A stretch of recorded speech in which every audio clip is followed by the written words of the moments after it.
There they are. What's up, gang? What's up, everybody? Fellow space enthusiasts, Merry Christmas Eve. You can see I'm very festive. I'm ready to play with some space photos. Got some new tools, well, new to me tools. Gonna try, and for this festive occasion, I have probably the most appropriate beer.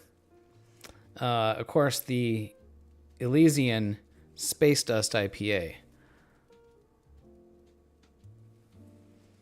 We'll drink Space Dust.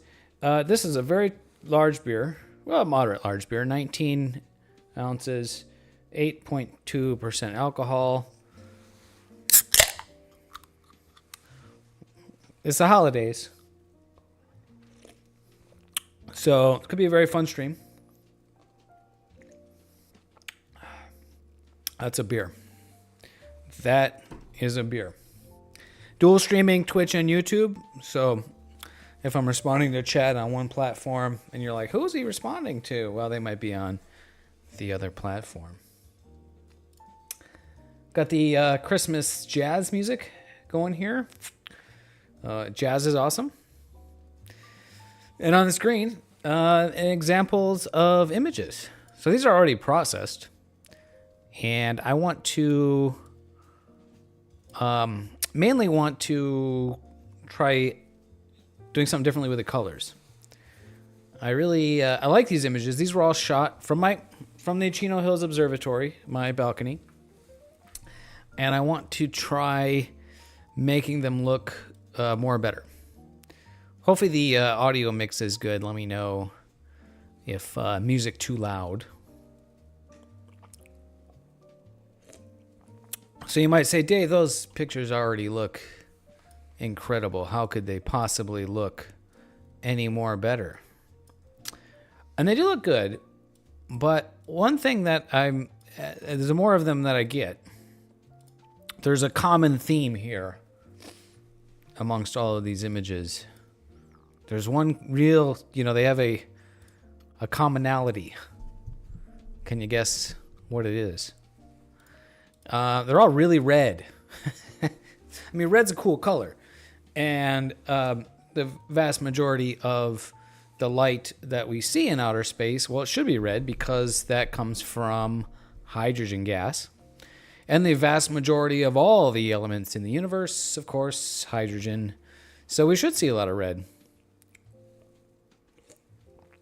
Also, the filter that I'm using blocks all light except for that one specific wavelength of red and one specific wavelength of blue. So, of course, they're going to look red because we're only getting red wavelengths of light. However, as cool as that is, it's a little boring. Don't you think? I mean, maybe boring is not the right word. But it lacks contrast, to separate these different structures, from each other.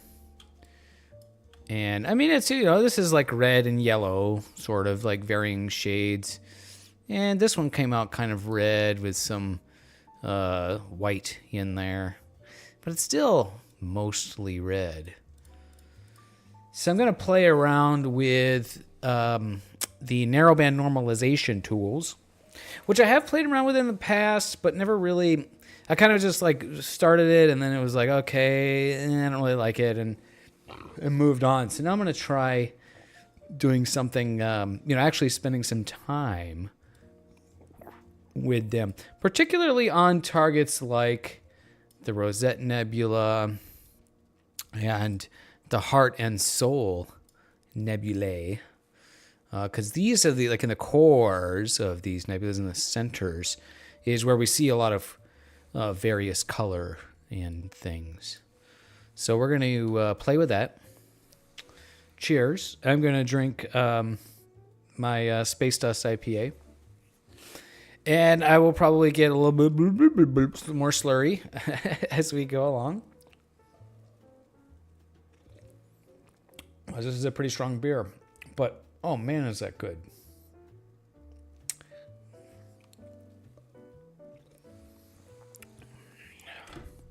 So which one should we start with? Which one should we start with? I think maybe the Heart and Soul Nebulae. This is actually a 2-panel mosaic, like 13 and a half hours of data. Tons of data in here.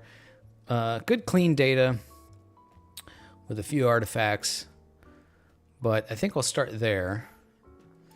Or should we start with, I also have, maybe this is more appropriate to start with.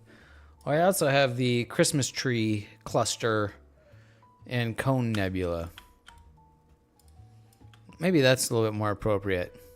I don't know. I'm going to go with the, we're going to go with the Heart and Soul Nebula. That's kind of one that I've been wanting to play with. Which I already have stacked, and it's just a matter of finding it. Heart starts with an H.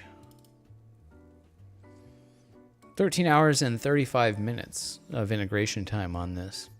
So we're going to try some of the new PixInsight tools as well. I've got the latest version. This is the PixInsight 1.9, which has some really cool new features.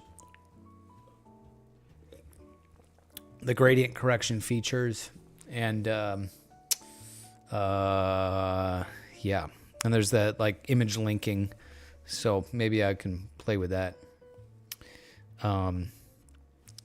So this is my stacked and processed mosaic. This was a 2-panel. Bottom was the heart, and the soul was the top. Pretty cool. Take a look at these stacked. Looks like I did not drizzle these images. Maybe another day I'll do that. That's a lot of background processing time, so I don't think I want to try to doing that on the stream, because then I'll just have to think of something to talk about for like an hour while that processes. Excuse me. All right, let's give it a go. So we want to try the new gradient correction tool, this new PixInsight tool, multi-scale gradient correction. Scott by Scott. The constellation of beer you're drinking. Scott, you know what this is. This is space dust. So you're going to want to stay tuned in for this stream, because this is the 19.2 ounces of 8.2% alcohol. I've had like 3 sips and I already feel drunk as fuck. Not quite.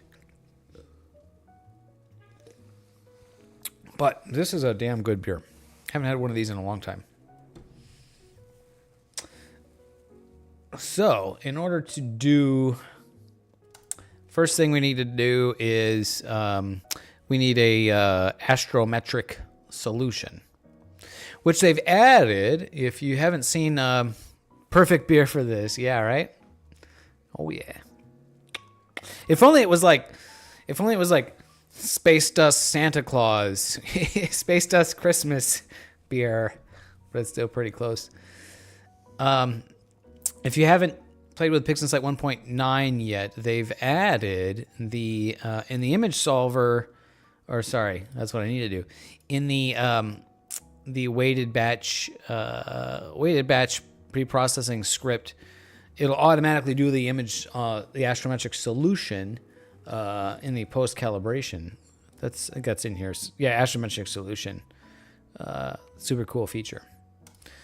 But this was stacked before, so we'll have to do a processes. And I apologize. I'm sure you can't see any of the menus on the screen, because I'm capturing my 4K display and scaling it down to 1080p, so you're not gonna see these menus, which is kind of lame. I'll work on that. So script astronomy and image solver.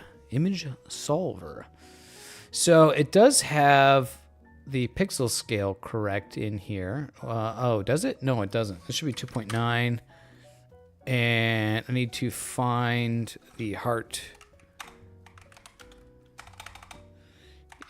nebula. Searching. Heart Nebula. Found it. Grab it. Click it. And then I think a date, I should be able to just do like something kind of close. It was sort of like November 15th-ish. And I'll do like 23. And hit OK. So hopefully it can solve that. It's doing its thing.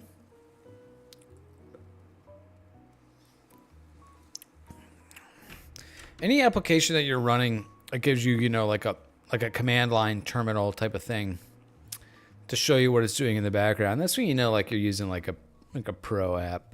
And it failed. Unable to find interesting.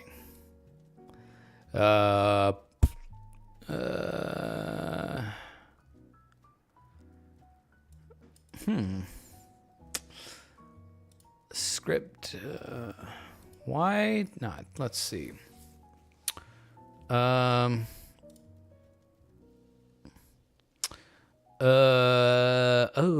okay. All right, this is a little bit tricky. I gotta know my like image scale. So my focal distance, I wonder if this should be, because this is a mosaic. It's tricky because it's a mosaic. I need to know what my image scale is here. I know my pixel size. That should be correct. I think what I want to do, I think I need to do 135 divided by 2. Because my 135 divided by 2, 67.5. 67.5. Let's see. I got to redo this.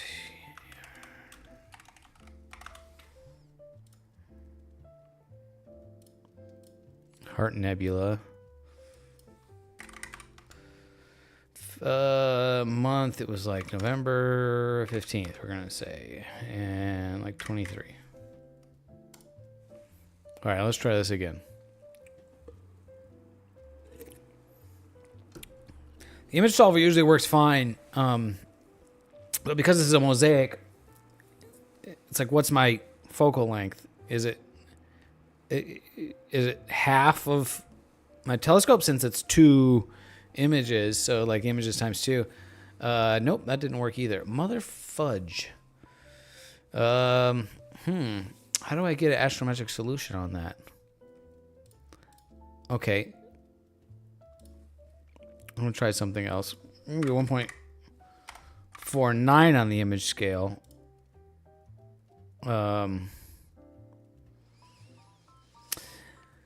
Oh, resolution of the image in arc seconds per pixel. Oh, I should know how to figure that out. All right, let's try 128.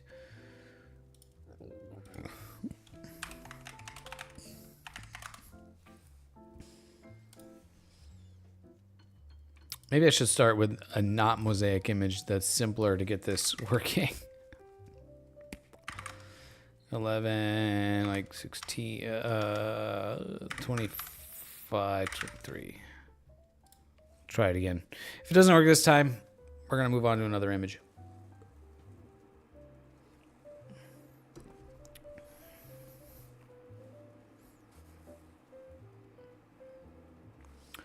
Give it another try. Nope. Huh. Well. All right, you know what? I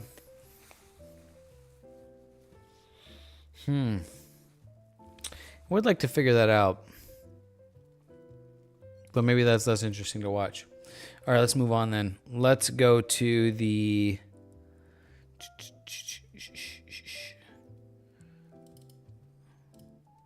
How about the Rosette Nebula?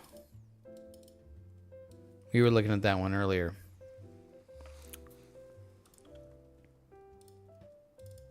This... There's my Rosette Nebula. This should already have an astrometric solution. I wish there was a way to know that. I'm sure there is. I can look that up another time or something. This is my Rosette Nebula shot, and this is not a whole lot of data. How much did I get on this? I have 11 plus 20. Can't even do that math. 31 times 5 minutes divided by 60. Oh, no. No. 155 divided by 60. So only about 2.5 hours of data on this target. Let's see what we can get out of it. I think I really need like multiples of hours, somewhere between 5 and 10 hours to start getting really good looking results out of this, my current camera. You can see this noise. The image is pretty noisy, but there's cool details in there, and some color here. And anyways, we'll process this one. So this should have an astrometric solution. I think I stacked this one with PixInsight 1.9. So we'll just try. We're gonna try the new gradient tool because we're in PixInsight 1.9, and that's in the stream title and the tag. So.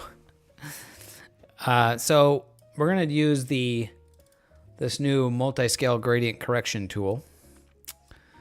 But before that, we have to do the spectrophotometric flux calibration. That is such a cool word. I want to use that tool just because it's called that. And I should just be able to apply it because it's got my filters in there. And it's running.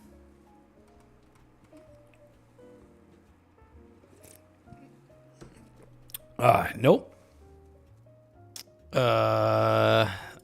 Also, it failed. Well.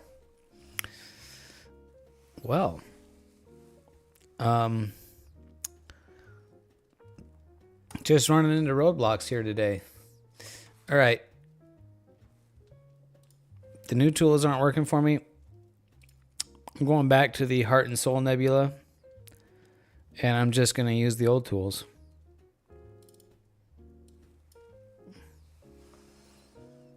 Oh, you were going to ask about the spectrophotoflux capacitor? It requires a GPU with at least 69.420 gigaflux of flux in order to be able to capacitate. So, good thing I got the 4090, right? All right. We're just going to use Graxpert. When in doubt,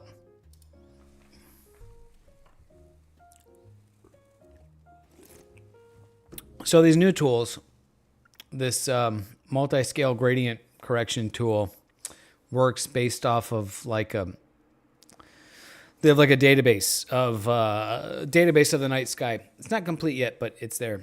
And the idea is like it compares your image versus the database to go like, oh, what's background gradient and what's not. And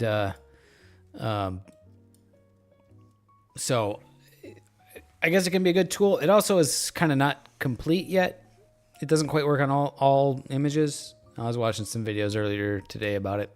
Anyways, the old school tools work. Look at that. Graxpert pulled the gradient out. I think that looks terrific. I'm happy with that. And it also pulled out the green. So now it's sort of balanced the color channels. 1.21 gigawatts, Marty. So there's that. So gradient subtracted. Lots of data in here. This is 13 hours, so pretty fun. Pretty cool. Okay, so now we do want to do some color calibration, though. So spectrophotometric color calibration also requires, it's another newer tool, also requires an image solution. And since I can't get that on there, I'm not going to bother with it. I'm just going to use the old school techniques. And we're kind of just, the goal, I think, tonight is really to get cool looking colors, not necessarily accurate looking colors. So I'm going to use the good old fashioned background neutralization. And let me try this. I learned a trick. So instead of having to click here and select it, I think you're supposed to be able to just drag your preview. Nope, that doesn't work either. Okay, never mind. I swear I saw people doing that. Okay, didn't do anything. We need to like increase the upper limit like crazy on there. There we go. Restretch it. Background neutralization and then color calibration. Miss Puffles, thank you for the follow. Glad to have you here tonight. Merry Christmas to you. Thank you. This is the Heart Nebula down here and the Soul Nebula. And we're going to try to make it look even more beautiful. I hope you are having a good evening. Wait, did I even run the color calibration? Merry Christmas to you.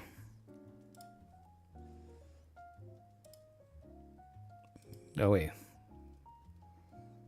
That's weird.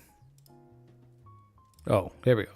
Okay, I did. Okay, background neutralization and a color calibration.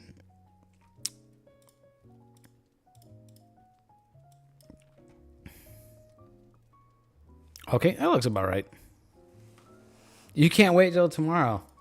Groovy, are you spending time with your family there, Miss Puffles? You got something going on? I'm enjoying this Space Dust IPA. And I don't drink alcohol a whole lot anymore. So it was either a really good idea or a really bad idea that I got the large 8%. I'm really feeling this beer already. It's going to be a fun night.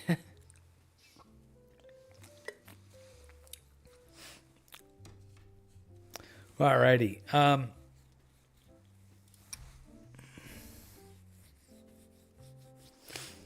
Yes. Christmas Day presents, always a fun time. Always a fun time. Okay, this is color calibrated, and the next step is Blur Exterminator.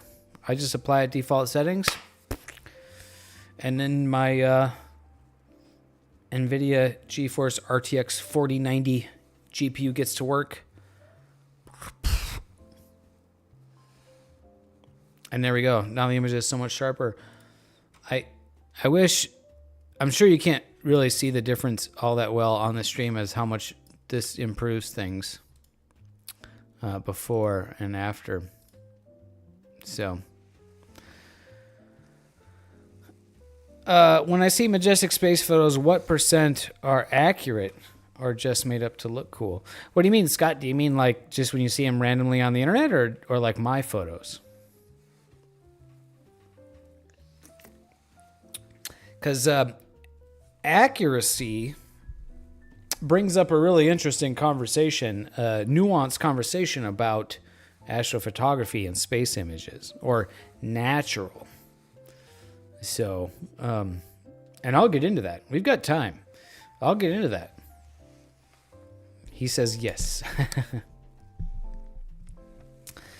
I'll get into that. So what? Yeah, that's a great conversation to have. What constitutes as natural to a an astrophotography or a space image? Gosh, I don't know. I'm probably, the more beer I have, the more I want to talk about that, but the more I'm also going to butcher the explanation.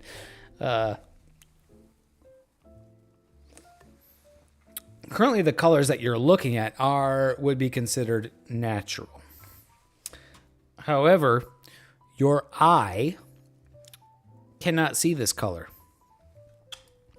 The best you could hope for to your eyes, you would see this in a grayscale, black and white. And the reason for that is the light is very dim.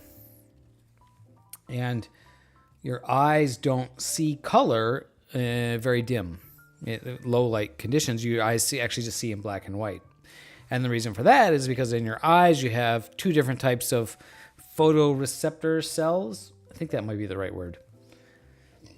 You have rods and cones. And the rods are sensitive to luminosity or brightness. And the cones see color. And you have red, green, and blue cones, right?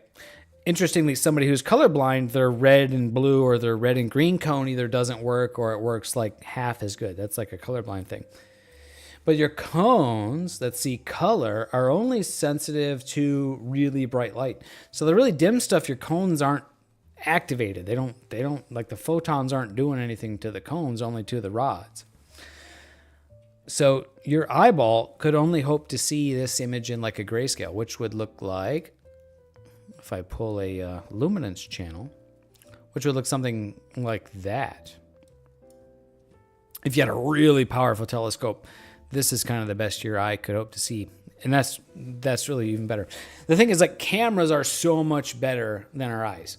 We're able to make, even the camera in your cell phone is so much better at detecting photons than your eyeballs, that the camera is able to see the color.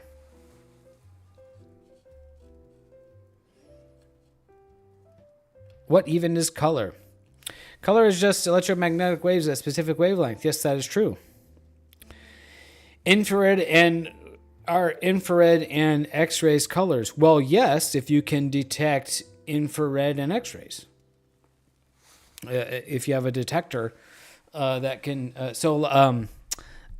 Miss Puffles, check out the mantis shrimp. So the mantis shrimp. So humans have 3 cones: red, blue, and green. Dogs have 2, like just I think just like a red and a blue, or a blue and a green. I don't know. Dogs have 2 cones, right? The mantis shrimp, I think, has 17 cones. I think it's 17, maybe it's 16. A shitload of cones. So the mantis shrimp can see like deep into the ultraviolet. So not quite X-rays, but like these deep purples that we can't see. So, anyways, yeah. Yeah, it's a deep rabbit hole. And it's amazing what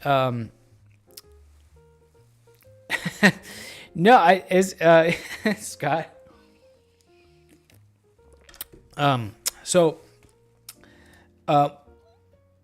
Astrophotography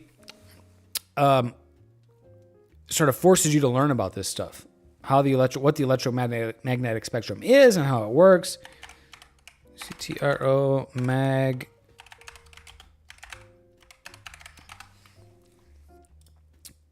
Whoops. Let me see.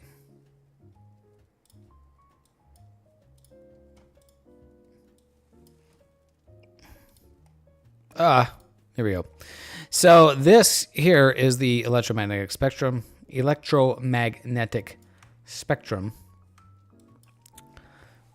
And Scott, I think the entire rest of the world spells colors with a U. I think it's just in the U.S. It's like a metric system kind of thing.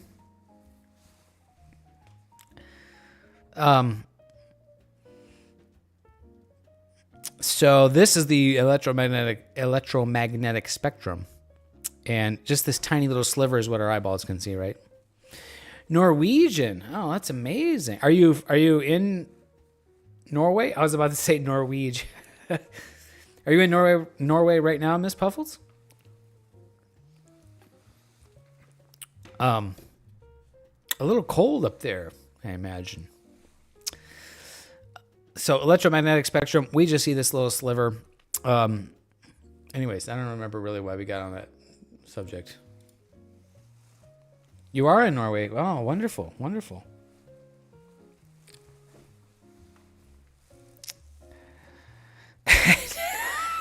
A Norwegian is just a Canadian Brit. Okay.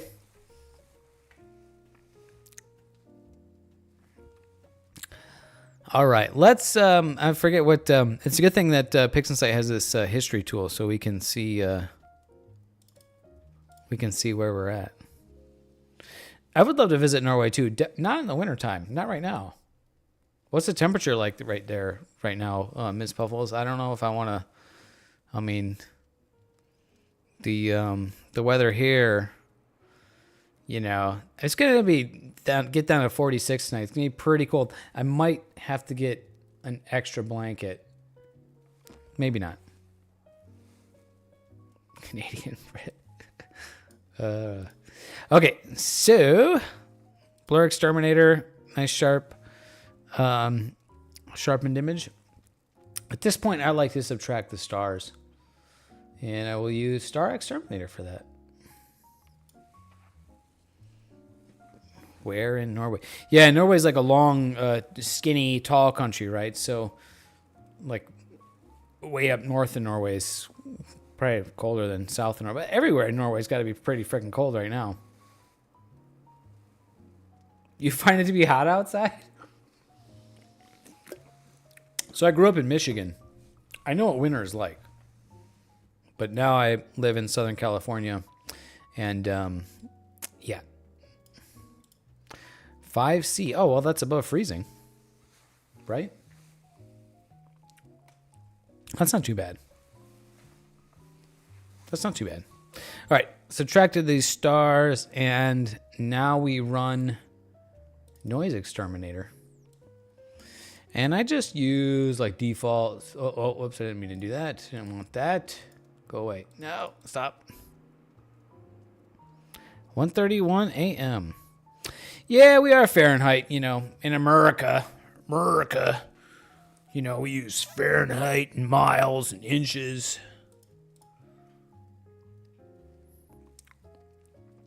I do have a little bit of reference for Celsius. I know 0 Celsius is freezing and like 40 Celsius is hot as F. So,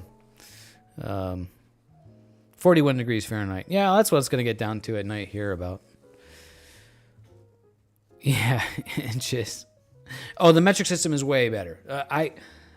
Yeah, for sure. Noise exterminator. I applied a lot of sharpening on that, and that actually looks kind of good. It looks okay. Yeah, why not? Yeah, why not? Yeah, why 0 for a freezing point?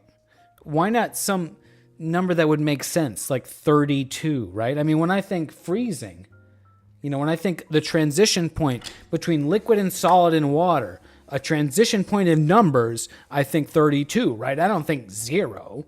Come on. Oh, hell yeah. Throw out that Kelvin scale. Watch out, guys. We got a chemistry dude in the chat right now. Or chick. Sorry, Miss Puffles. I didn't mean to assume your gender. Yes. Yes, we should just all use the Kelvin scale, right? Plus, it sounds cool. Kelvin. Yeah, you know. It's 200, it's 279 Kelvin out today. All right, we've noise exterminated. Now it's time for stretchy time. And we will histogram transform this. And there's like tools for stretching images. I don't like them. I just do it manually. I think I can do just as good a job. Water doesn't even always freeze at 0 Celsius. Yeah, it depends on like what's in the water, right? If there's other minerals or whatever. So I think that's probably like pure H2O, the 0 Celsius thing. All right, we are stretching the image now.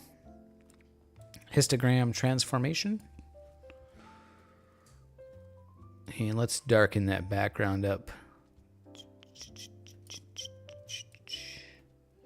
Kind of get something that looks, just something that looks kind of good for now.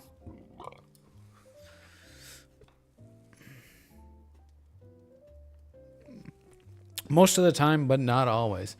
All right.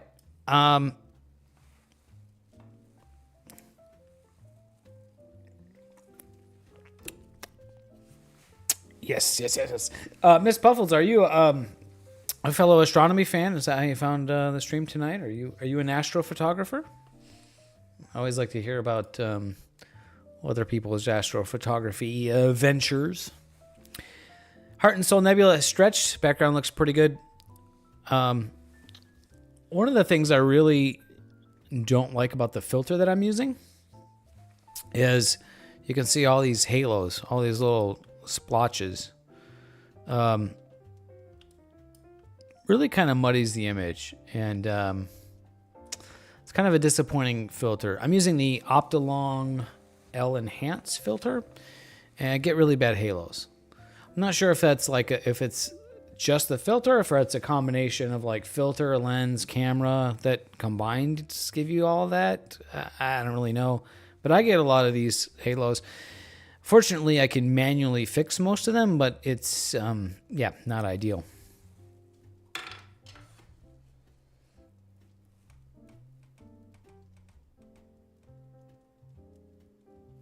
Science is amazing.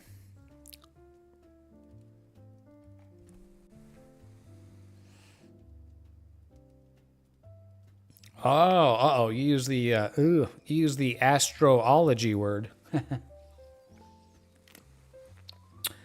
The term astrology was a thing before. Usually we use ology for the sciences, like biology, and Vulcan, yeah. So like ology, astrology sort of took that word astrology before astronomy became a science. That's why it's onomy instead of astrology. Astrology is, nonsense. Astronomy is the actual science. So, okay, now we're ready to play around with these narrowband normalization tools. So what we're going for is we want to get some contrast, more contrast of colors, just kind of making cool looking colors. Just to kind of, let's put that over here. And let me bring up, it's okay, no worries. Let me bring back up, so this is kind of my previous attempt at processing that image.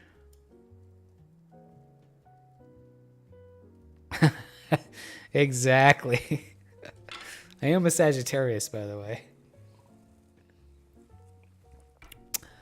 So that's was the previous process image. Looks nice. I want to try. We're looking for like a pink with like a blue in the core. That's kind of what we're looking at. So the tool is called narrowband normalization.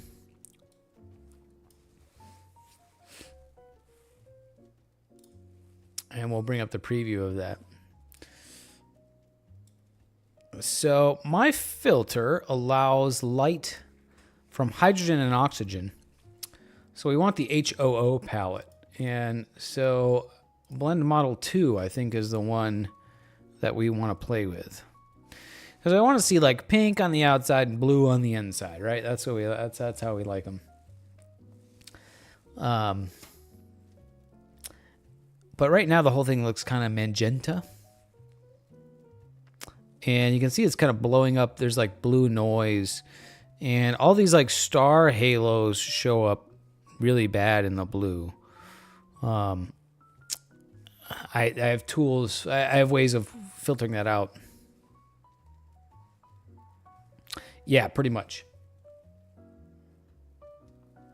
So blend amount. If I increase that, what does that give me? Kind of looking kind of green. That looks kind of weird.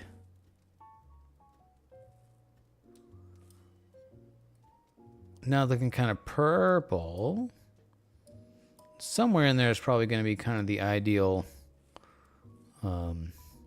Yeah, astrology is the whole like zodiac thing. And it's off, by the way, because when they, Bill Nye the Science Guy had a good video about it. Like when they were coming up with the zodiac, a couple 2,000 years ago or whatever. It's based on like where the sun is, like at what where the sun passes, like which constellation. So like Sagittarius in December or something like that. But because the Earth's axis wobbles as it's rotating, it's shifted. So like if you're according to the zodiac, I'm a Sagittarius, but that's not actually where the sun is at that time. It's like it's all off by one, so it's all wrong to begin with. There's much better explanations than that on the internet. But so, I mean, of course, it's pseudoscience nonsense, but it's also like wrong according to its own, rules or whatever. So astrology, astronomy, the study of the night sky.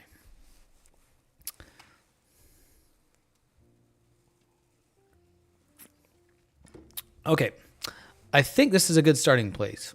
A little bit purple looking, but I do have sea blue in there.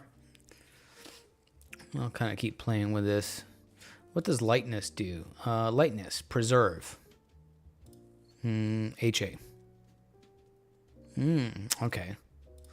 O3. Yeah, that we definitely don't want. Turn that off. Okay. Then you have O3. We have the other adjustments. O3 boost. This will make the blue pop out, but also look, it really blows up all that noise.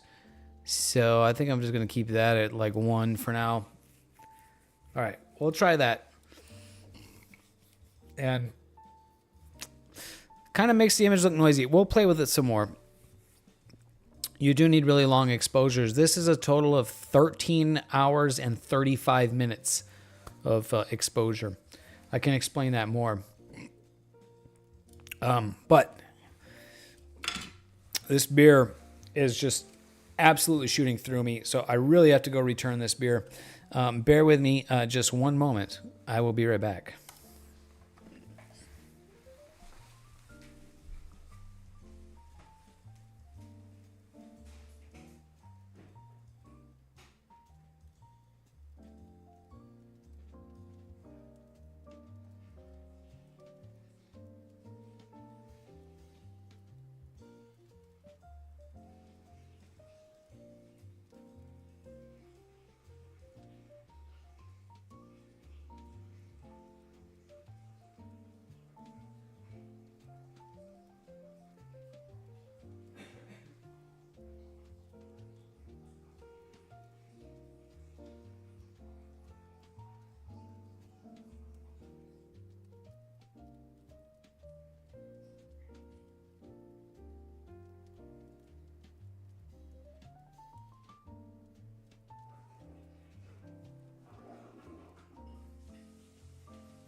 Wrong one. Be right back. Yeah, you know how it is, Scott.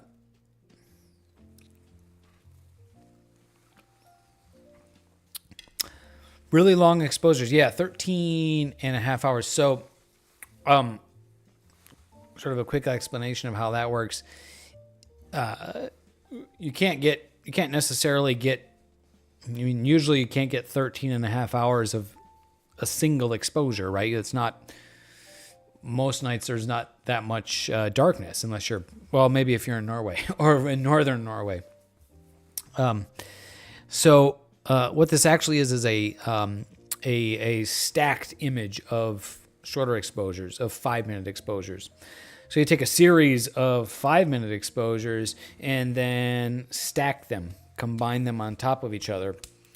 And in doing so, there's like fancy math nerd algorithms that reject the bad pixels, save the good pixels. We call that process stacking. So to give you an idea, I can show you a single 5-minute exposure. Let's do this. So here's a single 5-minute exposure of the heart. And it's probably kind of hard to see how much, detail you can or cannot see over the stream. But I bet you could probably just get an idea, right? A lot of noise, really faint. Not a lot of detail in the structures here. But then you look at the stacked image and look at how much more detail there is here, right? So a lot more.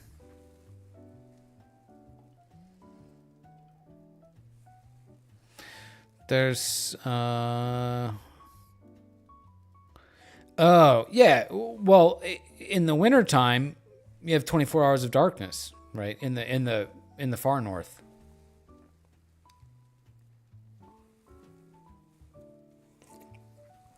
I bet northern Norway gets pretty close to that. Oh, 160p. Are you watching it on your Nokia cell phone?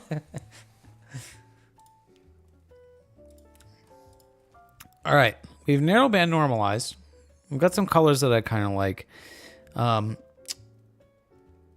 There's some ugliness in here. But this is kind of usually in the past where I've like been quitting and just going, I don't really like this. But I'm going to take this all the way through and process this, and we'll see what we can get here. Oh, a dark place. I don't really even want to try pronouncing the name of that.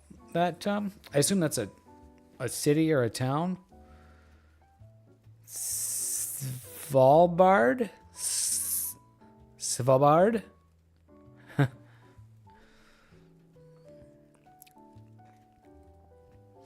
So, all right. The colors will start to pop here in a minute. Next thing I do is, I got it close. Cool. So I can make the nebulosity kind of stand out a bit with local histogram equalization. But before that, I need to make a mask. And I just select... to make this smooth, kind of the, so just select the brighter areas. That'll work.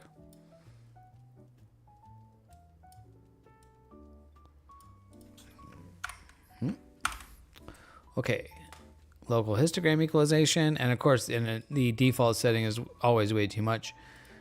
So that's before, it's without, and that's with, and I think that's still too much. Kind of want to go easy with this tool. Without and with. Kind of just adds like brightness to certain areas. It makes the whole thing just look, it adds like depth to it. So I'll do that. And apply that. And then I don't need that mask anymore. I could do some more. Maybe let's try some more, because I do have some really bright areas down here. So what I'll do is I'll just select the really bright areas, something like that.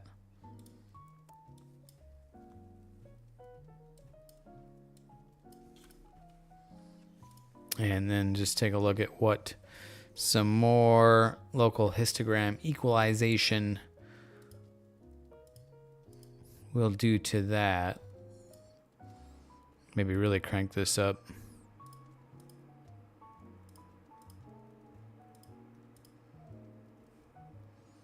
Yeah, all right, why not? We'll do that. Kind of subtle details, you know. All right, kill the mask, kill that, kill that. Now we play with curves. And I have this big, really ugly area here. This is like all noise. This is actually like this is actually a stacking art, an artifact from the mosaic. Because this is two images mosaic together, and there's like a artifact, like a seam artifact.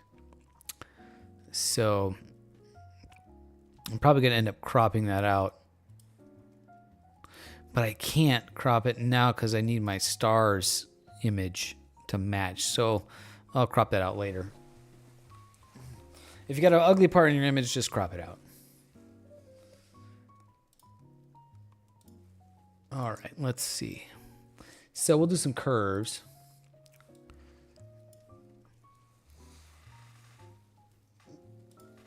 And whoops, that's the stars. So now we can start to bring out the colors in here.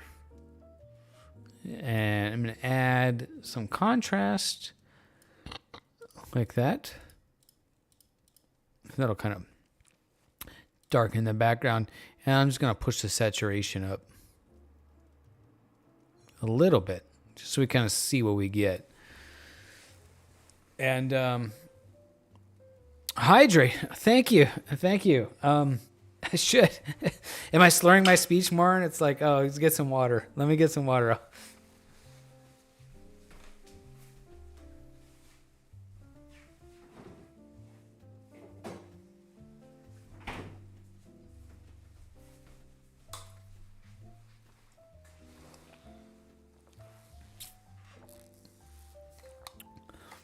The alert didn't pop up on the screen when you did that. I don't know why.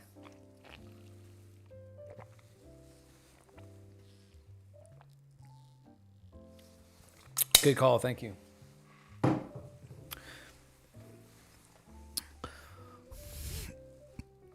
Okay.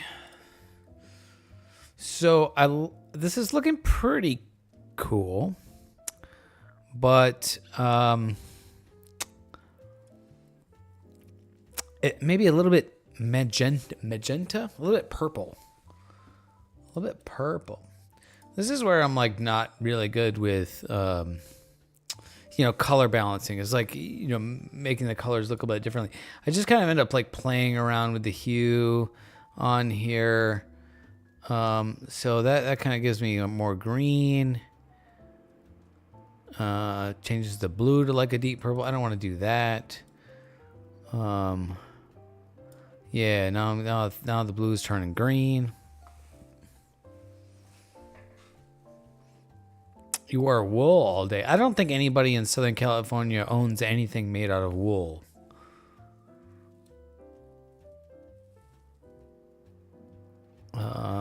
Let's see. So that gives me the kind of red that I want to see.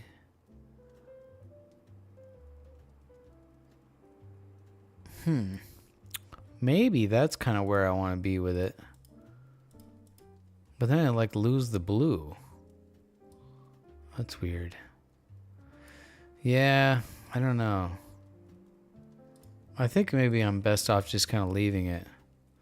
Wool sounds painful.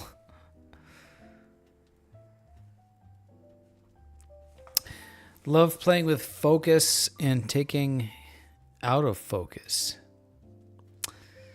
Yeah, like bokeh on your lens, like playing with the focus on it, like the shallow depth of field. I feel you on that. So I'm just kind of playing with the colors here to see maybe if I'd like boost the red. Whoops.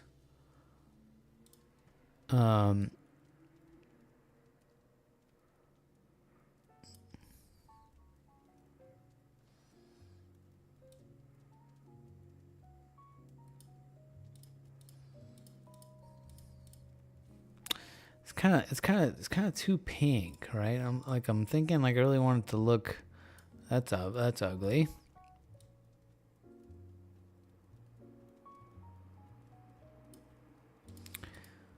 Yeah, trying to get this is the tricky part.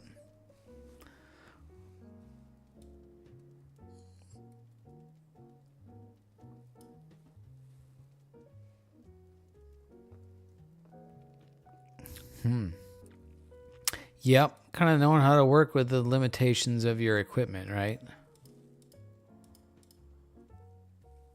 Let me try that. And then I have another tool. Color saturation tool allows you to set the saturation for specific colors. Kind of saturate the blue more. Although there's not exactly a whole lot of blue in there to saturate. So that's not doing a whole lot. Well,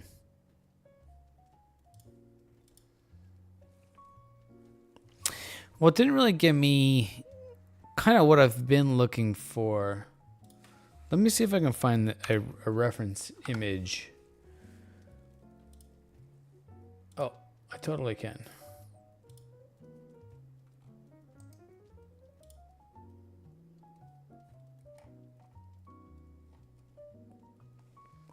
Yeah. So check out this guy on Reddit. This is kind of the reference image. This is kind of what I've been trying to go for. And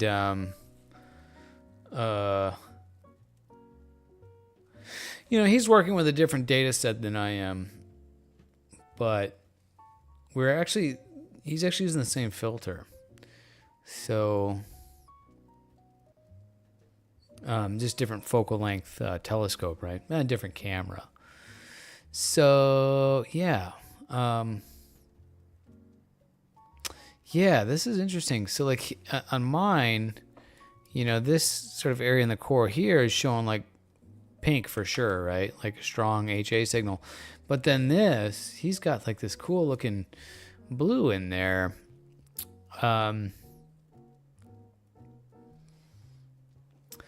So, is his image more accurate, than mine? I don't know. That's kind of what I've been, trying to get. And this guy said he used the same tools that I'm doing. And we just got a cat on the lap here. Say hi, Mr. Cat. Does Mr. Cat?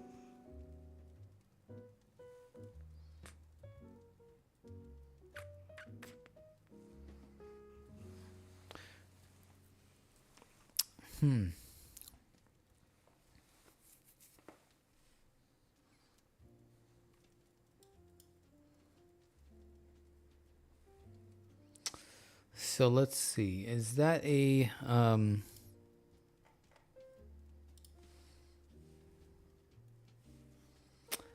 is that something we can do with the hue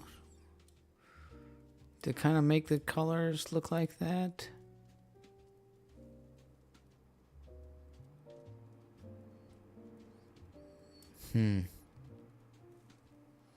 I've played with a couple of different sort of techniques for that, but yeah, I don't know. That's interesting. That's just like dramatically different than what I'm seeing. And there's a lot of different ways of using these tools.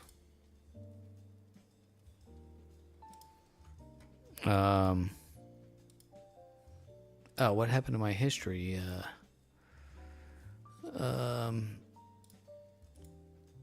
Load History Explorer.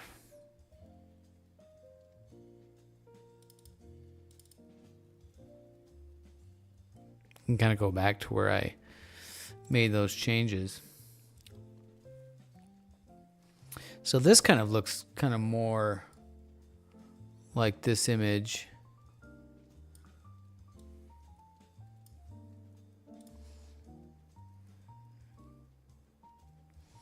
Try to make it look less pink.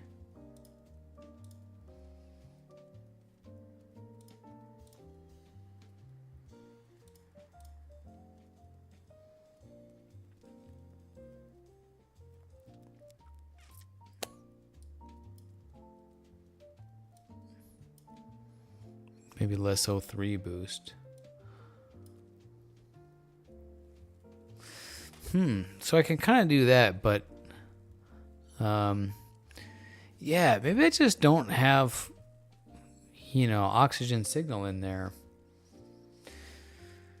That's weird though. I would think these two images taken with the same, filter, but maybe it's that the color calibration.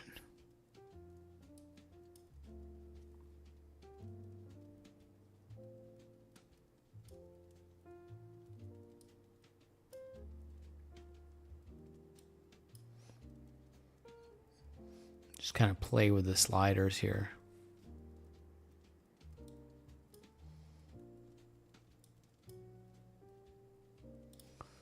Let's reset.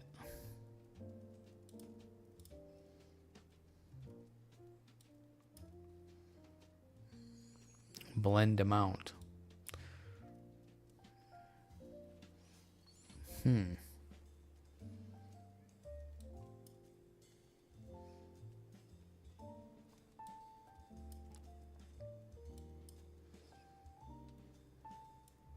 Okay, maybe I need like a higher blend amount.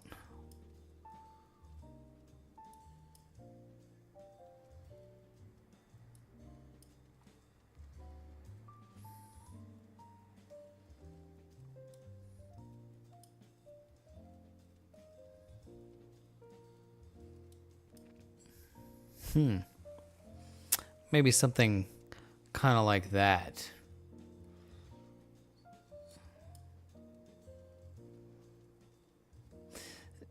It's subtle. More O3 boost, less O3 boost. Okay, maybe that's starting to kind of look more like what I want to see.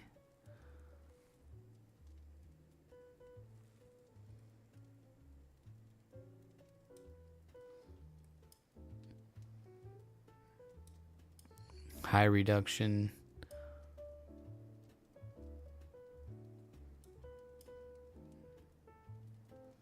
Oh, that's kind of nice. Makes the whole thing look a bit brighter.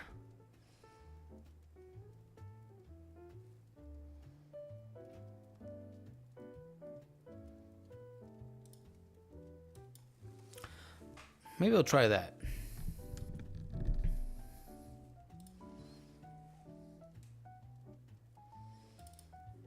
Then maybe let's try saturating the blues a bit.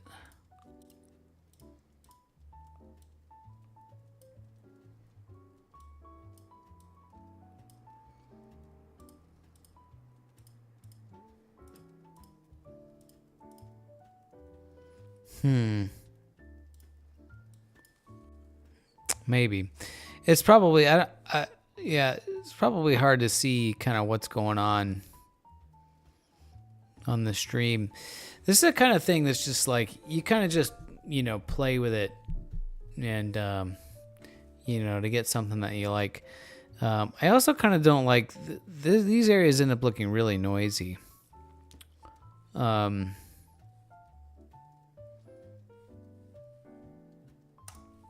right, I think I'm just gonna commit to this and just finish it. And what we get is what we get.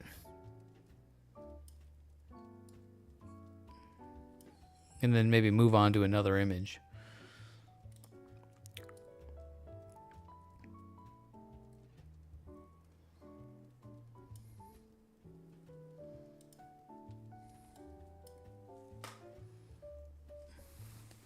I'll give you guys a cat shot over here.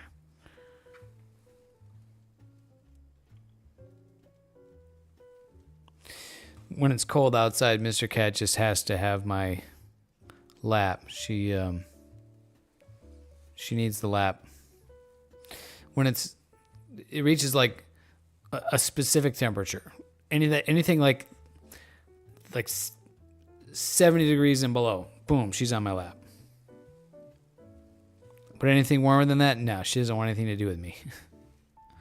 Isn't that right?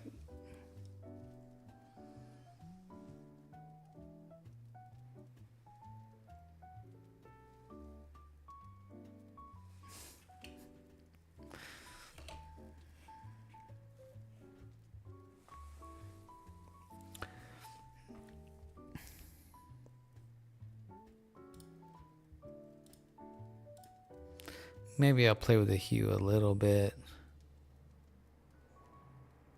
No, I don't like that.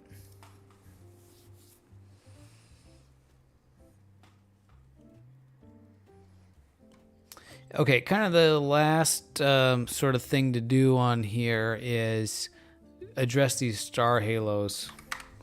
And for that, we use the clone stamp tool.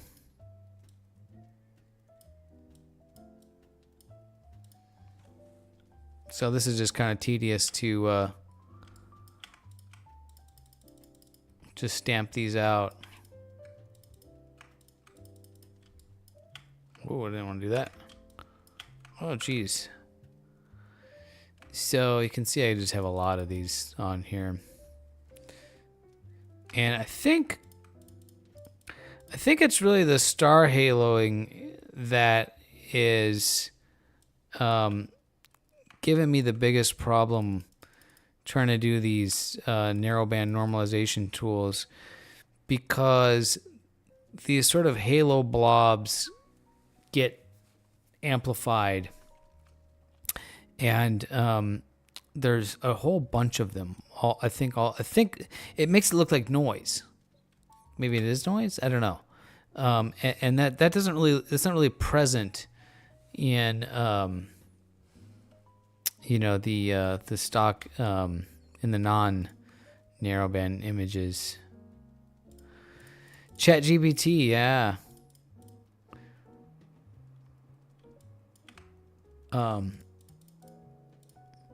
So the blur exterminator, star exterminator, and noise exterminator, those are all AI models. They're all AI models. So, but they're supposedly not creating any data. They're not sort of imagining new data. I don't really know how they're working if they're not.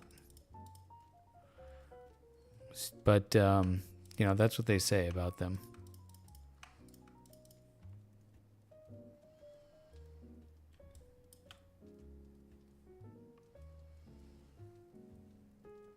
So we are definitely using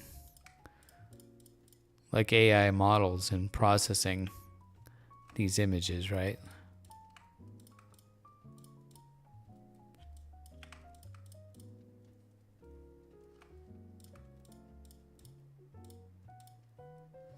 I really hate to apply, I really hate to apply clone stamping in areas of nebulosity. That's really what I don't want to do. Masking out the background is totally fine because there's kind of not really supposed to be anything there anyways. But it's when it's over the areas of nebulosity, because then I'm like, you're clone stamping out details, right? That, that's what you don't want to do.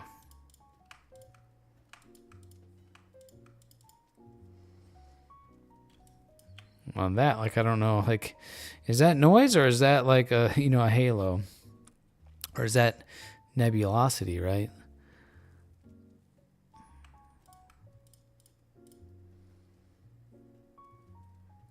Like this spot here.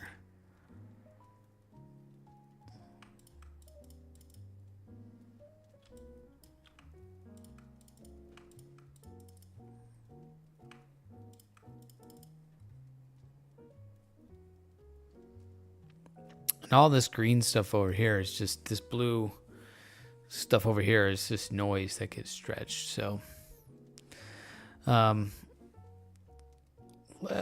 maybe we'll take a look a little bit more at the saturation on here with the curves. And maybe just sort of darken.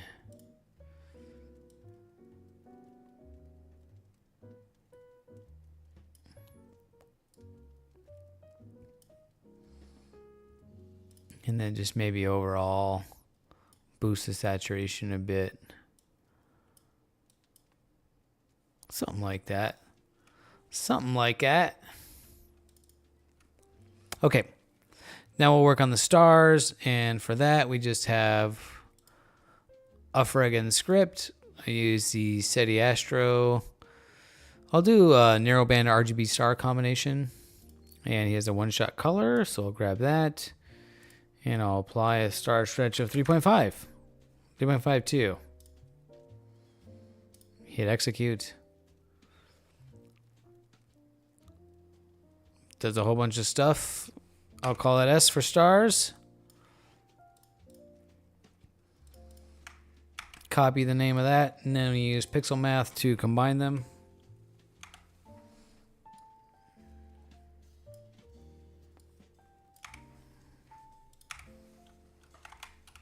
Combine.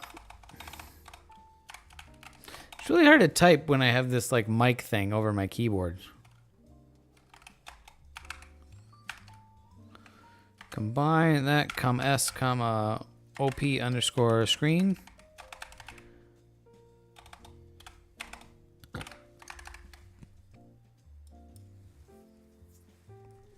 Nope, I did something wrong.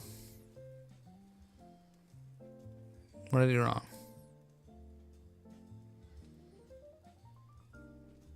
Oh, I spelled screen wrong.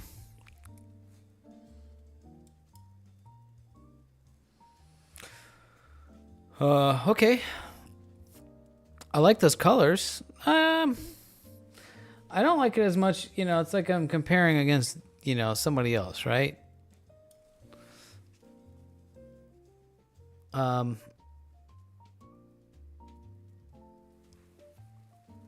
So like which one is better? I don't know. This one's kind of more of a orangish red. This one's kind of more pink. I guess there's not really a wrong answer, but more or less I just, you know, want to get the colors that I want to get. You know what I mean? I want to be able to make the software do what I want it to do. And I feel like I'm not getting there.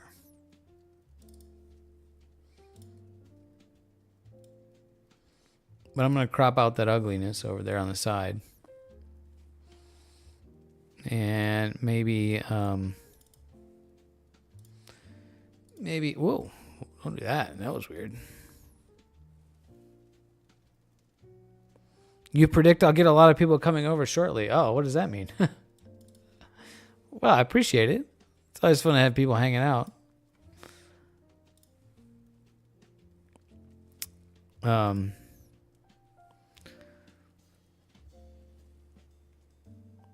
You can read it in the stars.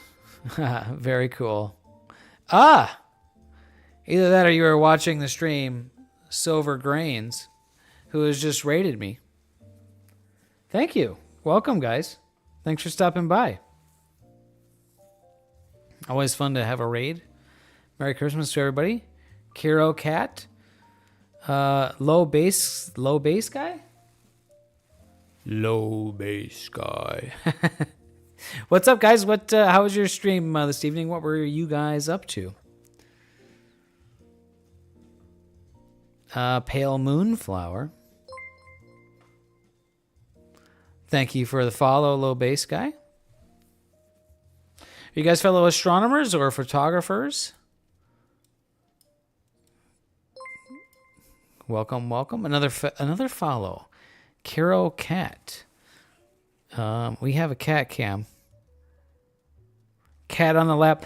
Cat on the lap doing astrophotography, hanging out on Twitch. Scanning large format 35mm negatives. Wow.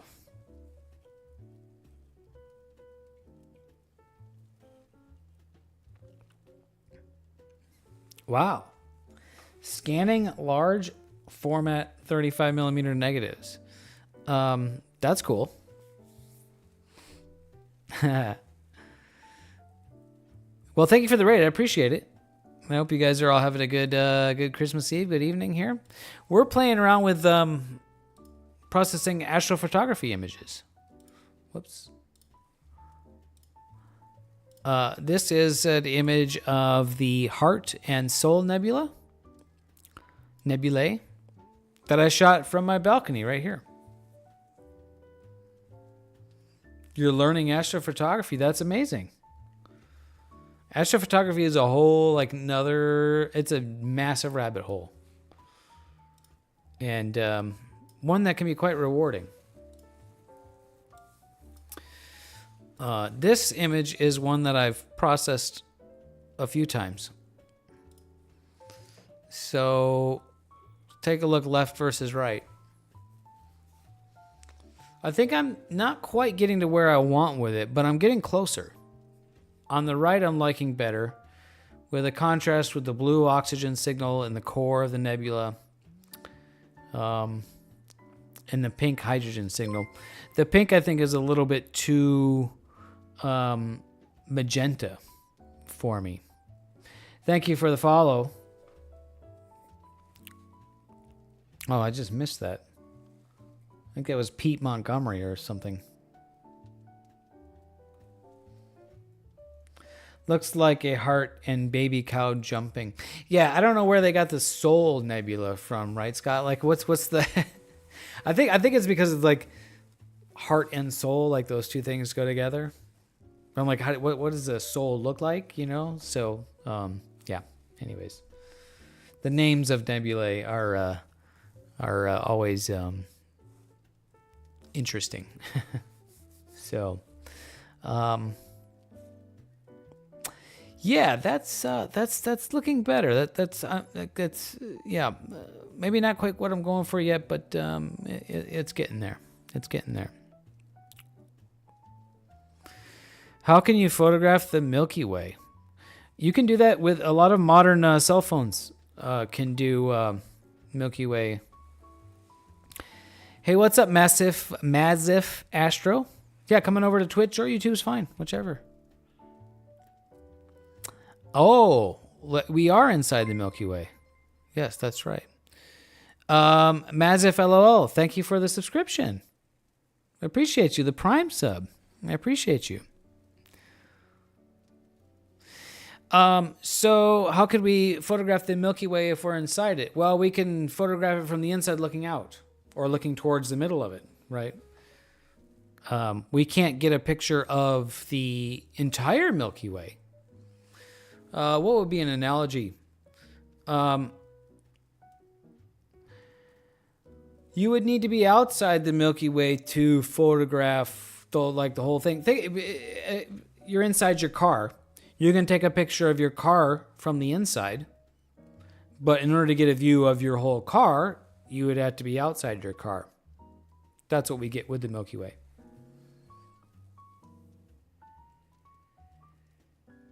I appreciate you, Maz. If either one's fine, but nice to have you here on either platform.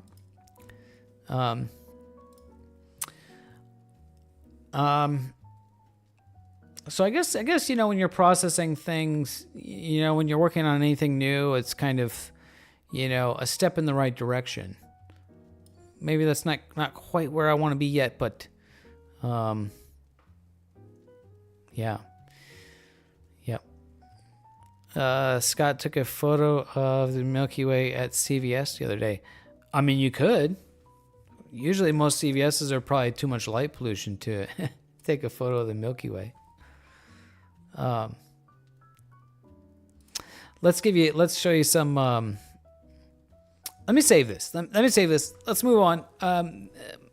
That's I think getting to be where I want. I'm gonna go ahead and just save it.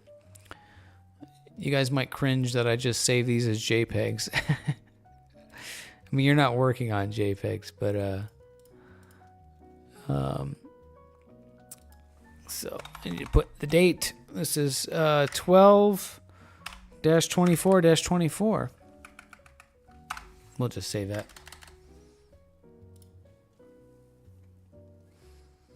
I do have some Milky Way shots I can share with you. These were imaged a long time ago.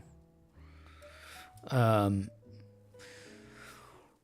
are some that maybe we could reprocess. I don't have really good shots of the Milky Way, but this is looking towards the core, looking towards the center of our galaxy.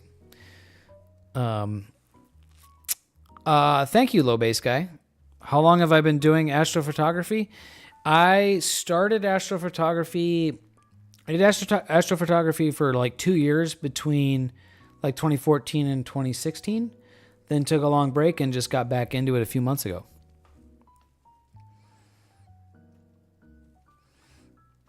You're in Astro Drought. Well, I'm happy that you can live vicariously through me.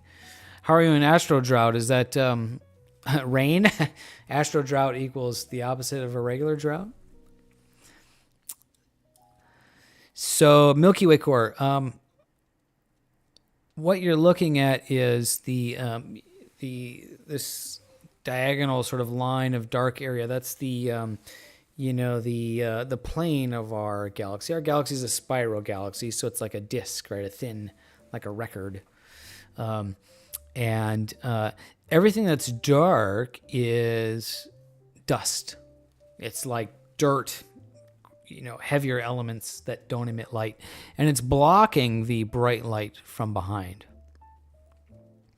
So this is inside our galaxy. This is actually sort of looking towards the brighter area is the core of our galaxy, the center. And then compare that to an image of Andromeda. This is the nearest galaxy to us, our nearest galactic neighbor.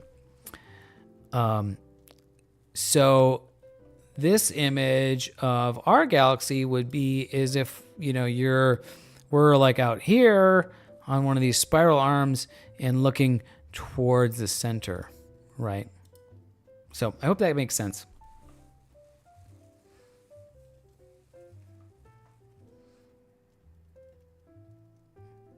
So, anyways, that's an old picture I took of Andromeda. We're actually going to collide with that in a couple of billion years. By the way, for you guys that are just rating, our beer of choice tonight is Elysian Space Dust IPA. Appropriate choice. So if I start to get a little, I'm probably already in the slurry voice stage. All right, let's pick a new image to process. Silver Grains, thank you for the follow. Happy holidays, Merry Christmas. Glad to have you here. What should we process next? Oh, let's work on this one. Let's play with this one. Oh no, you know what? Hold on. Well, sorry. Let's look at this one, actually. This is a cool area. Got a couple of objects here. This object here is called the Bubble Nebula because it looks like a friggin' bubble, right? Let me compare that with, I'll find you the Hubble Space Telescope image. It's a little bit better than mine.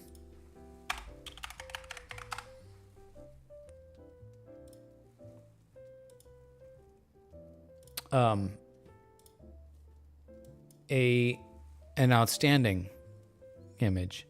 This is the Hubble Space Telescope image of the Bubble Nebula. Gorgeous. Incredible colors. So we're going to try to make my colors match-ish that. This is an interesting object. What you've got going on here is you've got this this bright star here. I think they call that I think it's a Wolf-Rayet star. I might be butchering that. Blah blah blah blah. Yeah, so what's happening is this star is just blasting radiation. This star is like a hot mother. This star is it is just blasting radiation, and there's a lot of interstellar gas, and that's like a pressure wave. It's a bubble, appropriate name. So that's the Hubble Space Telescope, and that's my image. Actually, one of my images. I actually have another one. This is one of my more recent images. This is an older image that I have, which was with a longer focal length telescope. So there you can really kind of see the same shape. It's rotated 180, right? But the bubble there. Ancient aliens energy source. So yeah, Scott, an alien civilization, that's like a type 2 civilization, I think. I don't know who came up with the scale, but there's like different, we're like a type 0 civilization right now, but like a type 1 civilization is the one that's able to harness the power of stars. So, aliens with sufficient technology would be able to harness the power of that star.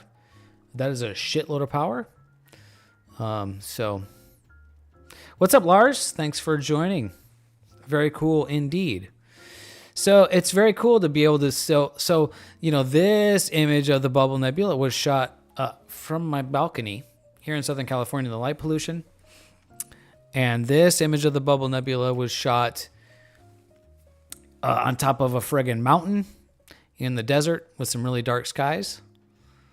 And this image of the Bubble Nebula was shot in space. So, this rig, cost, this was like a couple $1,000s worth of gear. This is like $3 or $4 or $5,000 worth of gear.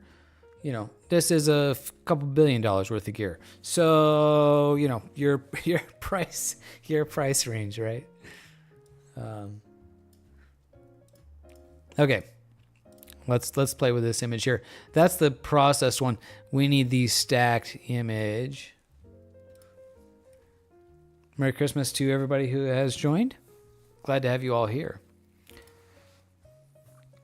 Let's see. That's Bubble Nebula. Gotta find my 4 hours. Yeah, it must be this one.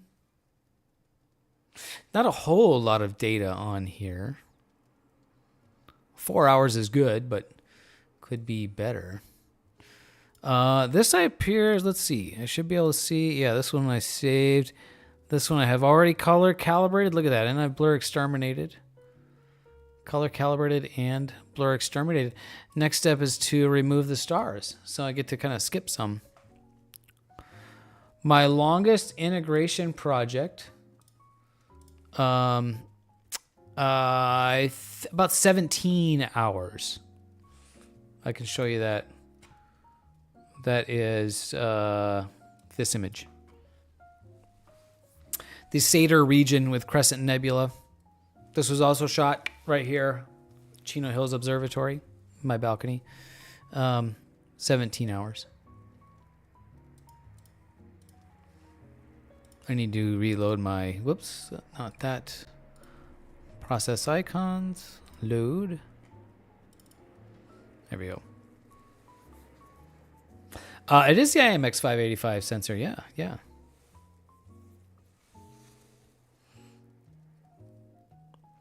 Silver grains, that may be the case. It's not really so much the telescope when it comes to the long exposure imaging. It's really the mount for the guiding, the accurate guiding, and the camera. And this camera is a very modest camera. Sony IMX 585 sensor. It's actually a camera intended for planetary imaging planets. But it does a pretty damn good job. Yeah, it's almost like a 16:9 aspect ratio. I think it is a 16:9. I think it's a 4K sensor, like a 4K, screen image. Yeah, so it's only like 8 megapixels or something like that, which is not amazing for a still camera, but for what I'm doing is great. And I do a 2x drizzle on these, so it actually ends up being like twice the resolution. Okay, we need to remove that. We've blur exterminated. We need to star exterminate. Get these stars out of here. You guys want a cat view? Let's see what Mr. Cat's up to. Look at this cat. She's like 13 now. She loves sitting on the lap. I feel you, Zach. It is overcast here as well. And Merry Christmas to you. I appreciate you for being here. I hope all is great in your world.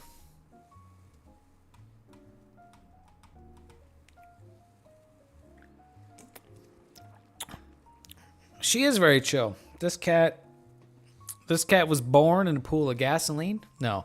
This cat arrived in my house as a frightened feral kitten in the engine compartment of my friend's car. And she was very pissed off, very angry, hissing. As a kitten, little kitten, all pissing, all mangy, eyes all fucked up, covered in grease.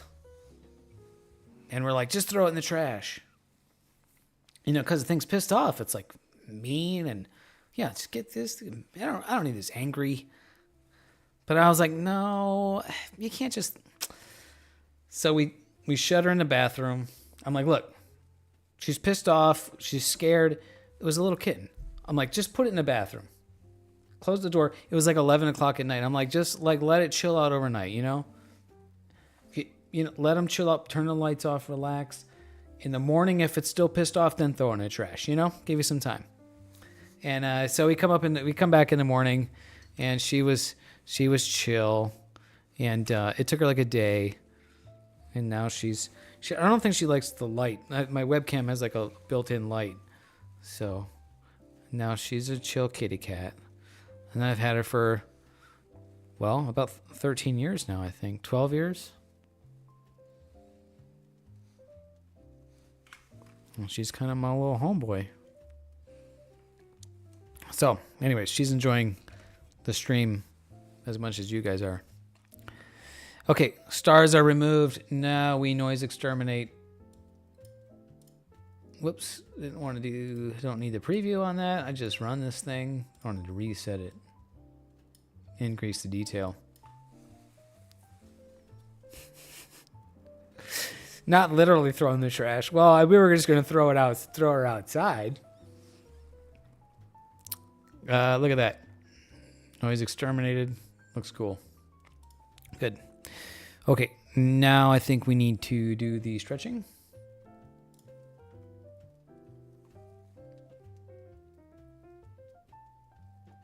I need, where is that? Histogram transformation.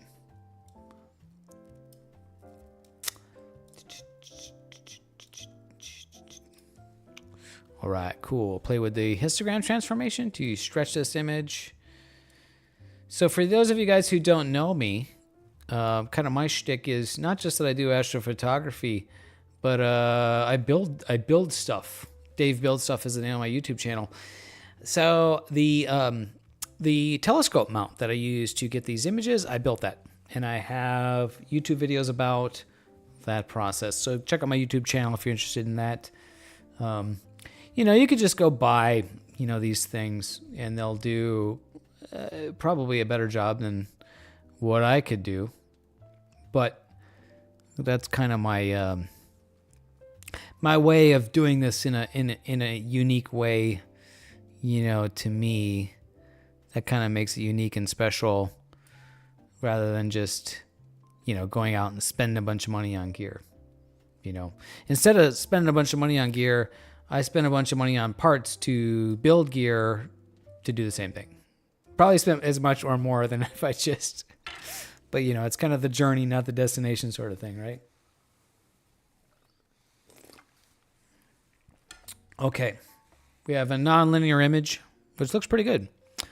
Now we will try these tools, the narrowband normalization tool.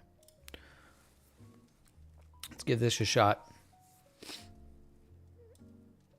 So we're looking for trying to create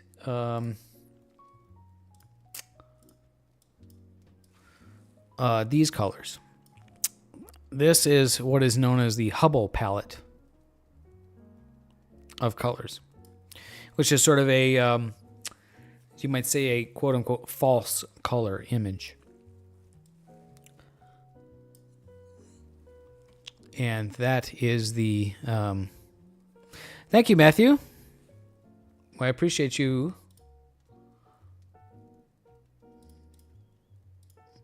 So, we are looking at something like the it should be the SHO palette. And, well, maybe not. Let's see. We're just kind of looking at these different combinations of colors.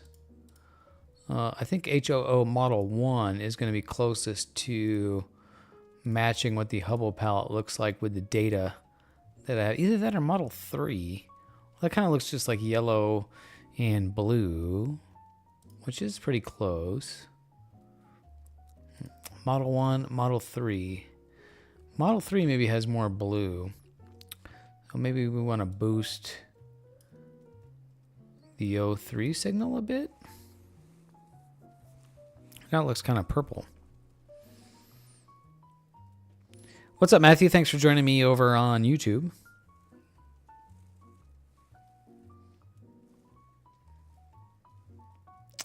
My blue looks a little bit purple here. So let's reset. And what do I get with changing blend amount?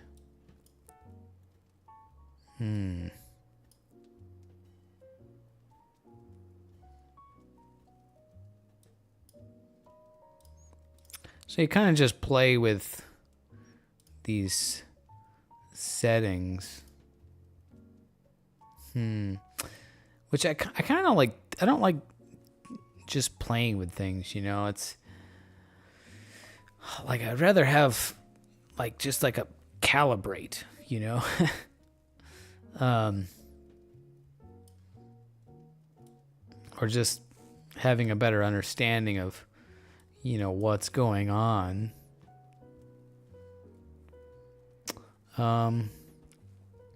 Maybe that's kind of close. I'm kind of looking off screen at this Hubble shot, right, to try to make the colors look kind of similar. So it's just a yellow. All the hydrogen is yellow, and then the blue is oxygen, right? So, which there's some blue in there and some yellow, and yeah, that's getting me. That's getting me kind of somewhere. Those are the stars.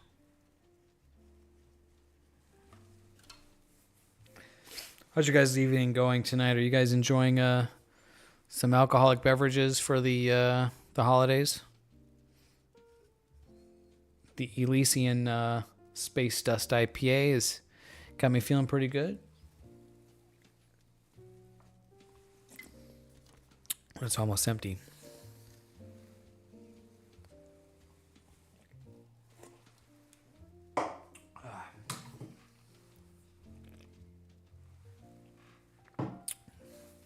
Okay, let's see what we can do.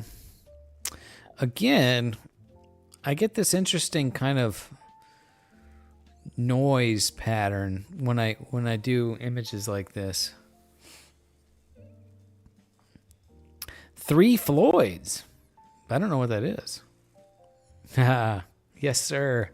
All right. Cheers, you guys. I think I should probably stop drinking after that one because that's a strong beer.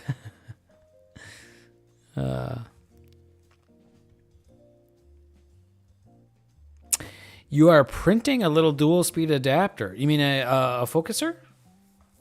I've seen some concepts for that, and I've played around with that a little bit myself, but I haven't started working on that. A dual speed focuser.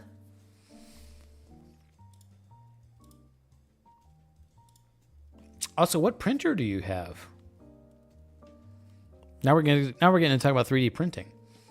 I currently don't have anything printing right now. I feel bad for that. It's like I printed something earlier. Ah, Fred Crayford. Right on, brother. Right on. Right on. Right on. Let's see. Let's play with curves here. Try to make these colors look cooler, look neater, more better.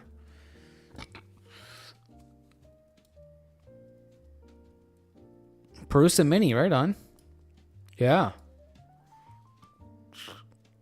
I've never owned a Prusa myself, but I definitely wouldn't hesitate to recommend a Prusa to somebody who is asking about 3D printers. 3 Floyds is a brewery in Indiana. Well, cool. Always nice to support your local brewer, right? Brewer. Where's Elysian come from?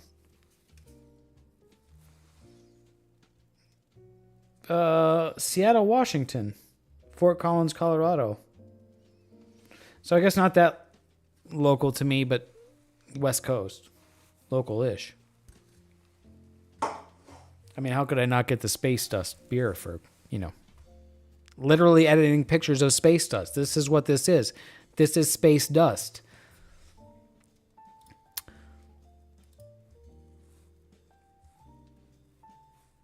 So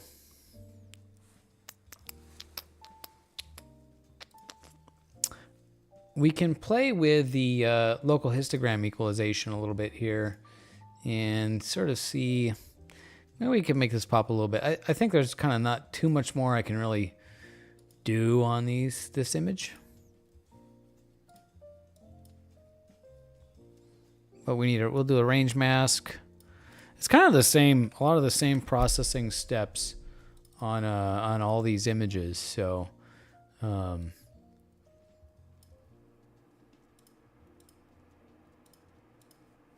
gives you some more, kind of makes these details kind of pop out a little bit more.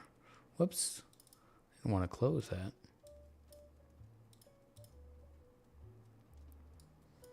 That's always too much on there. The Lobster Claw Nebula. Very cool. Very cool, Mazif. If you want to share some of your photos, post a link in the comments. I'd love to see them.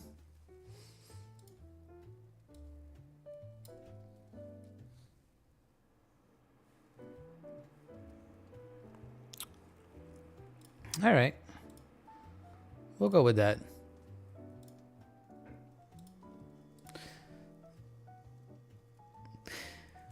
Yeah, the problem when I do these, when I try to play with mixing the color channels with these narrowband normalization tools is my, where I had this like nice smooth like gradients of red, now it looks really pixelated, like there's like, I don't get the smooth like transitions between yellow and blue, right? You get these like yellow and then blue. It looks pixelated and noisy versus, let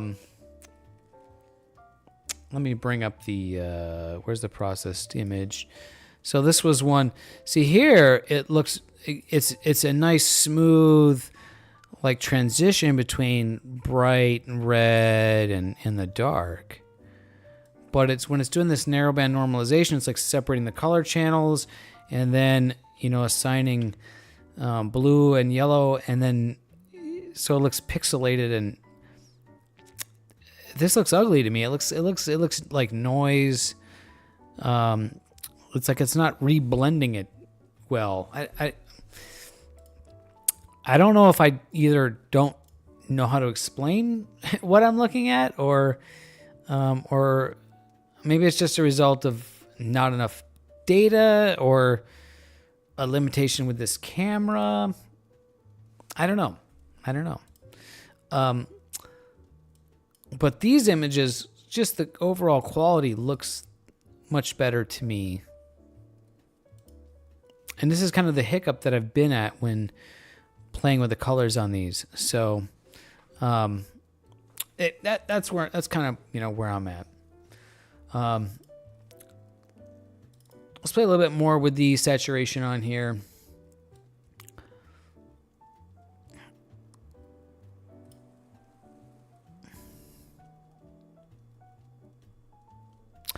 No, Matthew, no bokeh, but I do have some really ugly star halos. I think that's probably what's making you think of bokeh. These star halos do look like bokeh. It's halos caused by the filter that I'm using. I'm not sure if it's just the filter or a combination of the filter and the optics and or the camera, right? So with the type of filter I'm using, they're sort of notorious for filters causing these halos. So, but yeah, it does look like bokeh. That's funny. That's funny that you mentioned that. So now I think I want to make my blue look a little bit more green. This has got some like bluish green and kind of bluish blue in there. So let's see. I think that I can play with like in the hue.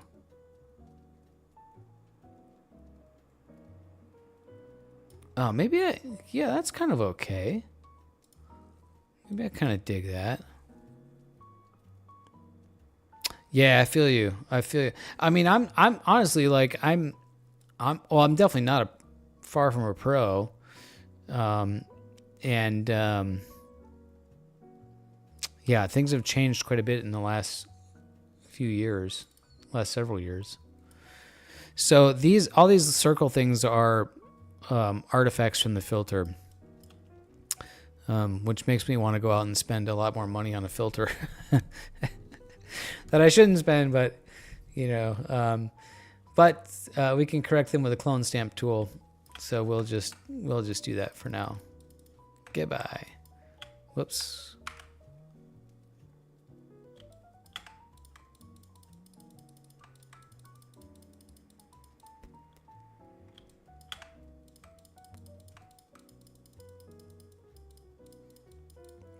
And I kind of just manically click rather than painting with the clone stamp tool.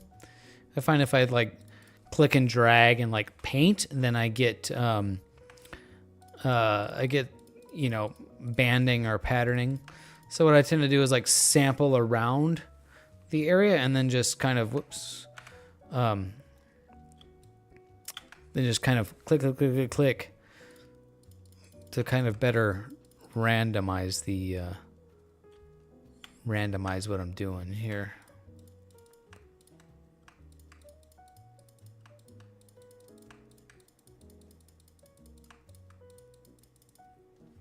And then that looks pretty good. Looks kind of natural-ish.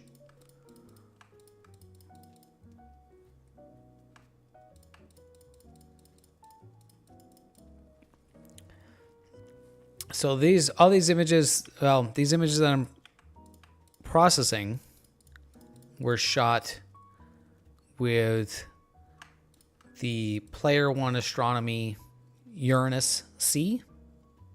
For Scott, that would be the Uranus C, which is a planetary camera, but it does pretty good for deep sky astro. And the Rokinon 135 f2 lens, camera lens. It's a good combo. It makes for this nice field of view. So that's the gear that I'm working with. But the tracking mount that I use to get these exposures, I designed and built that. Which if you're viewing this on YouTube, you've probably seen my channel, so you've probably seen those videos. If not, check it out. If you're on Twitch, check out my YouTube channel for how I did that. So that's looking pretty good now. Actually, maybe I kind of like that. Maybe a little bit more curves.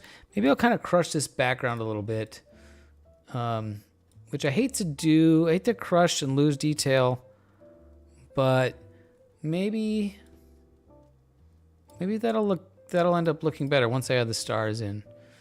And then I'll add some more saturation. You don't want to oversaturate. It's tough because like I tend to like not want to oversaturate, but then when I like see these images on other devices, then they look like undersaturated. So, and if you want to get likes on social media, just blast the saturation, right? So, Uranus C is everywhere. It does get very good results with planetary. And let's go ahead and get distracted with some planetary images, since I mentioned that. Here's Jupiter, shot from my balcony. Pretty incredible the amount of detail you can see. This was shot with my 12.5-inch Dobsonian telescope, which I also designed and built. So check out my YouTube video on that.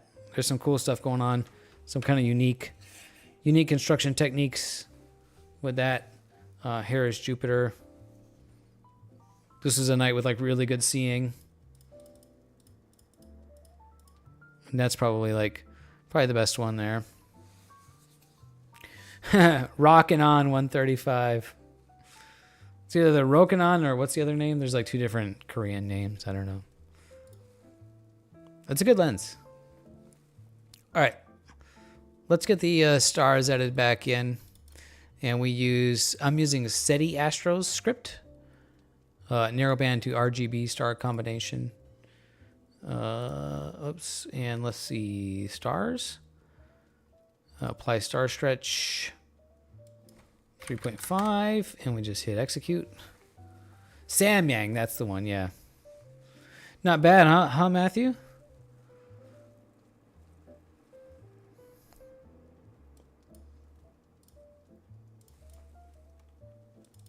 All right, we're just gonna call this S for stars.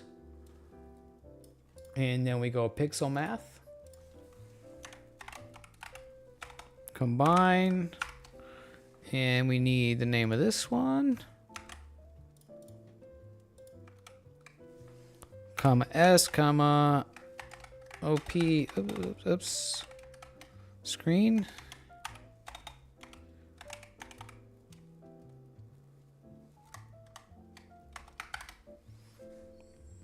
Maybe I typed that right. There we go.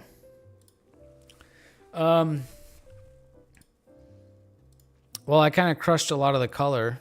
I crushed a lot of it out of there, but, you know.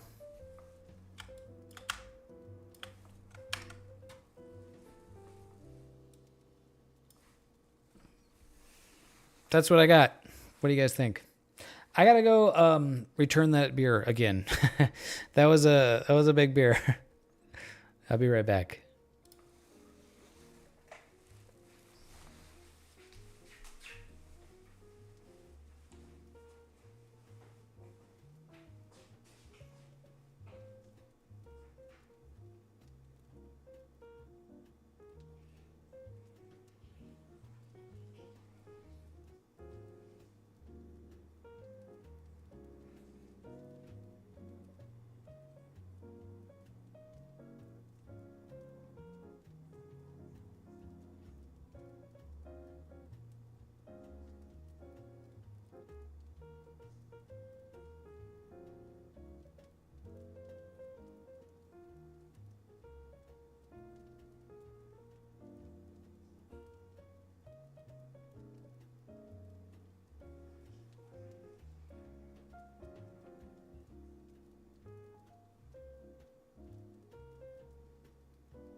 All right.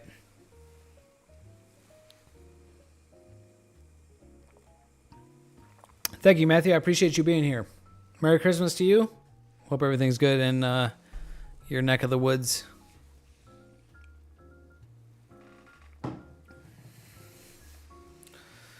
I mean, kind of similar colors there, right?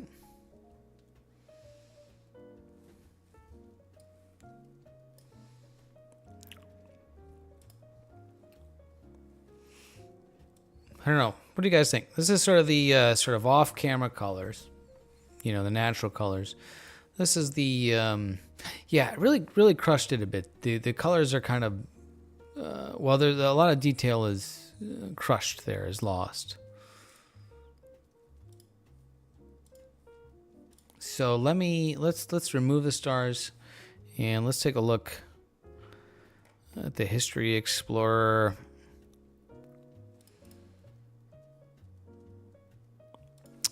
Let's play with the curves a little bit. Maybe we can bring the whole thing out a bit better with less crushing. And I kind of want to move on to the next image, but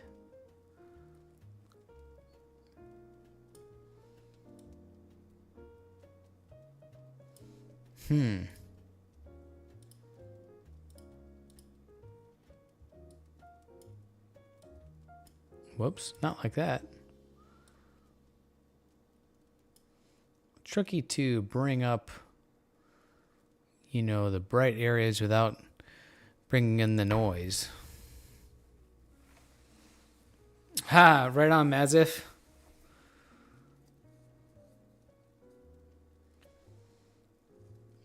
Holy crap, 192 gigabytes of DDR5. That's some freaking RAM.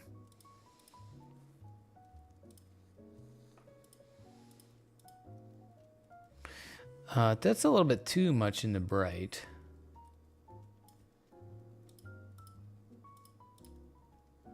Yeah, maybe like that.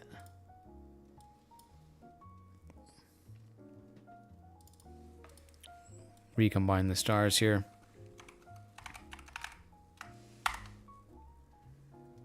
What do you need 192 gigs of RAM for, Mazif?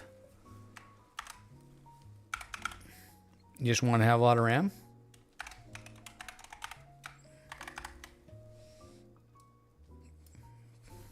I'm not criticizing. I'm, just curious.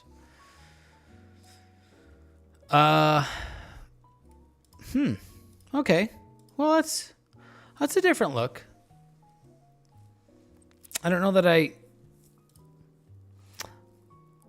you run OSF mount RAM drive. Oh, what is that? OSF mount RAM drive. Use it as a swap for PixInsight. Is that like the temp files and stuff? I'm guessing that speeds things up because it uses like RAM as the cache, which is super fast. That's kind of what I'm guessing that's about. All right, so there's this is the Bubble Nebula region in the Hubble palette.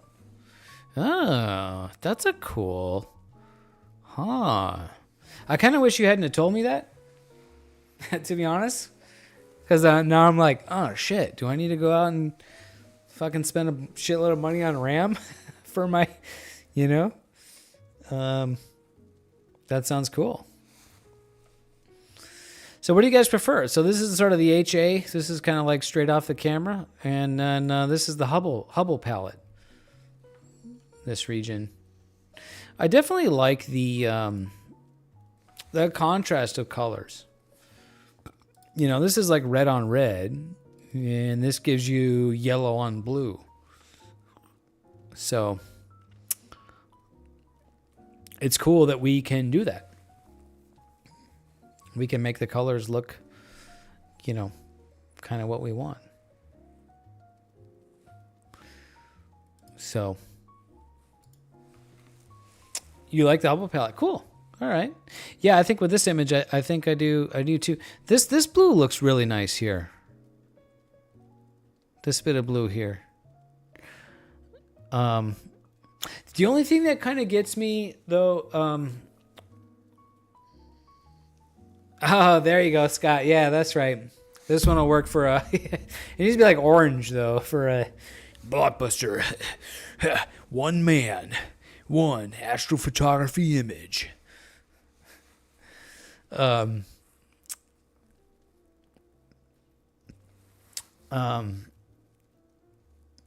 Yeah, this blue looks really good.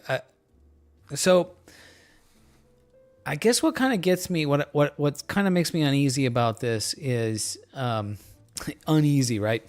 Is, I shot this with one-shot color camera, color camera, with dual narrowband filter.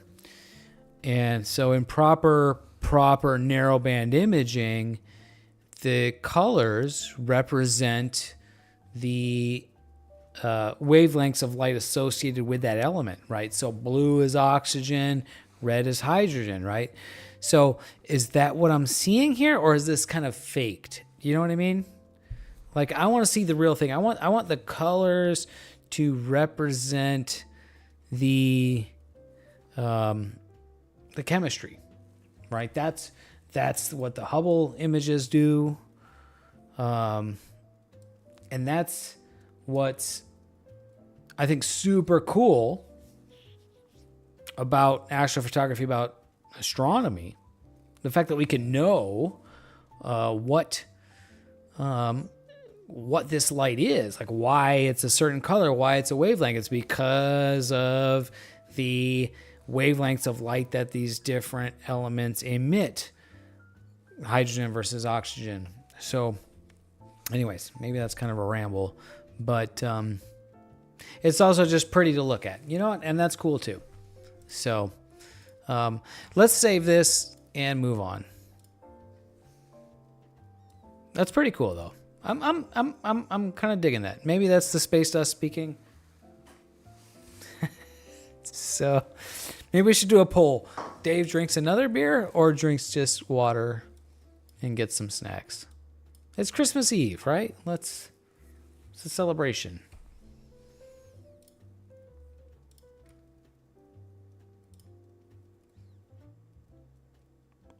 All right, where is that? That's right there. So I'm going to give that today's date, 24th. And I'm going to call it SHO because that's the Hubble palette.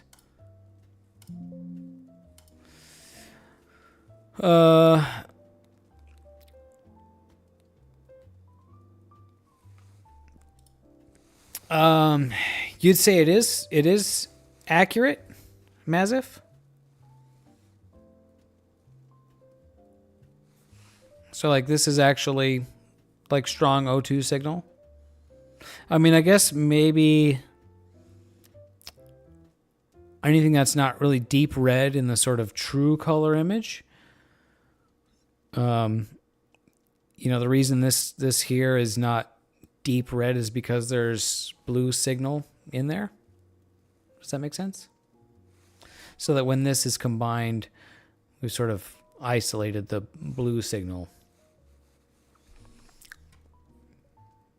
I don't know. All right, we're moving on though. We're marching forward.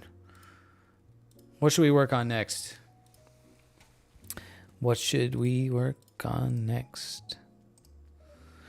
Maybe.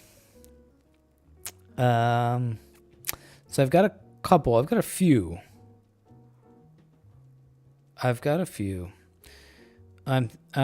This is one. Maybe we should do the North American. No, you know what? I don't know. I have so many images. It's like, what do I want to work on? This one, I'm curious what else I can get out of this. This is my longest. This is 17 hours and 34 minutes and 50 seconds. The Satyr. This is the star Satyr and the Crescent Nebula. So maybe I should play with that one. Let's see. What else do I have? I also have the Rosette Nebula. We could play with that one.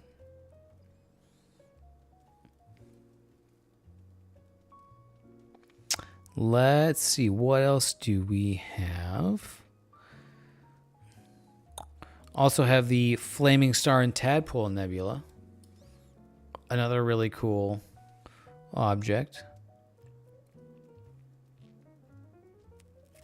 I also have the Elephant's Trunk Nebula. I have a bunch. Look at all these. These are. I have so many. Which one do I want? Which one? Let's work on the.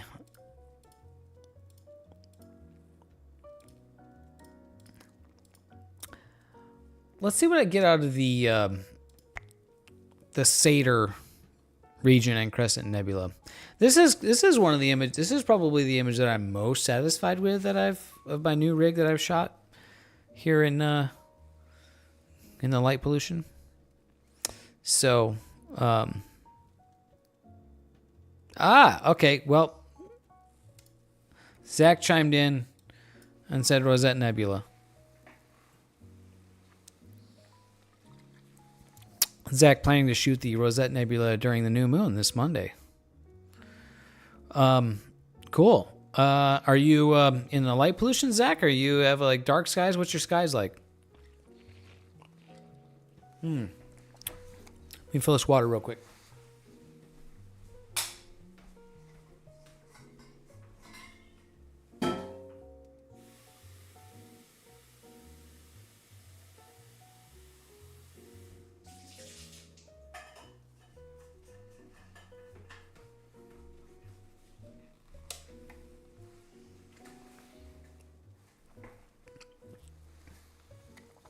Ha!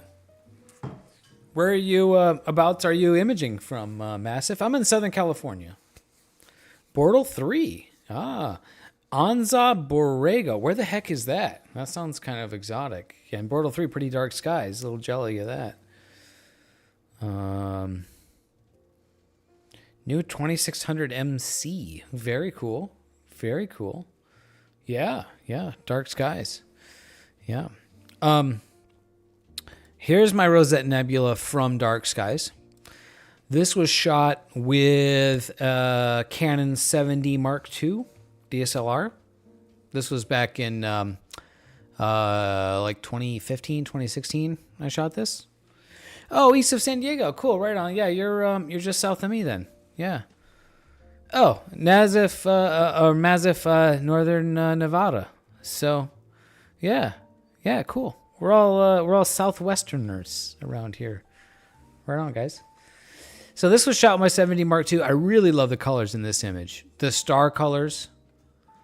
I mean, look at how like blue, the star blue, like blue and orange, and then in the core, you know, this like pink and this like beautiful transition to purple and then blue in the core there. This, I don't like the star shapes on this image, and that was because I was using, I think I shot this with my Canon, I think this was a 70 to 200 f2.8 telephoto lens, and I'm pretty sure I had the 2x extender on it, so it was like a 400 millimeter focal length, and that created these ugly spikes on the stars. But the color is really brilliant, right? And this was not a modified camera either. So an Astro modified camera, the red would show up a lot more, and it was probably only a couple hours of integration time. But it was like a Bortle 1, Bortle 2, really dark sky sight. So, in the grand scheme of the universe, seconds away from each other. In the great, yes, mere microseconds away from each other. So let's play with this Rosette Nebula. This is only an hour and 40 minutes of integration time. So not a lot. But let's play with these narrowband normalization tools and see what we can get.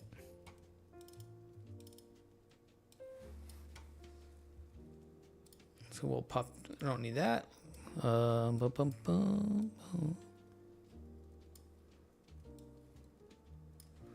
Zach, I think you said you were new to astrophotography, right? Or were you the guy that was saying you were new? Do you live in a really dark spot, or do you like travel? Are you going out to like go camping on Monday? I'm hoping to get out over the weekend too. I haven't had my new astrophotography rig in dark skies yet. I'm really hoping, fingers crossed, the weather holds, it works out.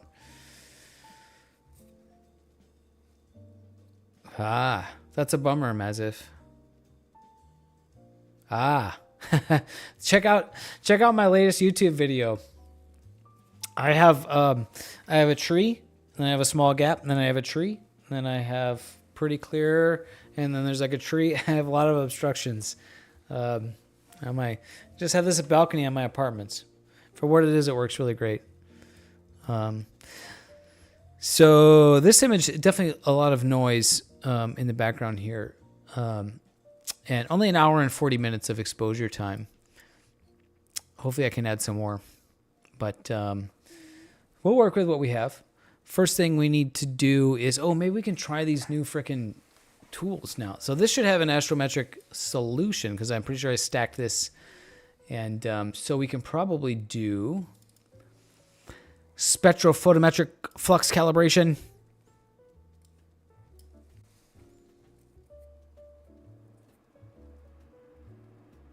Ah, yes, very cool. Very cool. Yeah, Zach. Oh. Crap. Nope. Okay, can't do it. We're just gonna use Graxpert.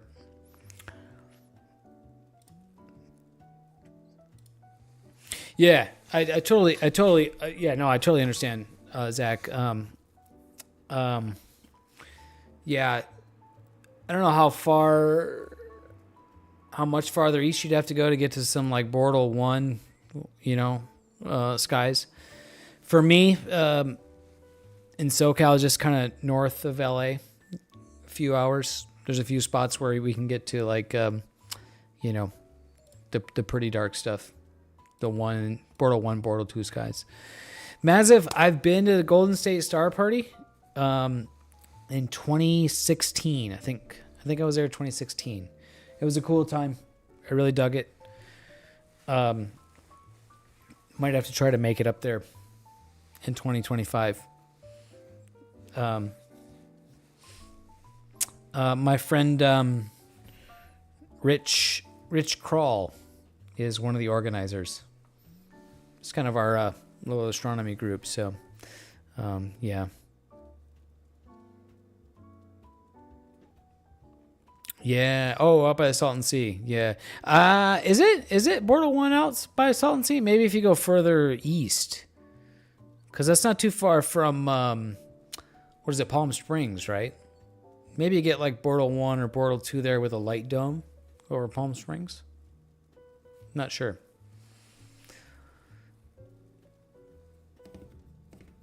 Oh, cool. How was it last summer? It was super hot that weekend, wasn't it? That weekend? I was up in the mountains that weekend. I didn't want to go that far north. Yeah, I wouldn't want to be out there in that heat. Okay, gradient removed. Let's blur exterminate it. Oh, whoops, so I need to color calibrate it. Guess we can blur exterminate it and then color calibrate it.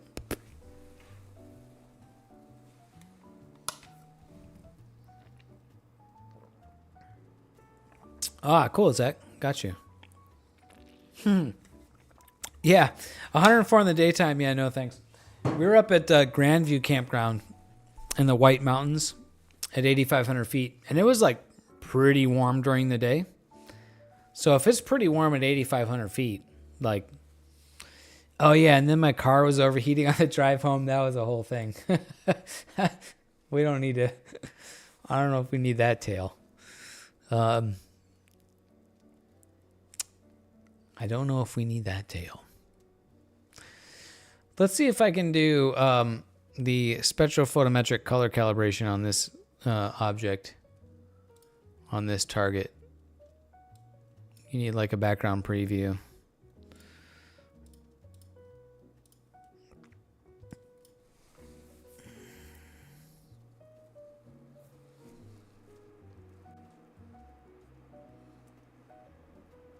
Ah, there we go. That's cool. All right, color calibrated. This looks cool. I looking at this just makes me go, gosh, I really want more integration time because all this noise would just be much better. These details would show up better. Damn clouds. Old man shouts at clouds, right? What's that meme? All right, get these stars out of here. Yeah, I was at the Golden State Star Party, like 2016. It was a good time. I love that the whole Star Party situation. But my favorite spot is Grandview Campground in the White Mountains. Up in the mountains, in the daytime it's cooler up there. Just the being up there in the mountains and the sights, during the daytime. And then the nighttime observing, it's the best night skies I've ever seen. You're at 8,500 feet, so you're above a lot of the haze and less atmosphere to see through. And yeah, that's definitely my favorite spot. Noise exterminator. Stars are out. Let's get this noise out of here.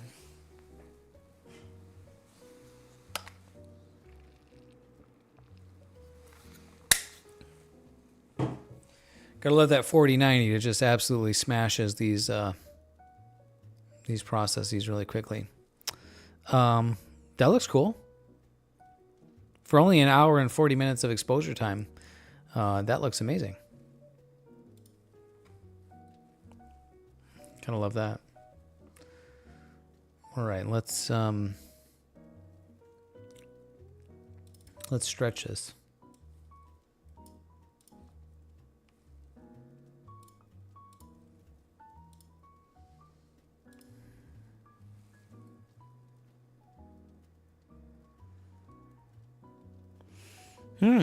Auto linear fit. You think it produces better balanced color images than even SPCC? Let me try it. I think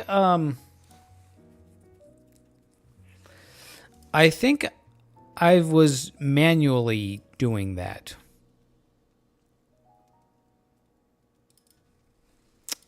I think it was manually doing that. Oh, whoops. Oh, no, that's fine. Yeah, but I'll give it a try. What about all about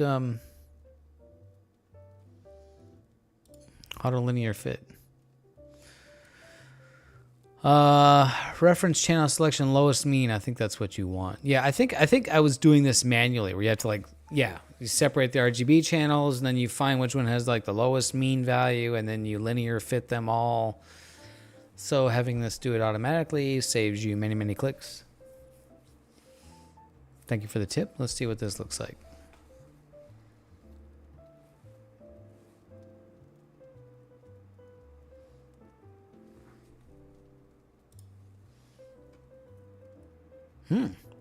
Well, that's different.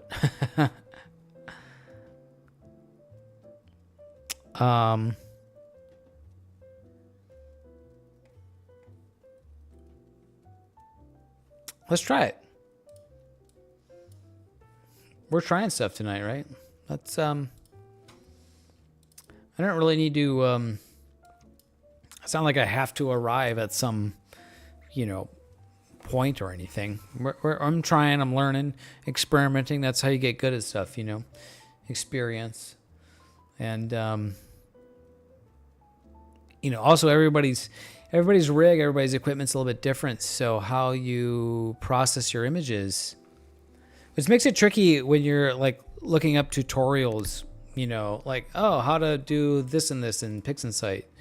And, the guy who did the tutorial is like, oh, this is how you do that. And it's like, well, that's how you do that, with your rig and your gear. But everybody's a little bit different. So.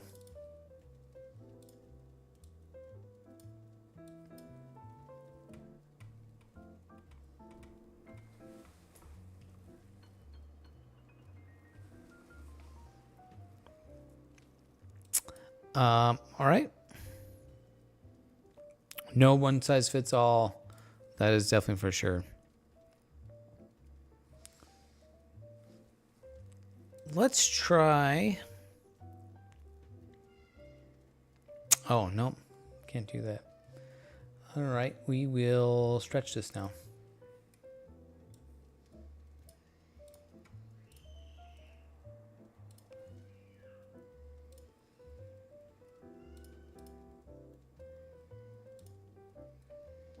Holy moly. That is a freaking narrow range there.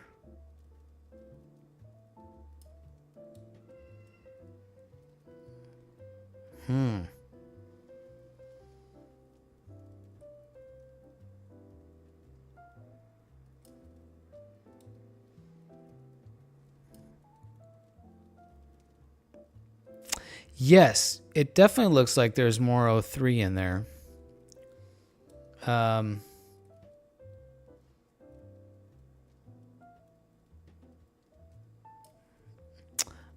But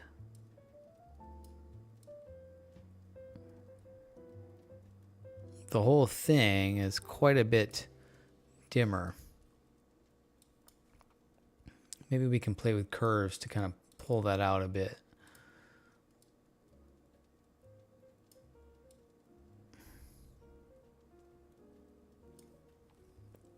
Now there's definitely quite a contrast with these reds and blues in there.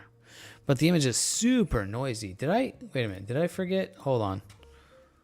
Did I forget to, No, I noise exterminated it. Huh. Hmm.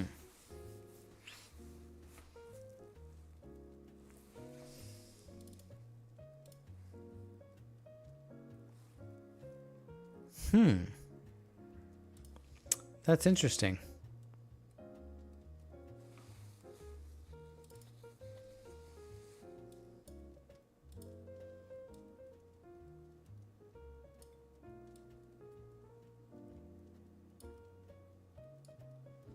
Play with the curves here to try to bring that out. But super noisy. That's interesting. So that's... Huh.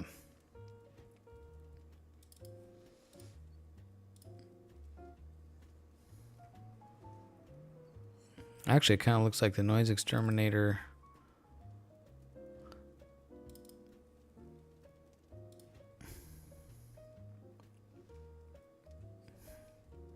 Yeah, that was the auto linear fit, right? I guess it's just kind of a, yeah, maybe that's a casualty of the lack of integration time. Maybe you could say. Maybe you could say.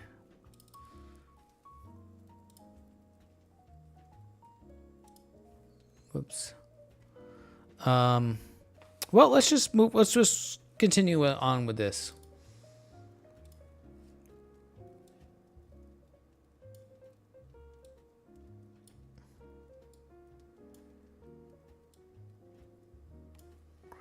And, you know, that's what you get for not having enough time on the target.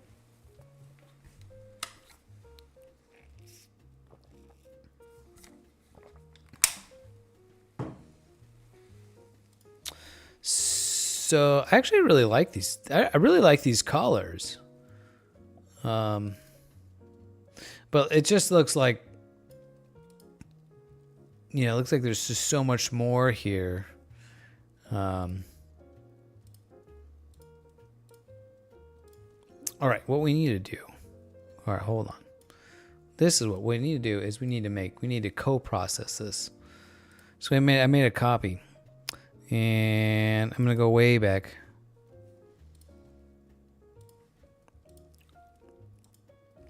So blur exterminated. And now let's do the color calibration. Spectrophotometric color calibration.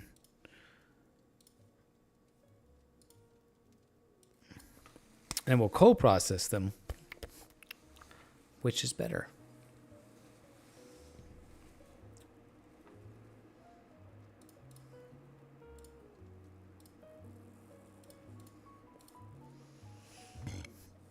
Okay. Whoops. Auto stretch. Kill the preview. And we'll remove the stars. But we already have a star image, so we don't need to generate a new one. Oh. Actually, crap. I think I do want another one. Abort! Because this one was, the stars were balanced quite a bit differently.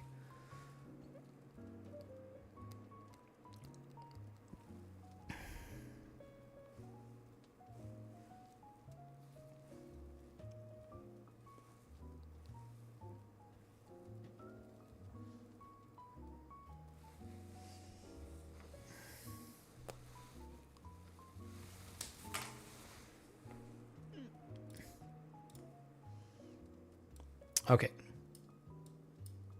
I don't know if it'll make a difference, but these, you know, once it, the stars were different, so we'll just have both of them there. And, okay, that one is ready for noise extermination. I kind of had them both about there.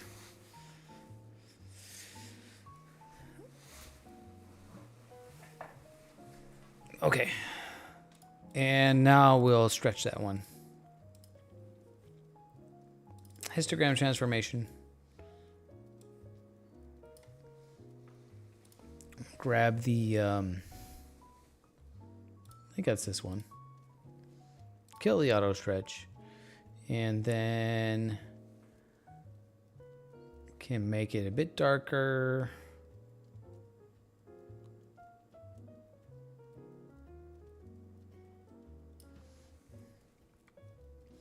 Looks a bit noisy, but it's to be expected. Yeah, so, you know, I love these colors in this one, but it's like you lose a lot. Like I'm losing a lot there. Versus here, you know, I don't have that nice, beautiful contrast, but I have a lot of data. Maybe this auto linear fit trick will work quite a bit better on some of my images where I have a lot more data. So I'm excited to maybe try that on another image. So this one will try the narrowband normalization tool.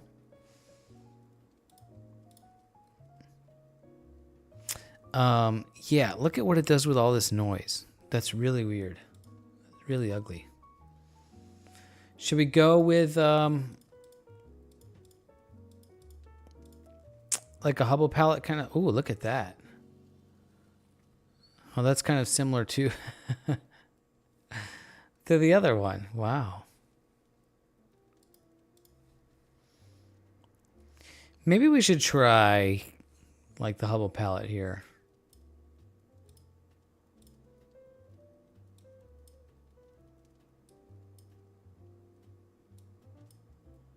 You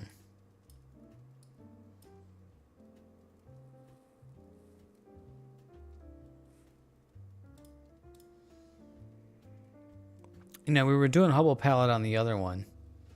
Maybe we'll just kind of commit to it, you know? Got the yellow and the blue in there.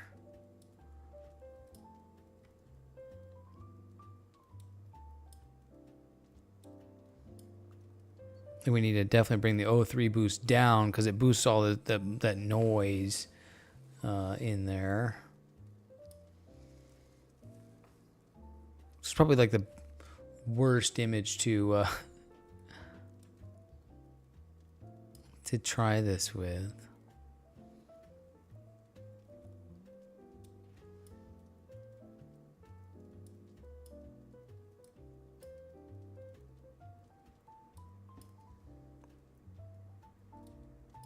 I guess there's not really a wrong, you know, answer with this, right? It's just kind of like, you know, what this is sort of like gives you this sort of artistic expression. It's like, what do you want to kind of make these images look like?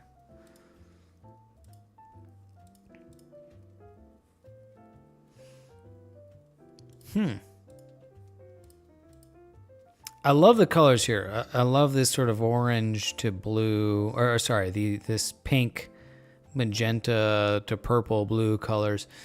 Although here, I don't know, maybe you just see more detail. That's kind of the point of that. I don't know.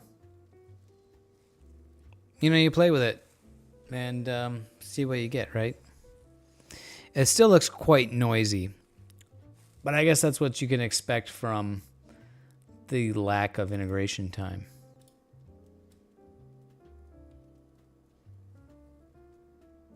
Yeah, a little bit more contrast. So I think that's kind of the price you have to pay is, you know, the lack of integration time and or the noise from the light pollution, and you just kind of have to crush the background signal like that, which I hate doing.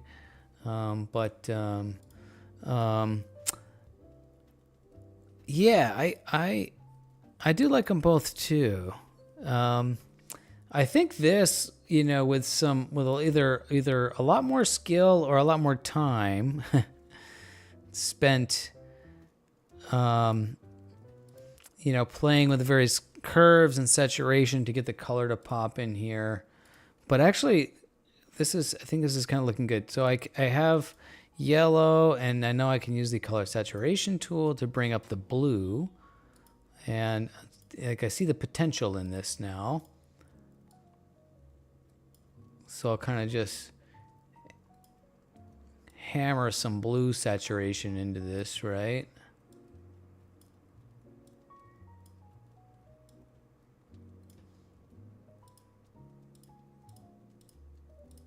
Yeah, that looks pretty good in there. That's okay. Yeah, right? That's looking...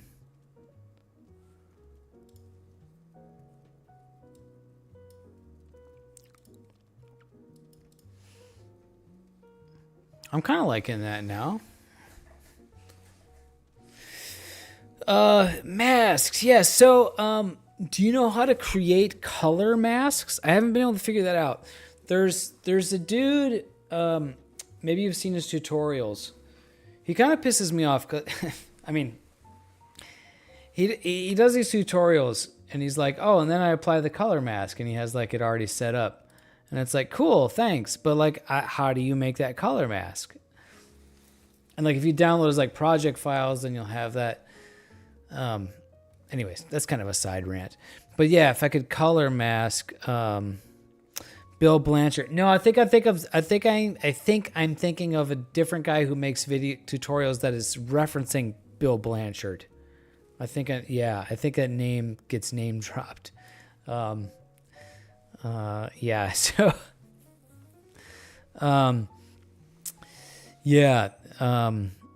yeah, like if you could mask the yellow and just like saturate the blue here, right? Which is what I'm trying to do.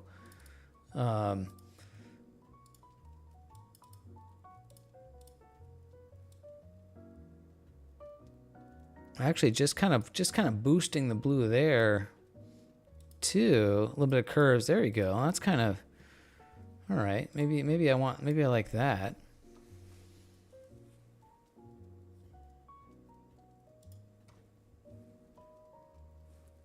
Maybe I like that. It's a bit noisy. Scripts, utilities, color masks. Scripts, utilities. Oh, there it is. Haha. Okay. Let's play with that. Thank you. Damn, dude. That's why you do shit like this. That's why you stream, you know? That's why you reach out. You learn stuff. There's so much to PixInsight, you know? Like, is there any such thing as somebody who's like an expert? You know what I mean? A PixInsight expert? Color mask. Target image. I guess that's the right one. So I want to mask yellow. Chrominance mask. Okay. I guess that's right. All right, let's try it. And just pop that on there, right?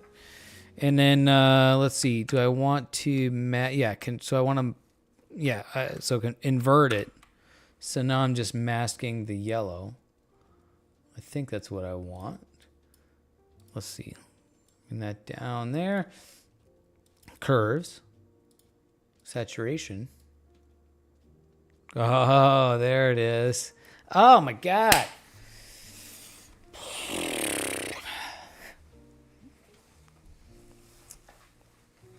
Just some random guy shows up on my stream and like saves my entire life. Yeah, that looks pretty good. Yeah, for freaking only an hour and 40 minutes. Adam Block is the ultimate expert? I don't know, dude. I don't know anybody. So many. Yeah.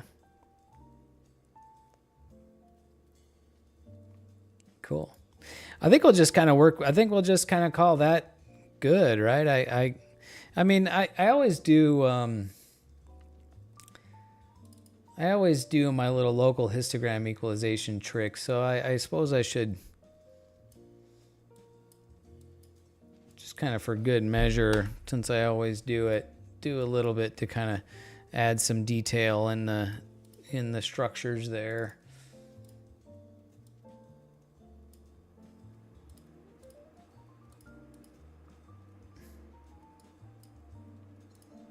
Kind of do it subtly, but kind of makes everything look a little bit more depth, a little more depth to it, a little more texture.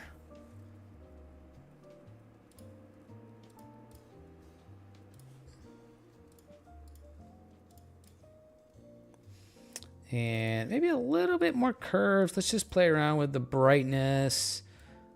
Just kind of bring that up. I'm venturing dangerously into the realm of over processing.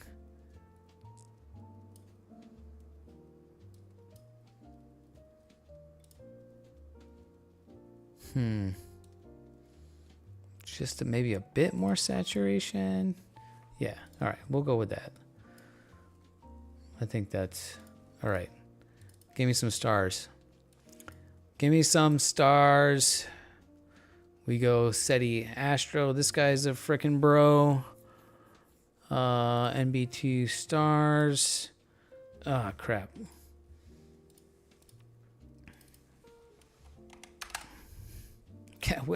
Gotta remember gotta know the names of these things here. S2, apply star stretch. 3.5 has been the range that I like. Yeah, I feel you. I feel you, brother. S22 stars. And then we go over here. Pixel math combine.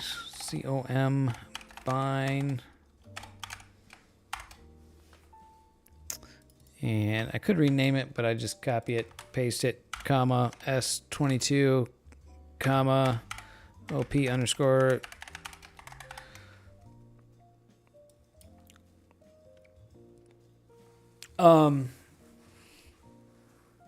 I forgot to clone stamp out those ugly halos, but that's pretty cool.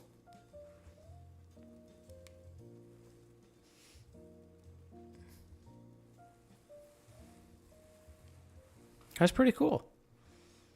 Let me undo that. Got to go to my clone stamp tool here. And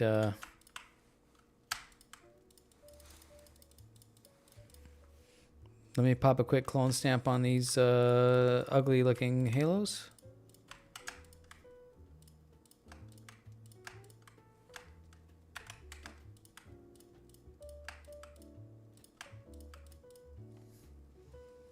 Not that many in this image. Kind of clean up some of this. These like really faint ones really don't really show much. Okay, good. Go drink to that. Yeah, for an hour and frickin' 40 minutes from the light pollution of Southern California with a teeny little planetary camera, you know, not too bad. I suppose we have it open. We should process this one as well, right? Because I do like those colors.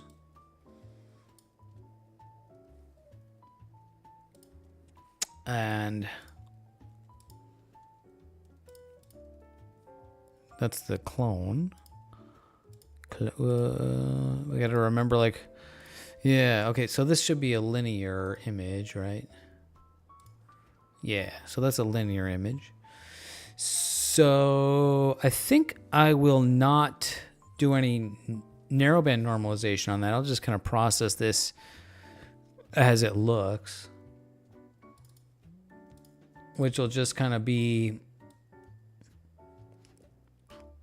trying to push the brightness up.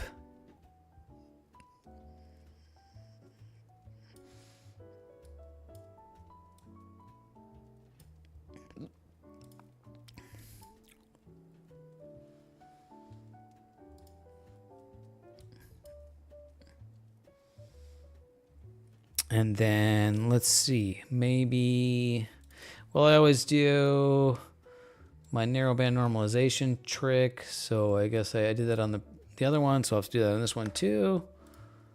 Make a range mask and then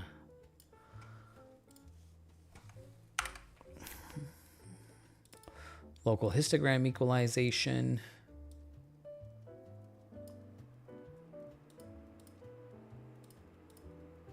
kind of just speed running this.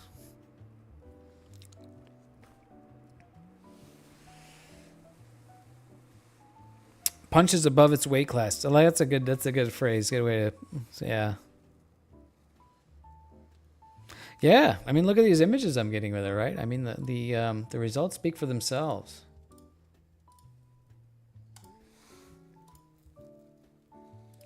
They make the same camera, Player One Astronomy. I haven't drank that many of alcohol tonight, Ossifer. Player One Astronomy makes the same camera in a proper cooled version. I do not have that. I have just the regular version. So these are just calibrated with only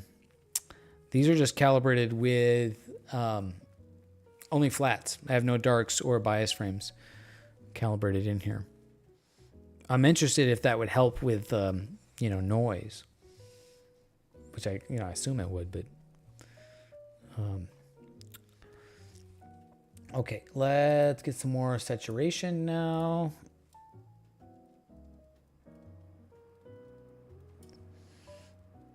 Yeah, this one just kind of looks extra noisy. What happens if I run Noise Exterminator again on here? Just try it, right?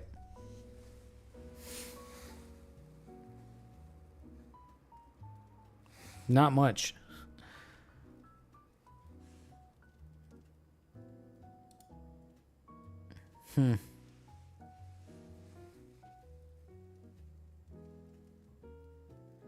Oh, damn, that sounds cool. Mono 585 with integrated EFW. I don't know what EFW means. Loaded with filters. Oh, electronic filter wheel. Got it. Oh, shit. That sounds dope. Don't tell me that. I don't. You guys know how the money pit, right? I don't need to hear that right now. Now's not the time to know about this kind of stuff. I mean, that's sick though. Thank you for, but yeah. All right, let's throw some stars on this image and see what we think.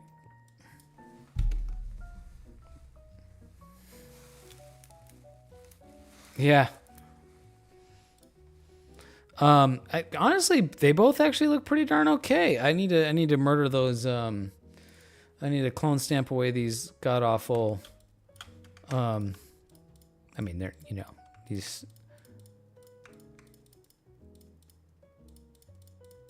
these star halos. Kind of exaggerating with the god awful statement.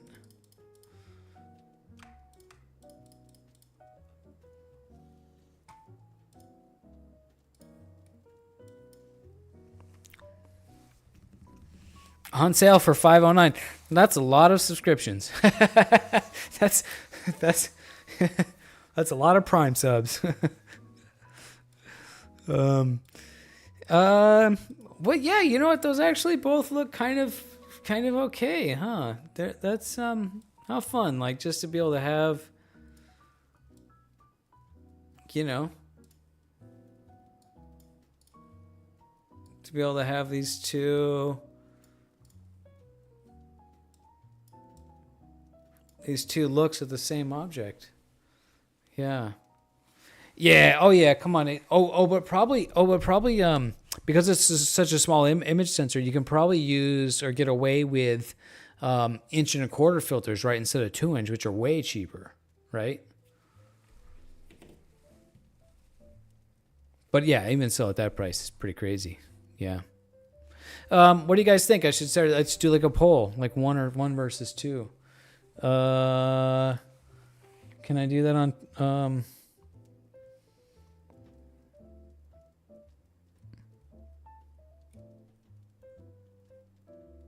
manage poll? Create a new poll. Question: RGB or SHO? RGB, SHO. Duration: 5 minutes. All right. There's a poll. You like the red blue.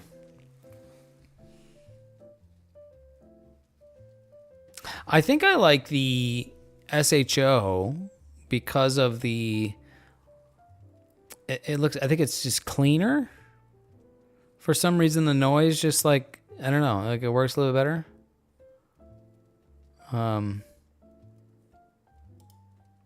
Yeah. Yeah. It's a tough choice, huh? Yeah. Yeah.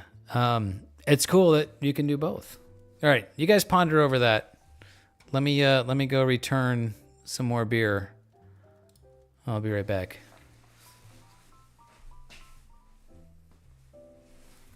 Oh, but then I just realized you can't see that as well.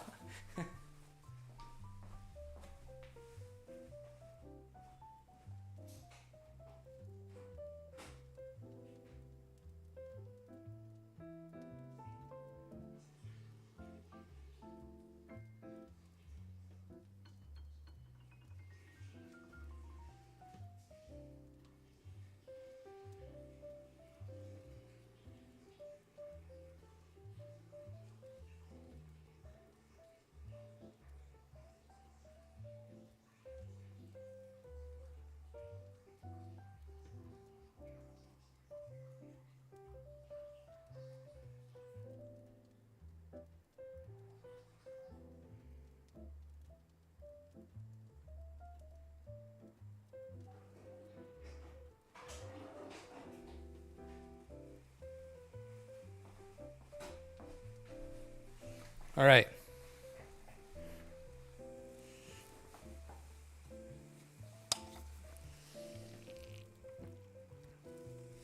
I actually only have one vote, Scott.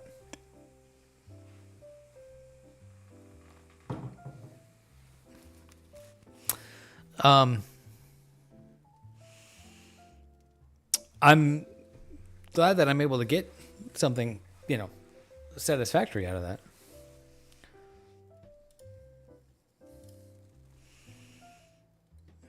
But pretty neato.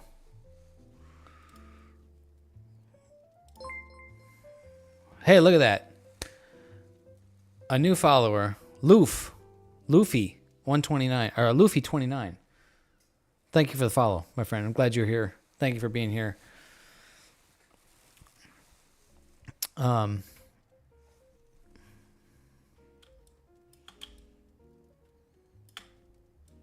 The Rosette Nebula.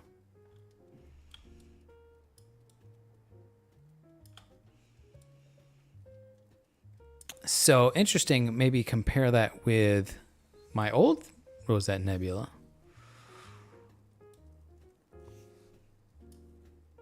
So these two are pretty closely matched in colors.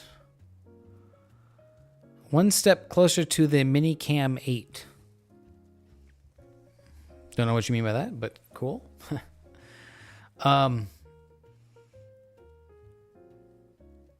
Yeah, these two colors are pretty closely matched. This is a much larger image sensor, much sharper image. And more, well, not more integration time, but just more darker skies. Yeah. Oh, the follower. I got you. Yeah. So.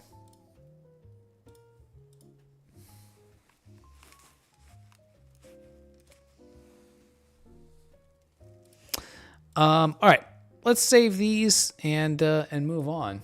Although the poll is still open, you guys can vote.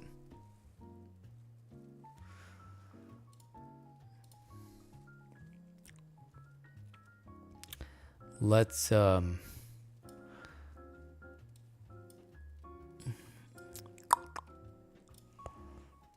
save these pictures. Whoops.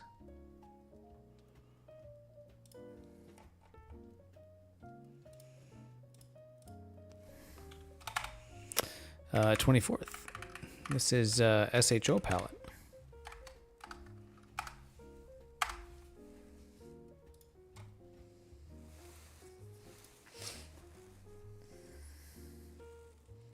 Ah, RGB won with 2 votes. Well, okay. The people have spoken. But I'll save every one of them.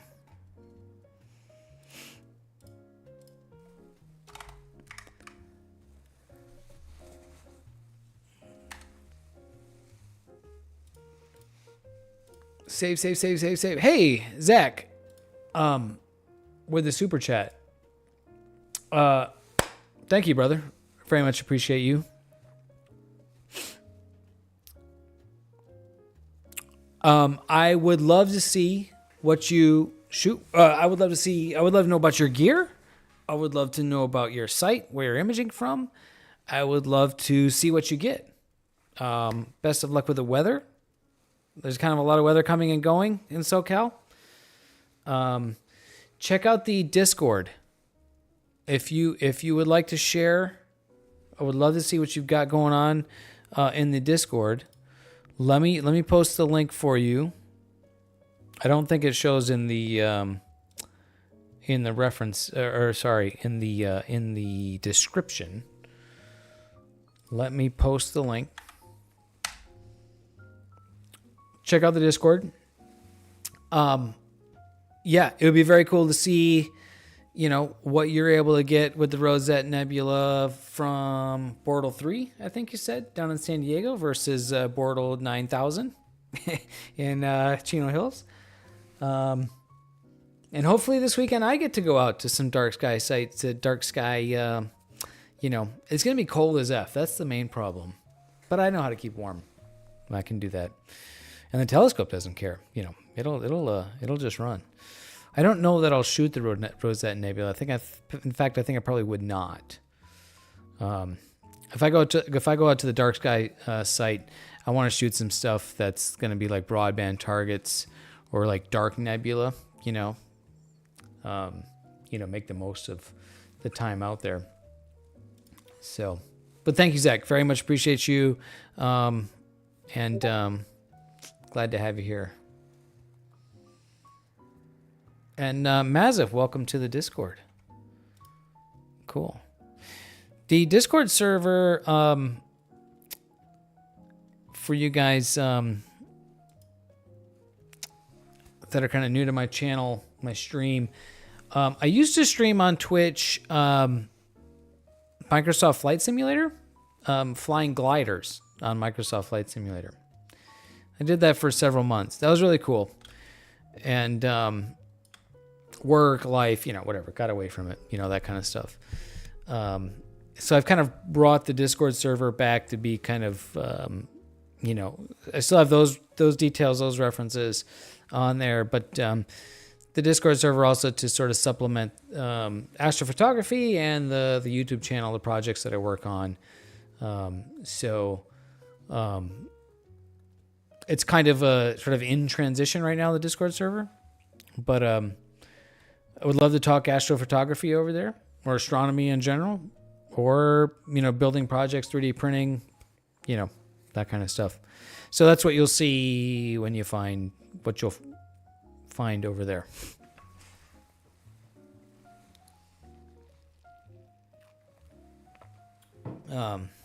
Okay, let's find something new to play with. Good on those. I'm thinking maybe we transition the music too.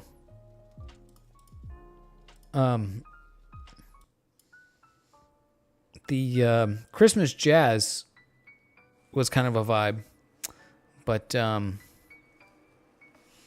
we'll switch to best lo-fi Christmas mix ever. All popular Christmas songs lo-fi remix.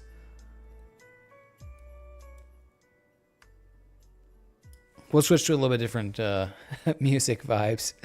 Let me know what do you guys think about that. You loved Astrophotography. Oh, hell yeah, Mazif.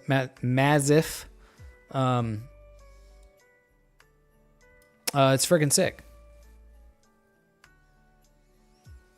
Is there no music coming through, Scott? I may just have the mix way too low. I think I have the mix. There we go. Maybe that's better. Has there been no music the whole time? Well, at least I won't get a copyright strike, right? Now I will. All right, let's try the Flaming Star Nebula. Let's see. I think that's this one.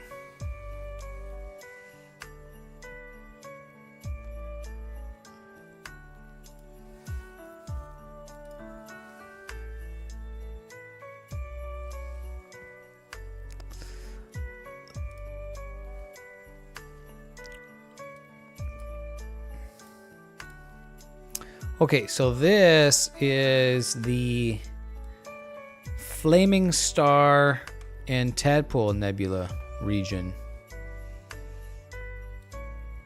This is the Tadpole Nebula here and the Flaming Star Nebula down here. And this one, yeah, this one I did not drizzle integrate, so it's a little lower resolution. So all these processes will go quicker. But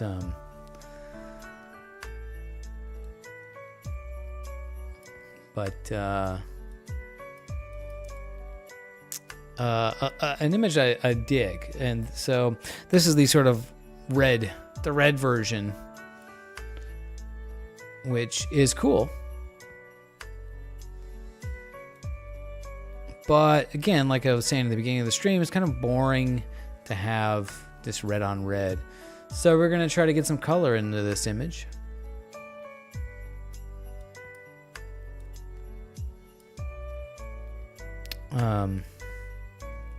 Unfortunately, it's going to be a little bit small on your screen. So first we need to remove the gradient. And we're just going to use Graxbit for that. I don't want to play around with the... Oh, well, all right. We'll try...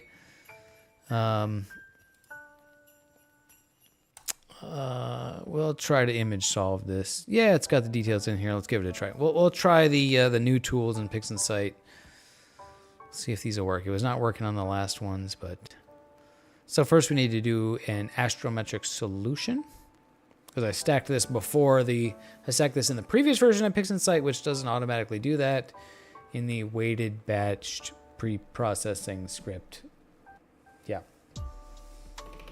All right. Got a solution. Cool. That worked. Okay. So spectrophotometric flux calibration. See if this will work. Oh, cool. Very cool. As if. Okay, flux calibrate. Look at that. Anytime you use a program and it gives you a graph, you know, you're doing something right. All right, let's try the multi-scale gradient correction on here now. And I think we'll just run it. There's something about the gradient scale. This is one of the new tools in the new version of PixInsight.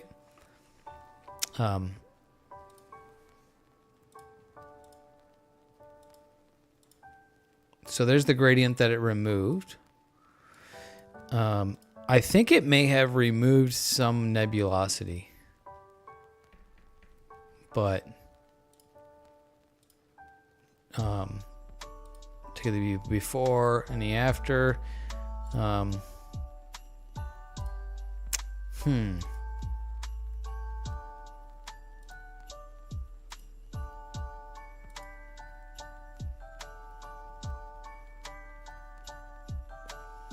Perfect field of view for these objects. Pretty good. Yeah, I mean, to have like, you know, the composition. You've got this thing here, you've got this thing here, you got this thing, and you got this. You got, you know, star cluster, you know, emission nebulae, reflection nebulae. A lot of stuff going on in there. Kind of cool. Okay, what I'm gonna do is I'm gonna make a copy of the image. And we'll try a couple of different gradient correction techniques. This is kind of what I've been doing, is rather than like trying to fine tune the settings and tweak the settings on the various gradient correction techniques. I just try them all at default settings and see which one works best with default settings, and then go with that, you know. So that's the gradient that Graxpert removed, and that was the new fancy tool. And then we can kind of just look at the two side by side. I don't see a whole lot of difference. Actually, I think I like the Graxpert one better. Yeah. You know, 6 in one, half dozen in the other kind of situation.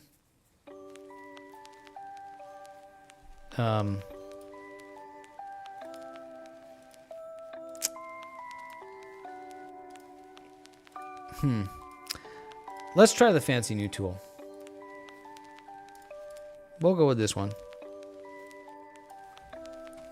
So we removed the gradient. Now we'll do the color calibration. A lot of spectrophotometric stuff going on here.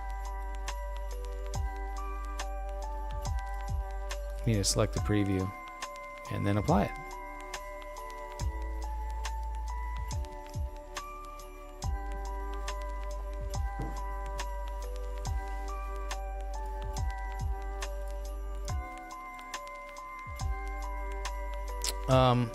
Colors look right, I suppose. Should look reddish. Yeah. So now we will blur exterminate. And I guess I didn't see it come through, but I actually picked up 2 subscribers along the lines there. So if I didn't thank the other subscriber, I apologize. I missed that. That raid came in and you see a lot of notifications. Oh, snap. Mazif sharing it up here. A Flaming Star and Tadpole HSS with over 30 hours. 30 hours dedicated to the Sulfur 2 channel alone. Wow.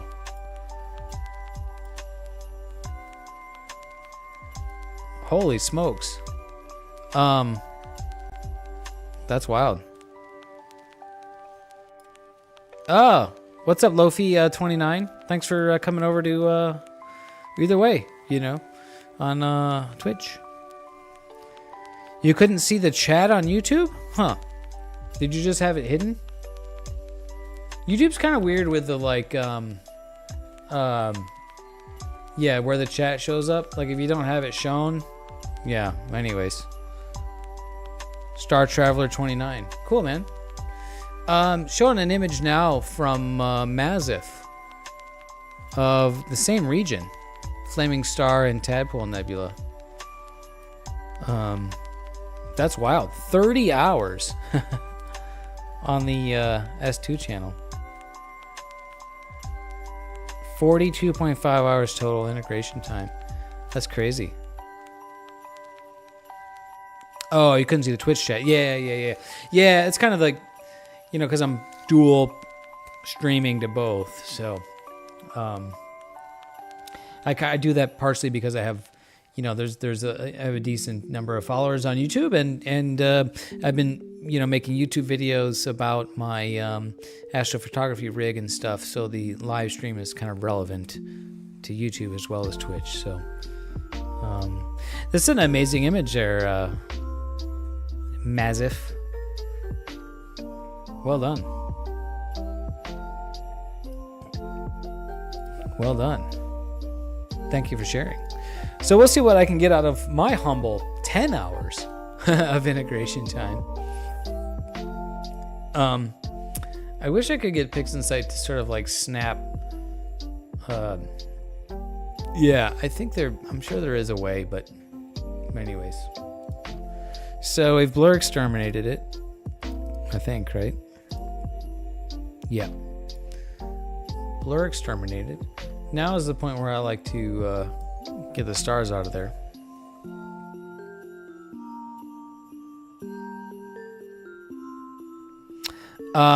What's up, beginner man, over on YouTube? Any issues with the update? No issues with PixInsight itself. I think it should be expected. Well, it's gonna break like all your plugins and stuff. And some plugins either are not compatible with the new version of PixInsight, or I don't know, they just need to be updated, or the repository situation, it gets tricky. So I did not have to uninstall the previous version. I just ran the new update.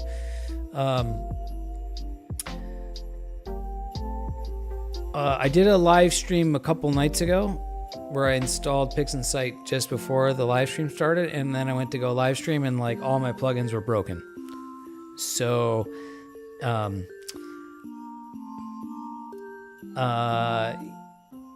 you could have some issues with that. StarNet 2, I used to use StarNet to remove the stars, and that with the new version of PixInsight, it more or less does not work with the Blur Exterminator plugins because of the like tensor DLL thing. I don't know, it's weird. I couldn't get those two to play nice, so I currently do not have StarNet 2. I'm using Star Exterminator. StarNet 2 I really liked because, well, it's free and it does a fine job, just as good a job as anything else for removing stars most of the time. But it seems, yeah, it's not working. It'll work by itself. It will not work with Blur Exterminator or Noise Exterminator plugins. Hope that makes sense. Best to wait a few weeks. Yeah, I would say so probably. I mean, unless you really want to try the new features. There's some cool new features, but they're maybe not really game changing right now. They're certainly not for me. I wanted to try them just because, it's fun to try new things. Yeah, TensorFlow, that's it, Zach. Yeah, exactly. Yeah, right. It's just like TensorFlow.dll thing.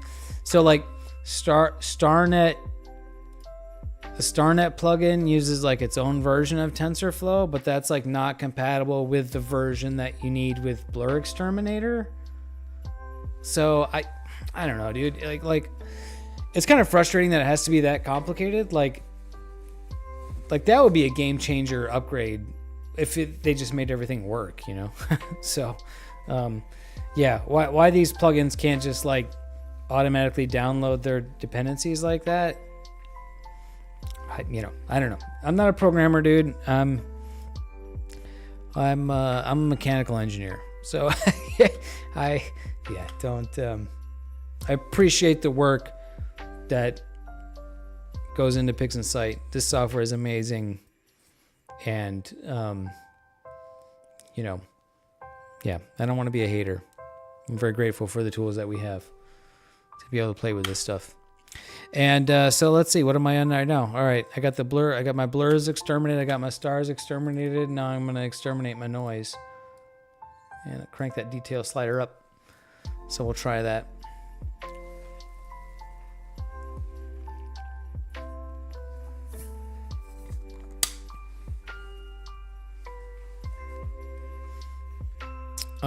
Yeah, that's cool. Look at how much like cool stuff there is just kind of going on in this region. All these like, I don't know, organic looking, flowing, veiny looking shapes of gas.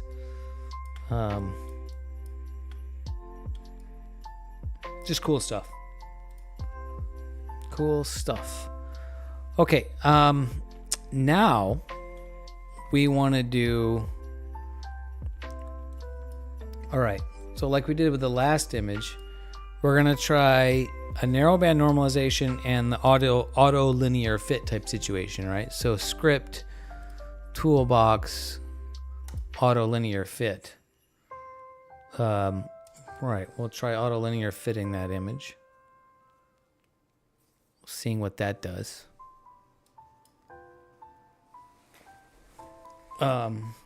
Whoa, there's some colors in there.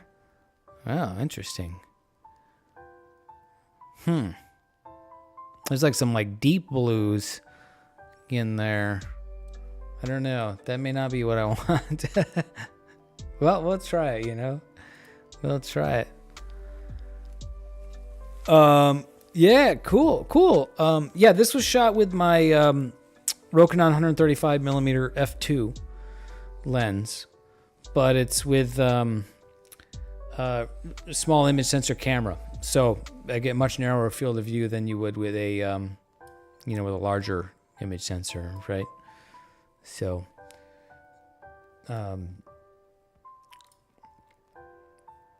okay, let's stretch these images.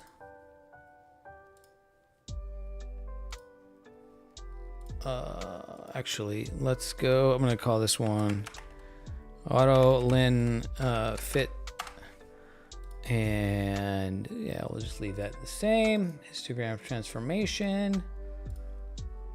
And we'll just apply the auto stretch. Check my preview here.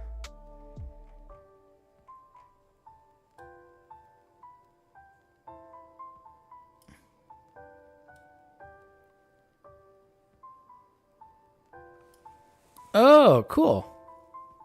ASI 533. What image sensor is that? So mine is the Player One Astronomy Uranus C, which is the IMX 585 image sensor.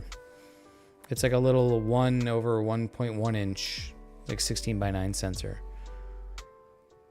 That camera might be using the same. I'm not familiar with the ZWO product line myself.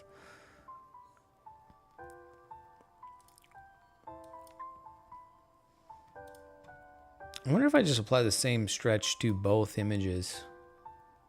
Yeah, no, didn't want to do that. They have unique stretching needs.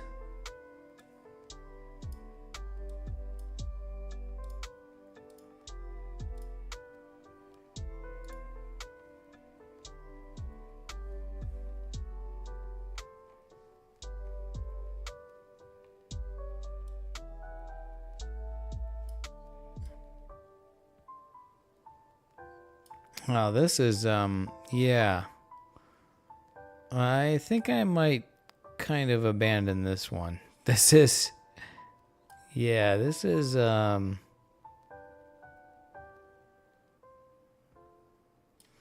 yeah. I don't think anything as good's coming out of that. We'll focus on this one. Oh, cool. IMX 533 square 1-inch sensor. I think Player One Astronomy has another camera with that sensor in it. I'm kind of more familiar with their product line, but yeah. That's kind of something I don't like about ZWO's cameras is they just have like another arbitrary random numbering scheme.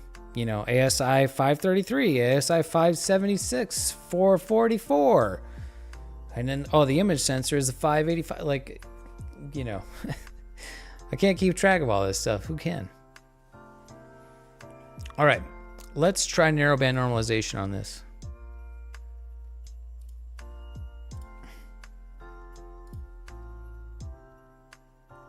Oh, that's kind of cool. Just the SHO palette like that. That's kind of what we were looking for.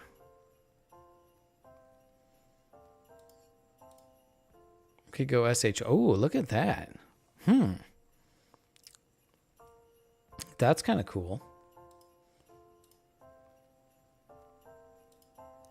We're kind of just playing here. Those ones don't look very good. HOO Model 1. Model 2. Model 3. But if I go SHO, now there's like green and orange. That's interesting. Wait till you work with ASI 294, which use the IMX 492. 294 uses 492. Bro, come on. Like, Ay, ay, ay. No, honestly, literally, that's one of the reasons I did not buy a ZWO camera. I was shopping for planetary cameras, and they have like, I mean, they've got like at least a dozen planetary cameras, right? Small cameras, and I'm just like, dude, which one is which, man? And like their website organization and their marketing just makes it like impossible to choose. So I'm just like, I don't know one sensor from the other, but Player One Astronomy, they just make it a lot simpler. So, I kind of like these colors. This is kind of different. Look at, there's kind of like orange and green in here. So maybe we go with that. What do you guys think? Let's do it. Let's try it. Screw it. We're just trying stuff tonight, right?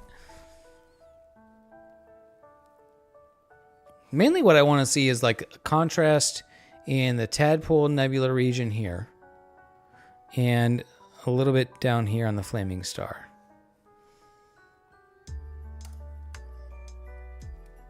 And let's see, we'll compare that to my sort of RGB, my sort of stock settings image, which is just varying shades of red. But there's a lot of red in here. I mean, it makes this image look really cool. But yeah. You got that because it was the cheapest at the time. Well, I can feel that. I can feel that. All right, let's see. My next steps usually are to do some range selecting. Select kind of the brighter areas, and then we will make this mask and do narrowband normalization. Oh, sorry, local histogram equalization. Whoops. Okay.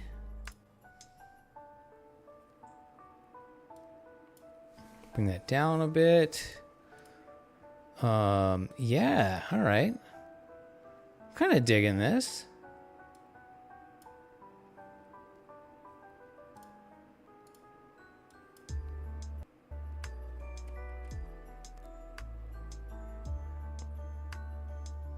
This is kind of looking pretty sweet. Get that mask out of here. Don't need that. Play with the curves.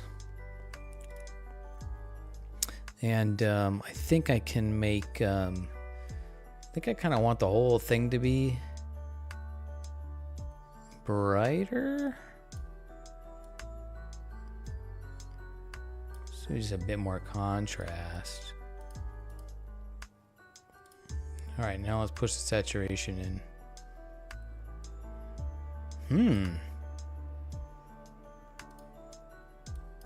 There's like a shitload of green in there.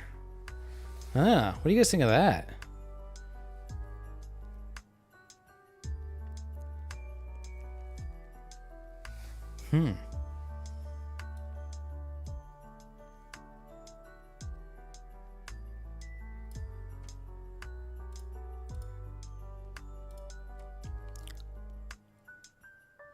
Yeah, and then just boost the red. Because I kind of want to match the amount of red that was like in that other image, right? But now I've got the contrast in the nebula there.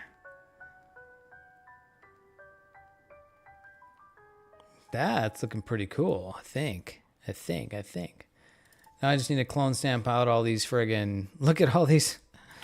Oh boy, look at all these friggin' halos to get out of here.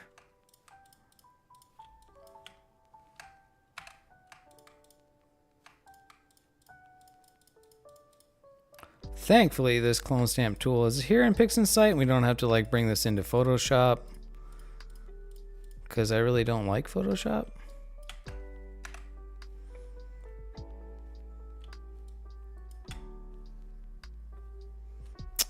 Zach, they're halos caused by the filter, or a combination of the filter and the sensor and the optics.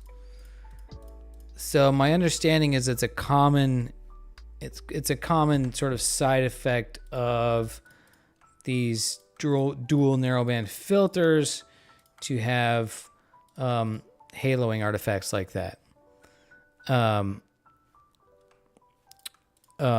So and some filters are better than others, and I would suspect also that perhaps how bad the halos are depends on your specific camera sensor and optics situation. It might look cool with a high pass filter in Photoshop. I don't know what that would do.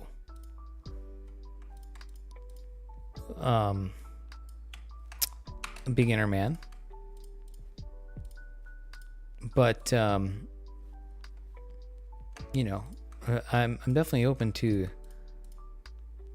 suggestions.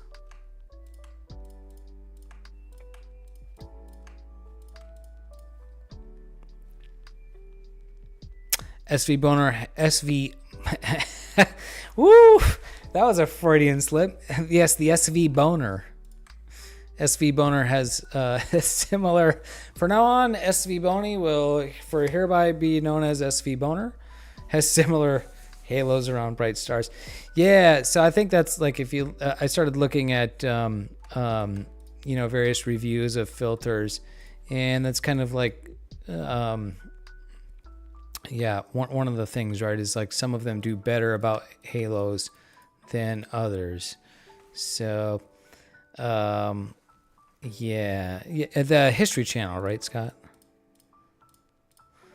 I'm really interested to try SV Boner. Bro, SV Boner. Oh, man. So Player One Astronomy has a dual narrowband filter.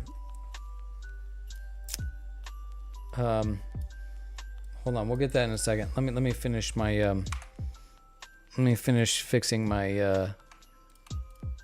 my clone stamping here.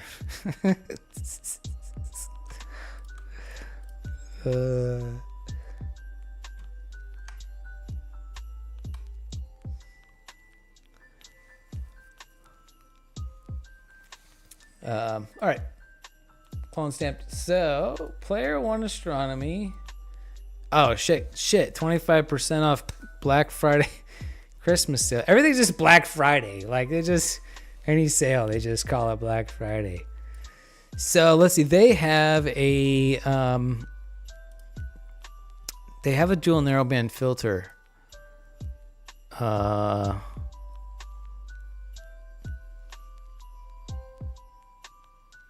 Yeah, look, they specifically call it anti-halo. Anti-halo Pro. $400, bro. Like, Jesus. If this is, they're supposed to be kind of like a budget brand too, but yeah.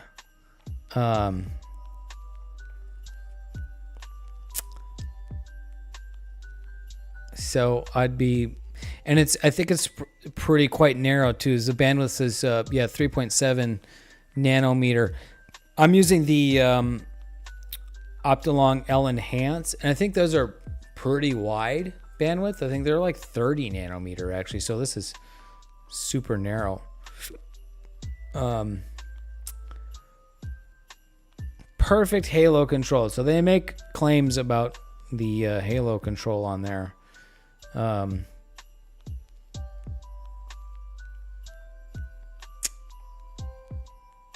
I'd love to try it, but for $400, I guess I'll just keep clone stamping out halos for now.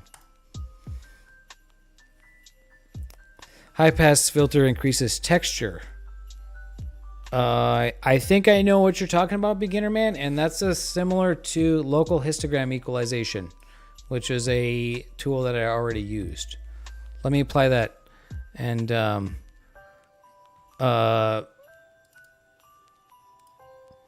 so take a look at what local histogram equalization does. So that's with it like turned all the way up, which is obviously way too much, but I think it's a similar effect to what you're describing.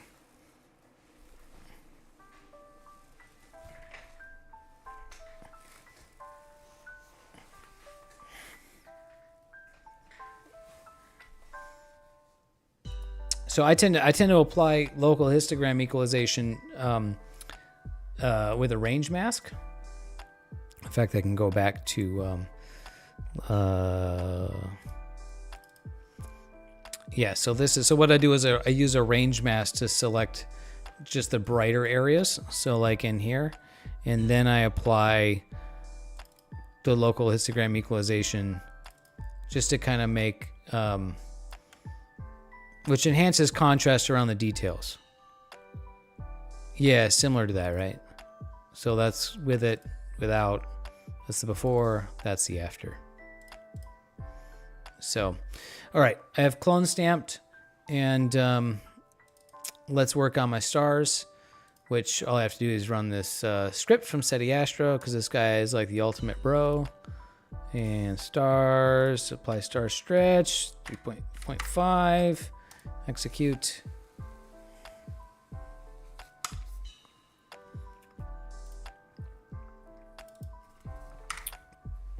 Just friggin' download somebody else's script, you know? Similar to that. Cool. All right, let's put some stars in this image and see what it looks like with stars. It always kind of looks like, you know, finished once you add those stars back in. Pixel math combine. Ah, gotcha. Yeah, let me get these stars in here. Yeah, it's pretty jarring when you first start using PixInsight, huh?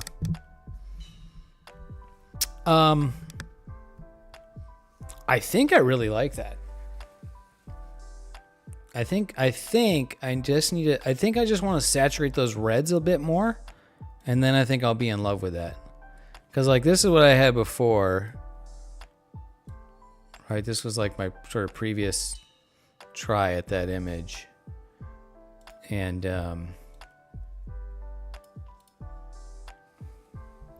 so comparatively, like right now, this just kind of looks sort of flat, kind of washed out, but we can fix that. Or we can adjust that. What we'll do is we'll just bump the global saturation. But I don't want to do too much.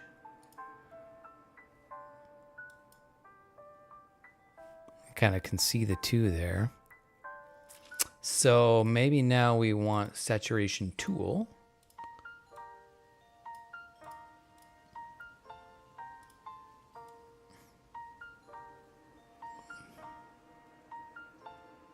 Just kind of saturate the reds more.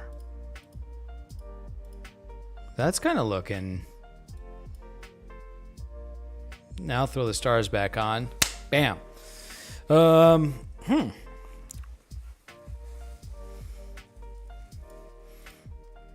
don't know. What do you guys think?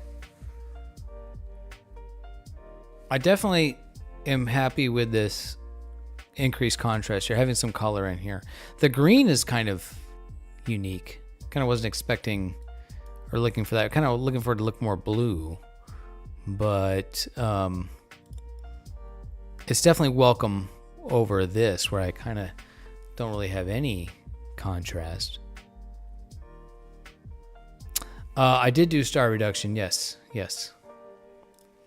For star reduction, I use Blur Exterminator. The Blur Exterminator plugin that tightens up all your stars. And then I sort of further reduced them, or I basically stretched them differently than the nebulosity using this script from SETI Astro, either narrowband to RGB star combination or the star stretch script that he has. So that allows you to stretch the stars differently. I could reduce them even further. But yeah, I don't know. I think I kind of like that. It's still kind of, yeah, it still makes it look, I don't know, kind of noisy, kind of muddy. I don't know. It's kind of hard to describe. Versus this looks just more smooth.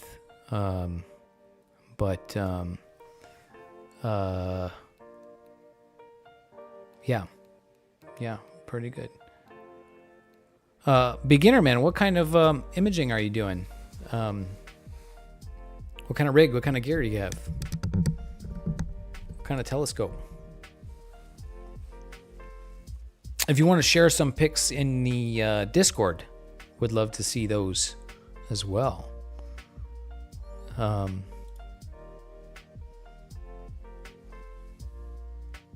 Oh, what if I just SCNR the green? Nope. Yeah, no, it doesn't do anything. Okay.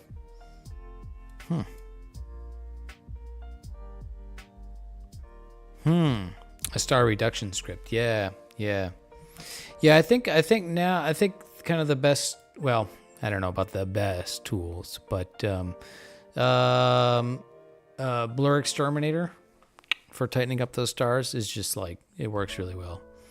Works really, really well. I'm kind of liking this. There's some kind of greenish noise, looks like, down here in this region that I'm kind of not in love with.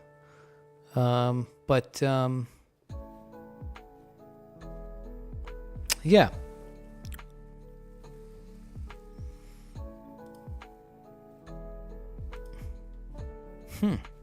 But it's a different take on that image. Yeah, it's definitely different.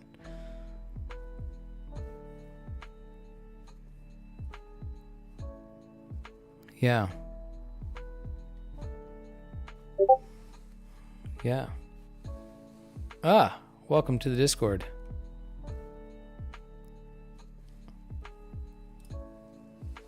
Quasar, what's up, brother? Good to see you again.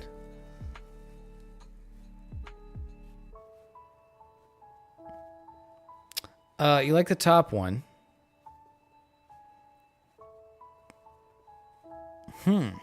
Gotcha. Well, I appreciate your input. I should post these on the Discord, like, you know, while I'm working on them, because you can't, you can't see in the, there's no way you can see in the, on the stream, especially because this is like a smaller image, right?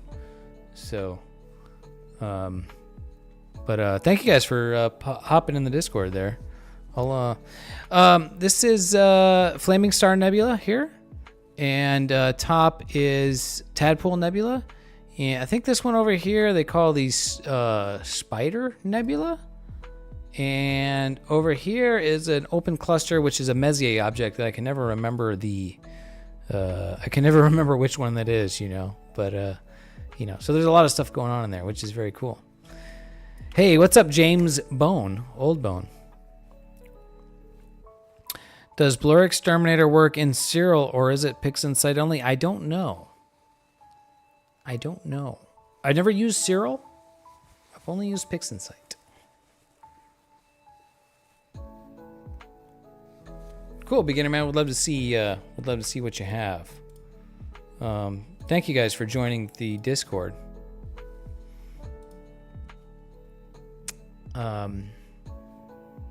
Blur Exterminator is super cool.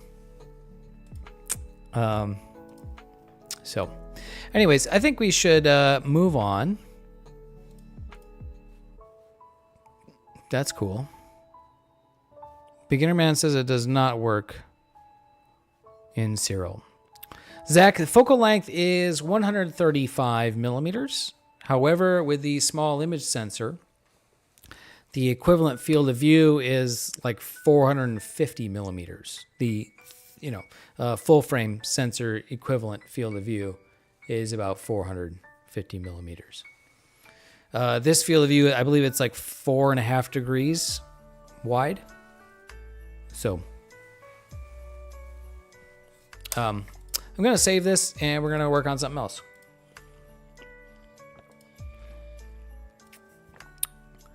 Let's see.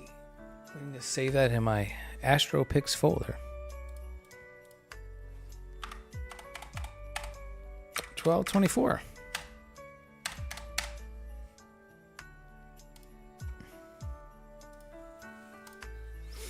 Isn't there like a standalone application for using Blur Exterminator, Star Exterminator, the stuff from RC Astro?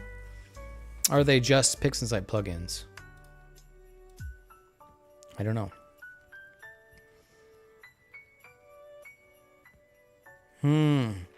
I feel you, James. PixInsight is rather counterintuitive or lacks intuitivity, intuitionness. I don't know. It's definitely weird and jarring to use. So I feel you. However, I would encourage you to stick with it, push through it, watch the tutorials, play with it, learn to use it. It does seem to be the tool still. I haven't used Cyril. Cyril came about over the years when I was not doing a lot of, when I was away from the hobby, from imaging. Oh, Maziv's gonna crack a fresh beer, bro. Does that mean I have to crack a beer? Let's see. What should we process? I have so many images. So, this one is a good example to look at the field of view. Since Zach was asking about the focal length. The Horsehead Nebula with Orion's Belt.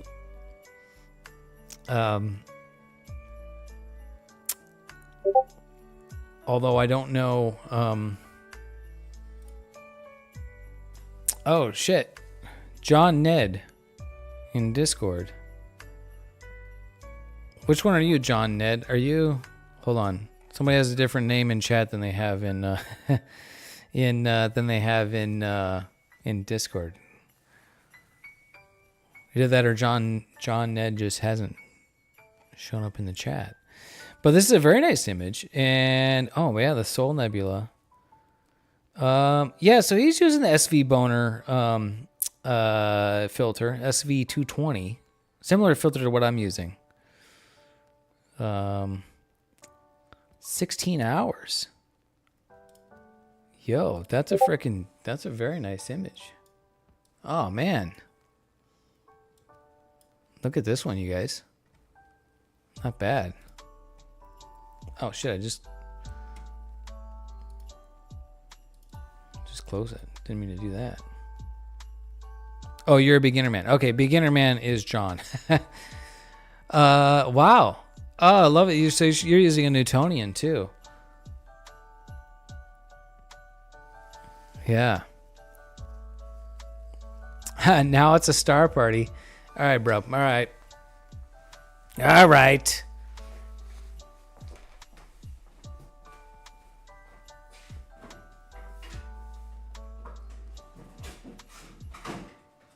Oh, shit.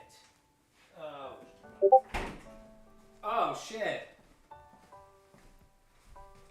So, these, I've never had this beer before. But these are like 7.5%. So I guess we're getting some strong stuff. Oh, refractor with a mask. Got you, beginner man. Any tips, bro? That image is sick. What am I supposed to tell you about tips on that image? I don't know, chat. What do you guys think? Like, this is a beginner man on YouTube. Like, if you showed me this image and, you know, you were beginner man, I'd be like, you're pro man. Like, that's really good. My only thoughts when I see this, like, to me, like, the background should be a little bit darker, like a little bit more contrast on that background, you know?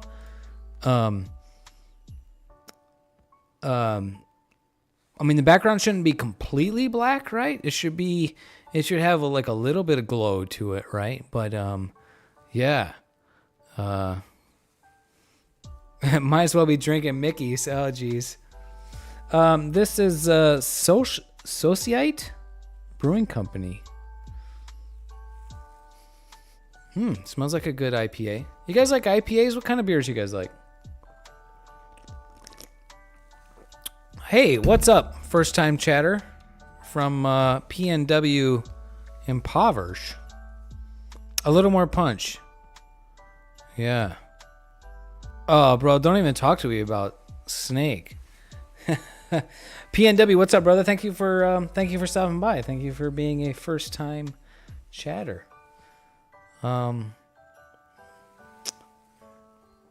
Cold Smoke. Is that a beer? I guess. Best enjoyed with a nice steak. Dude, I had a steak couple weeks ago on my birthday. We went to Jean-Georges Steakhouse in Vegas. The fancy freaking high-end steakhouse. It was fucking good. It was good. Scott, tell those guys how good that steak was.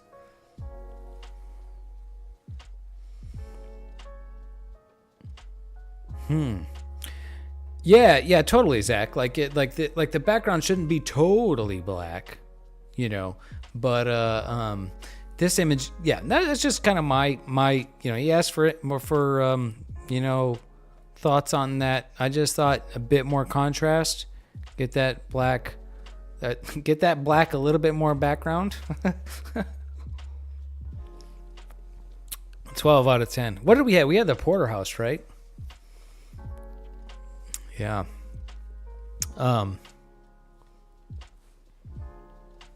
Amazing, John. Yeah. Very good work. Very good work. Love the colors. Love the color in the stars. The color in the stars is great. Yeah, you got blue. Yeah. Now mosaic this bitch and add the heart nebula in there, right? Yeah. Cheers, Mazif. Appreciate you, my friend. Cheers. You guys, Merry Christmas. Happy holidays.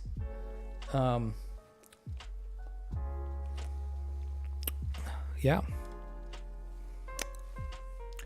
All right. Let's see. Oh, there you go. So, beginner man, we're getting some tips over on the Twitch chat. So I'm dual streaming right now. If you guys didn't realize, Twitch and YouTube.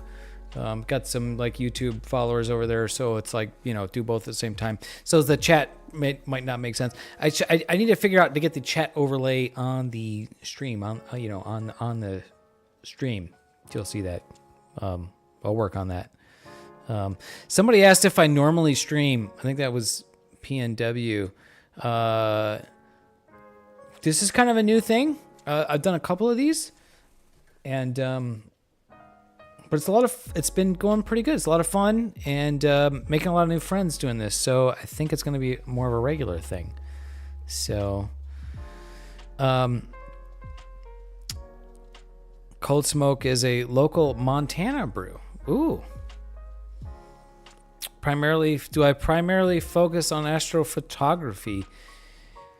Well, lately with streaming, I have been. I actually started streaming like a year ago, or I was streaming for a few months a year ago. I was doing, I was flying sailplanes in Microsoft Flight Simulator.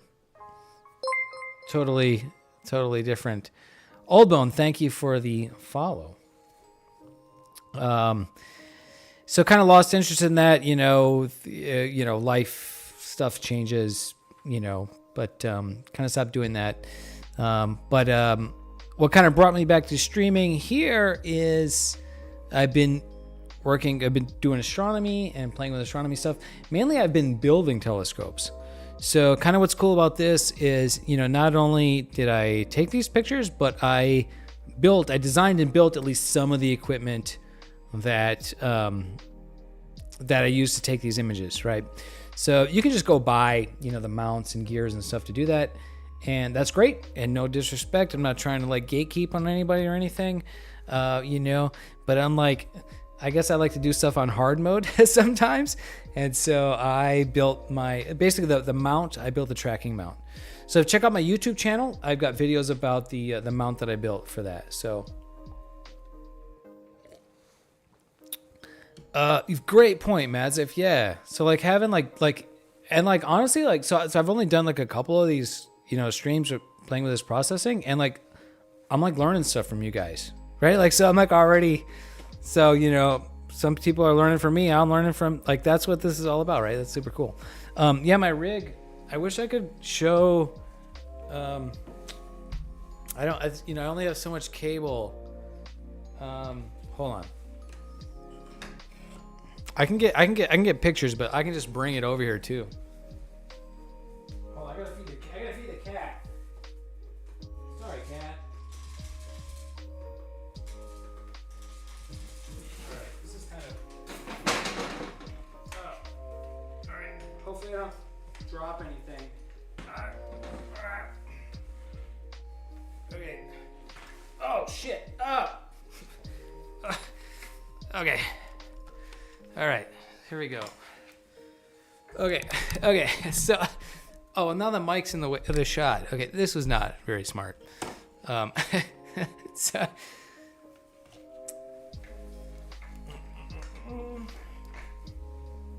all right, there we go. That's better.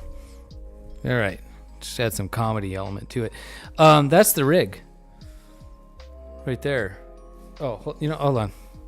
I can do, there we go. So, it uses harmonic drives, just like the the ZWO, all the rage in astrophotography mounts, and carbon fiber tubes, because carbon fiber is cool. A lot of 3D printed parts, and there's the camera filter. So, yeah, I mean, you guys know what a astrophotography rig looks like. But, yeah, that's my rig. Check out the videos on my YouTube channel. More details on that. All right, I gotta put this, I gotta move this now.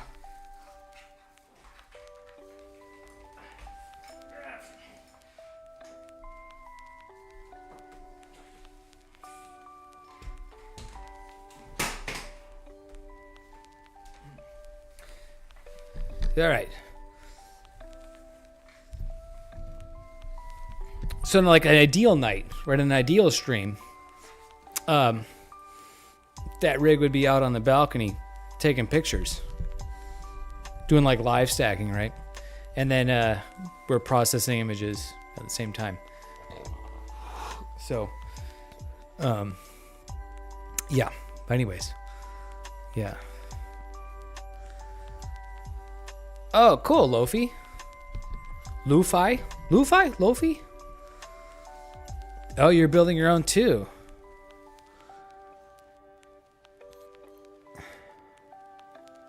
Very cool, man. Very cool. I would love to know more about the project that you're working on.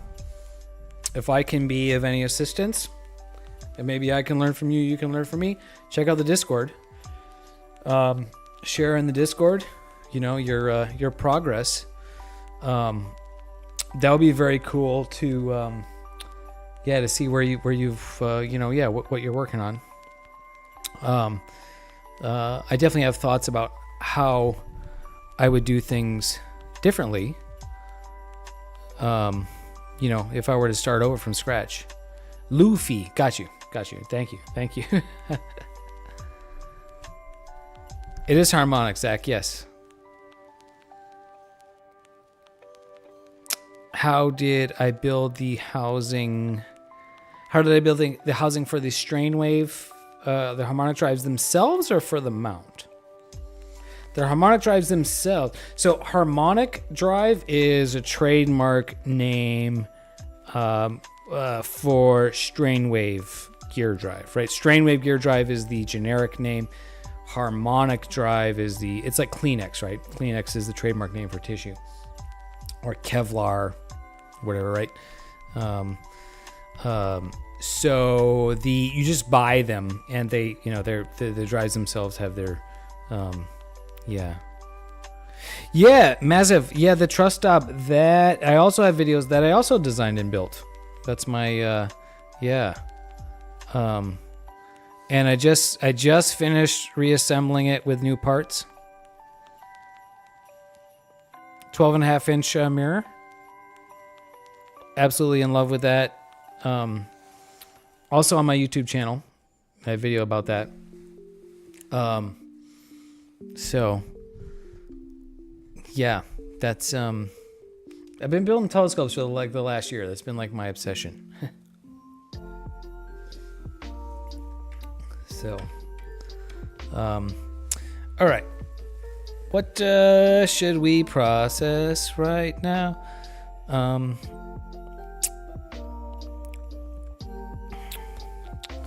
Trying to think, like, is it worth, should we play with the colors on this one or not? Like,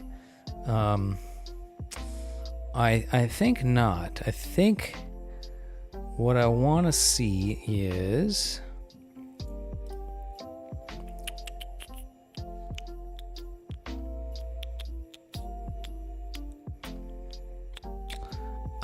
perhaps we were playing with that one earlier.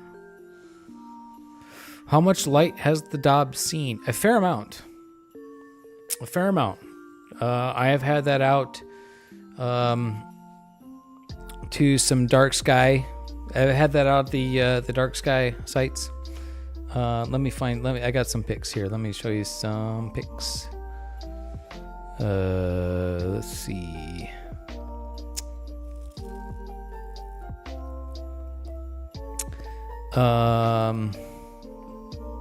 Whoops, let's go to, no, that one.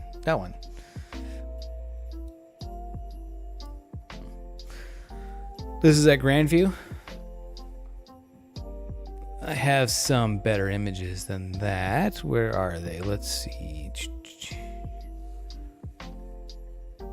Oh shit, a 10-inch f5 on an equatorial mount? Damn. Pretty jelly of that. Where are these images? Why am I not? Oh yeah, here we go. Here's like a cool. Here's a cool shot.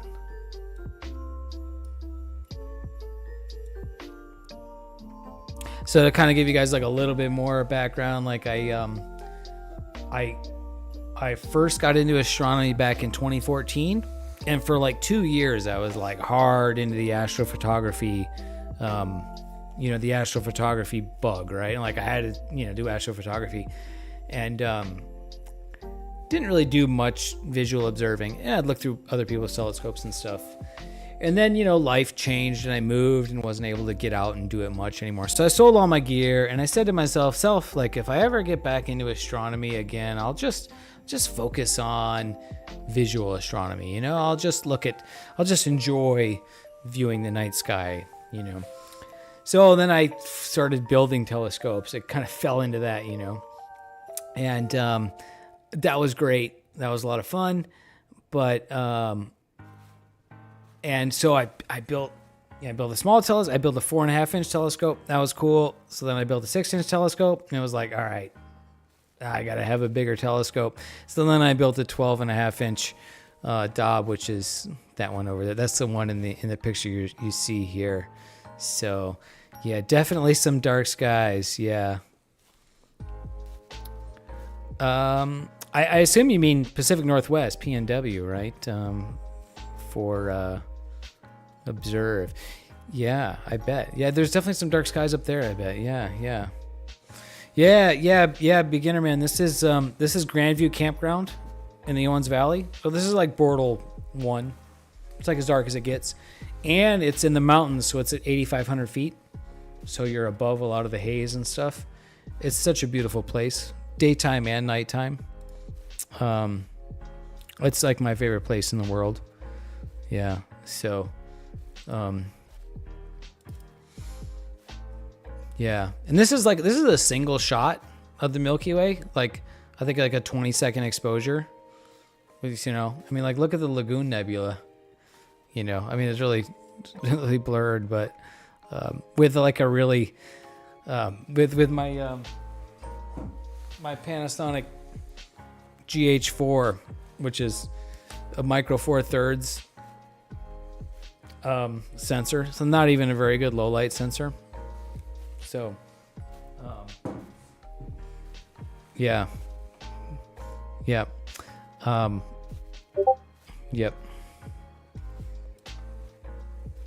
Oh shit, Quasar Pete's frickin' doing some radio astronomy. I think you told me that, dude.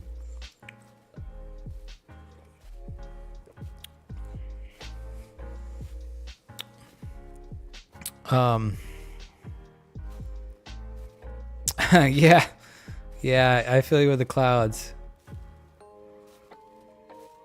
I feel you. Beginner man, dude, I live in the depths of Southern California. It's, you know, Bortle 9,000. Over 9,000 here, right? So this site is it's about a 5-hour drive away.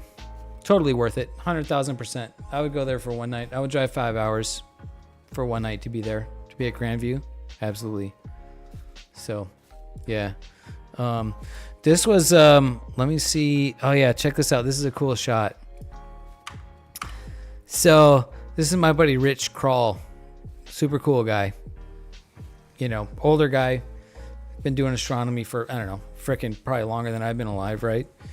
And so Grandview Campground is kind of to the north. I'll show you where it is on the map. Maps. Dude, your backyard. Bortle 4-5 in the backyard is crazy. Crazy cool. So here's the wonderful state of California and Death Valley here. So I'm down here, you know, and you go up to this area is the Owens Valley. This is the Owens Valley. So you have the this is the Sierra Nevada mountains, Yosemite here, and this little area here is the Owens Valley. And on the west side, you have the Sierras. On the east side, you have the White Mountains. And you go up the Owens Valley. Just such an absolutely beautiful drive. The Eastern Sierra is fantastic. This is like my favorite place in the world. And you come up here to this little town of Big Pine. Make a right turn, you go up Highway 168. And you go up the mountain. And then you go on this twisty White Mountain Road. And you come to Grandview Campground. I'll kind of zoom in, and so it's this like loop. So it's kind of have this like meadow area, and the campsites are like dispersed around here. So let's check out a light pollution map.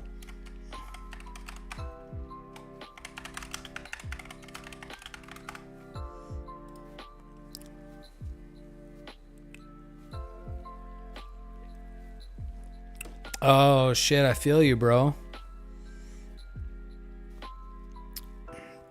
Yeah, well, I mean, like, just oh yeah, look at the UK. There's nothing that's like, yeah, the best you got is gonna be like blue, right? I hate to, I don't want to make you feel bad, but so Grandview Camp. So here's SoCal, right? So this is where these images that I'm working with are from. Right around here, Chino Hills. So, actually, it's kind of, yeah, I'm like right on the edge. Yeah, you know, white, right? But you go north, and but look at how you don't have to go like too far, dude. And like, look at how dark it is up here. So Grandview Campground is right up here. right? Yeah, so that's like portal 1. Florida. Yeah, I mean, you're going to have as much clouds as there as you're going to have light pollution. I feel I wish I could go to grid. So now it's wintertime. You can't go up there in the wintertime because there's snow and they don't plow the road. Plus, oh my God, it's too cold. I'd say, in the summertime, it's pretty cold up there. But yeah, no, I'm not going out there in the wintertime. But yeah, and then this spot right here. So see, this spot right here is like kind of a big clearing. This is where the astronomers, there's like a group. They kind of like reserve this spot. So there'll be a bunch of telescopes set up there. And yeah, that's where the guys go. Anyways, I was telling you about this picture. Omega Centauri.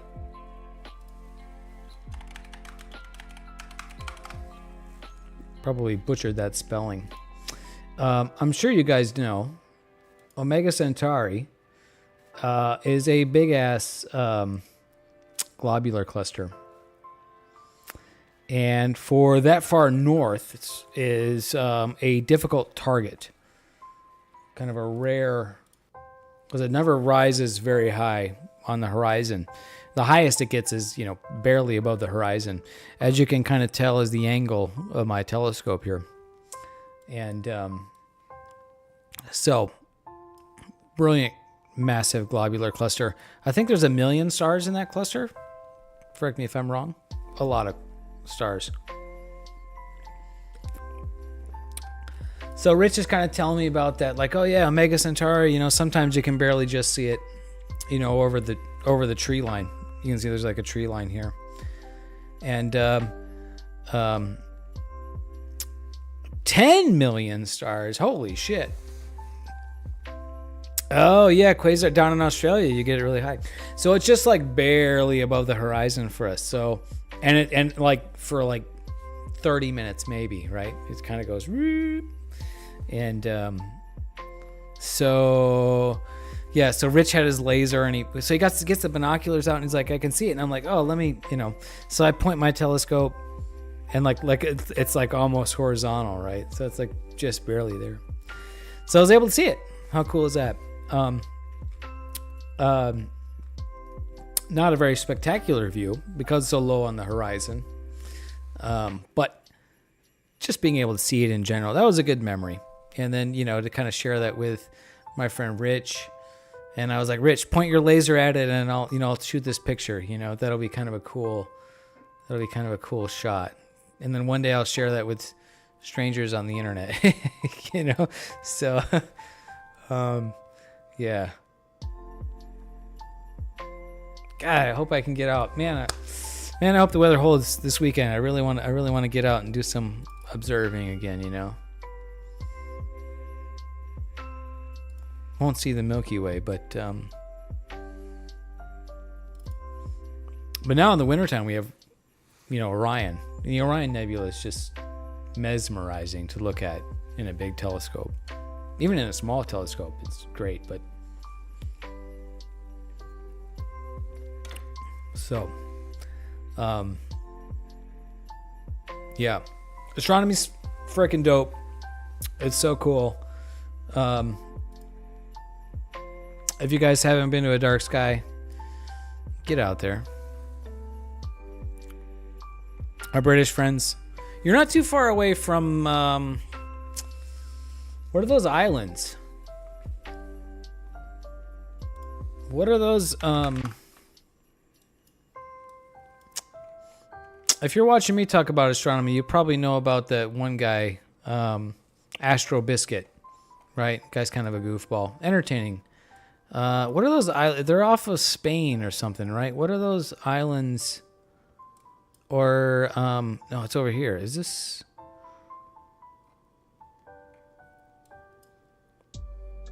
You guys know what I'm talking about. There's those really sick islands for astronomy that are in this area.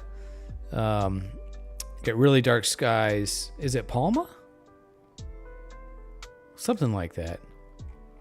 La Palma? Canary Islands? I don't know. Somebody knows. Yeah, La Palma. Is this it? This just says Palma. It's like a volcano or something. Canary Islands. Yeah, yeah, yeah. Yeah. Have you been there, beginner man?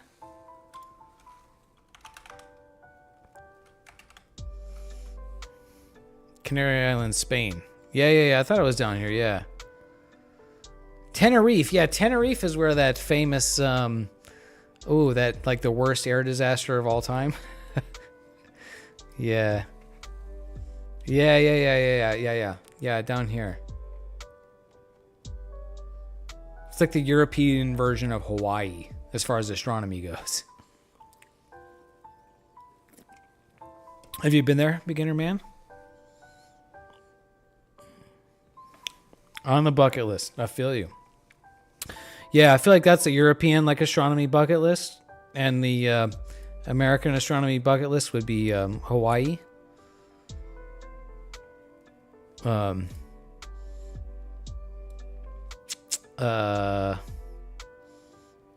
Up here at Mauna Kea.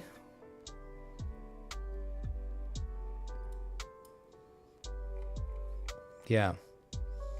Hawaii someday. Hoping next year. Hey man.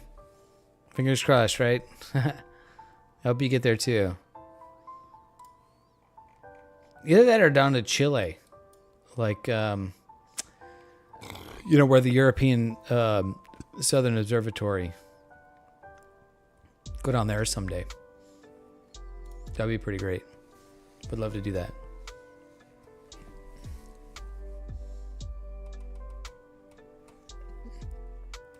All right.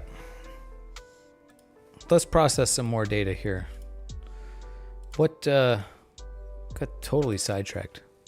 Probably from friggin' drinking these beers. This is a pretty good beer too, I gotta say. The discount grocery store, like right across the street from me, has like a really good like craft beer selection. Maybe I shouldn't say really good. Really good for a discount grocery store. And discount grocery store, so decent prices. Maybe I should try this one. All right, this one's a little bit different. At least for me. The Monkey Head and the Jellyfish Nebula. You guys complaining or bragging? No. I don't drink beer that much. I really don't.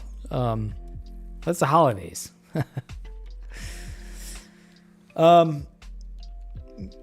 This is a super cool target. At least the Jellyfish Nebula. The Monkey Head. I mean, the Monkey Head, cool too, and kind of a neat composition, right? Field of view, right? These two images, those two objects. There's been a couple of my images where I've had these like very circular blobs of red, of like hydrogen, HA signal.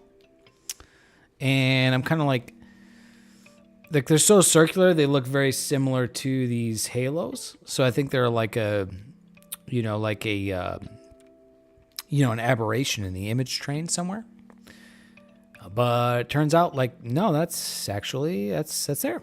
Like, that's a real signal. So, this is actually another good example of the limitations of this filter.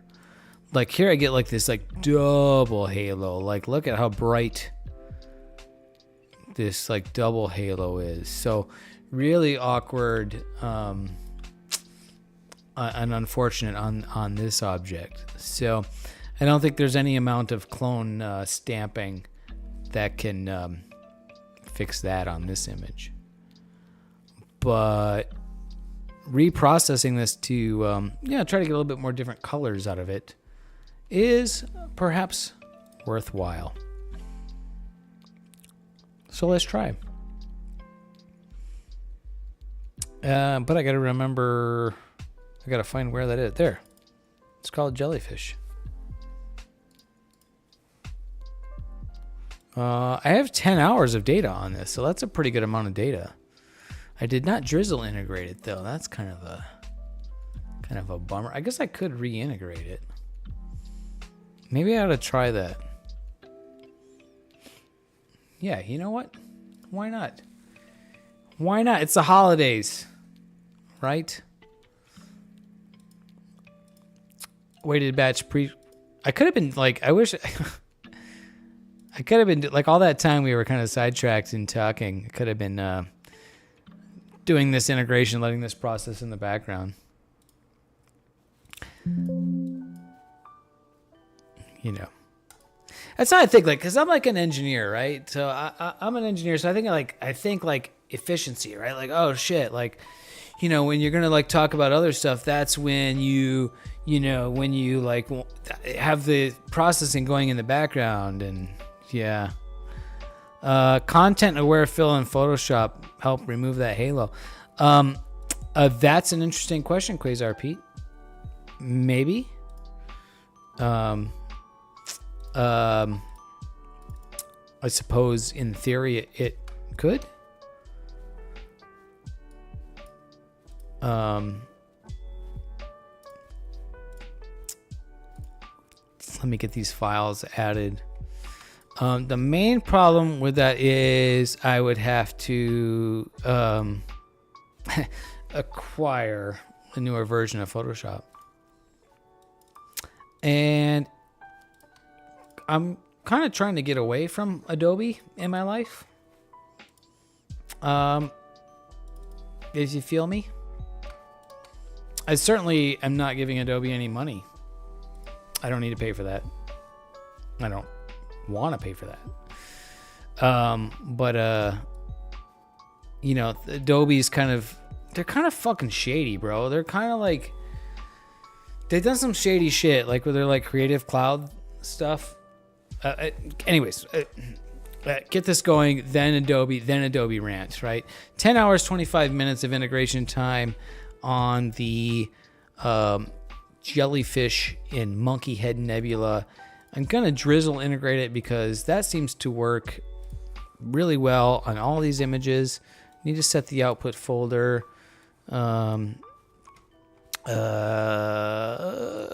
that one Jellyfish starts with a J. And let's see, yes, okay, output folder. And we will hit run, and this will crank on my CPU. All right, let me go return a BRB.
That's cool. Understand. I do a lot of lightning photos. Yeah. Yeah. I mean, Photoshop is the frickin' like. Photoshop is the, you know, I mean, it's the frickin' default, right? But like Adobe has just become like this, like way too big of a. I'm teetering on sort of like political rant shit, right? I don't want to go there. It's Christmas. We got to be happy. Anyways, just trying to, you know, explore, especially open source solutions. For example, for a long time, 15, 20 years, I've used Adobe Premiere Pro for video editing, video projects. And be right back. Oh, well, the beer's in the toilet. Yes. The human body is just a filtration system for beer, right? That it goes into the toilet. Anyways, so I've used Premiere Pro for editing for years, right? And it's great. I mean, it's fantastic software. But, you know, I don't really need fancy, amazing software, especially with the videos I've been doing lately. So it's like, can you find, you know, there's a lot of other solutions. Like what else is out there? You know, rather than just sort of like sticking with this, you know, Adobe, you know, monopoly over creative, you know, software. So I've been using the software called Kdenlight. I think if I try to load it right now, my computer will explode. Which is open source software, and it works like really good. Like it's perfect. I'm actually really, it's like more stable than Adobe. So that's great. Yeah.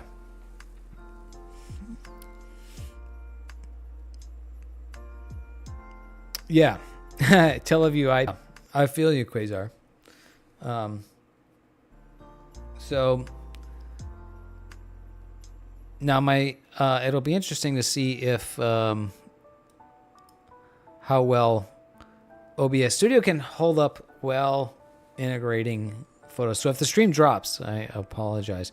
DaVinci Resolve, yeah. That's another one. I think Kdenlight is more similar in how the interface works to Adobe Premiere Pro.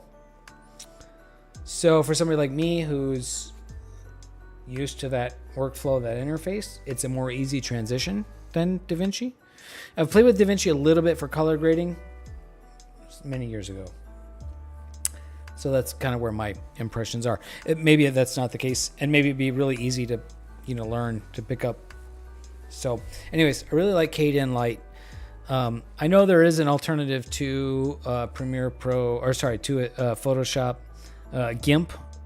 That's been around for forever.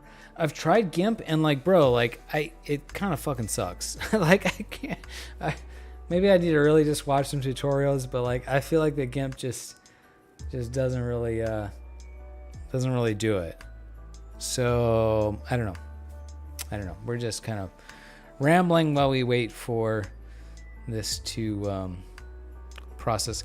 By the way, I've mentioned this on other streams, but I'll do a little bit of bragging here. So you know, when you want a good CPU for astrophotography, it turns out the more money you can throw at the CPU, the better. So I've got the Ryzen 9 7950X 16 core 32 thread CPU.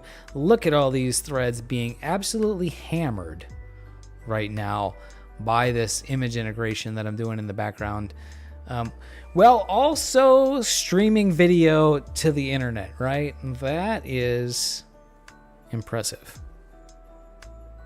Now, hopefully, you know, fingers crossed, right? Hopefully I didn't jinx myself and now the stream crashes. I'm noticing OBS Studio kind of struggle. So, you know, I don't know. We'll see. Maybe this is kind of ballsy to be streaming to the internet and integrating. Bro, 4:20 a.m. to go. Yeah. Dude, beginner man. Cheers to you, my new friend. AKA John Ned, right? Cheers. Thank you so much for stopping by. It's been so cool making new friends tonight. Cheers to you. Merry Christmas. I might be on again tomorrow. I think I will be on again tomorrow. Glad to have you here. Thank you so much. Good night to you. Get some sleep. And maybe we'll see you tomorrow.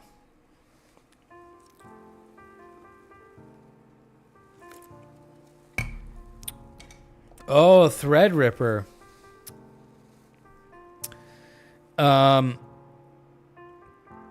So I had a Threadripper rig before I built this one.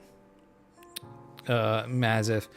Yeah, I think consumer level Threadripper is just not really there. It just doesn't make sense. Certainly not for the price and the limitations with like motherboard availability and other component compatibility. The name is super dope though.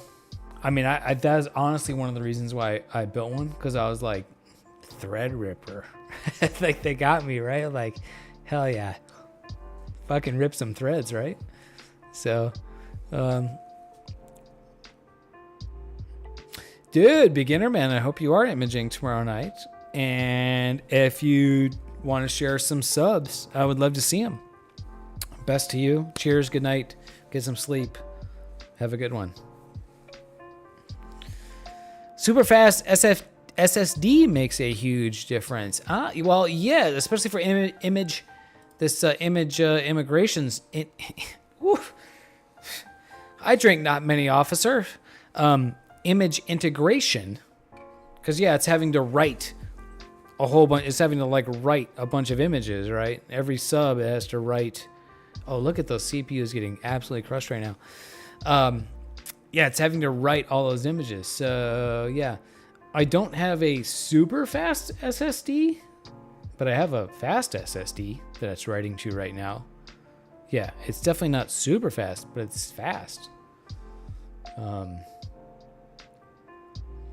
Another thing to spend money on right now. I have this motherboard definitely supports what is it? It's like the NVMe 5 version 5, I think, was supposed to be faster. So maybe that would make a difference here. I don't know. Almost done here. It's doing its astrometric solution. Look at how quickly this goes.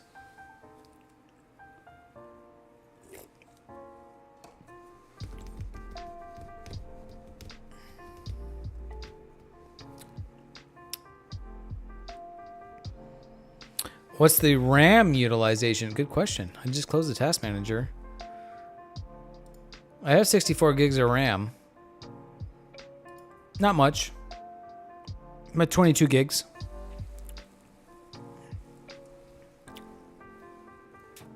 So, yeah, guess it's not using too much RAM.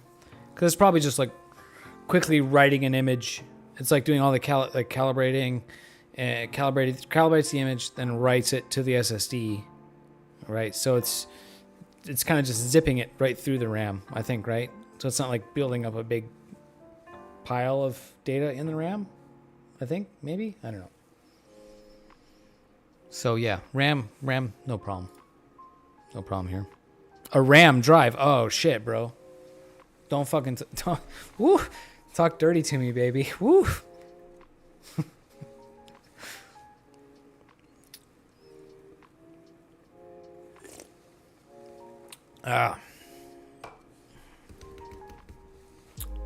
The astrometric solution is taking the longest here.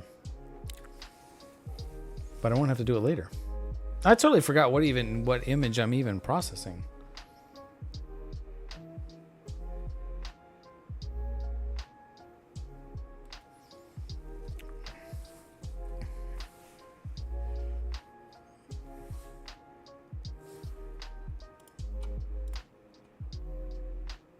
Oh, jellyfish. Monkey head and jellyfish. Done.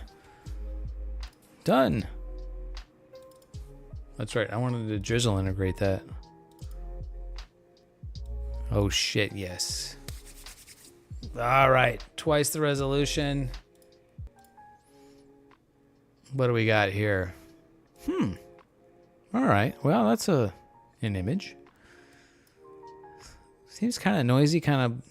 Well, that's all right. We can certainly work with that. Can certainly work with that.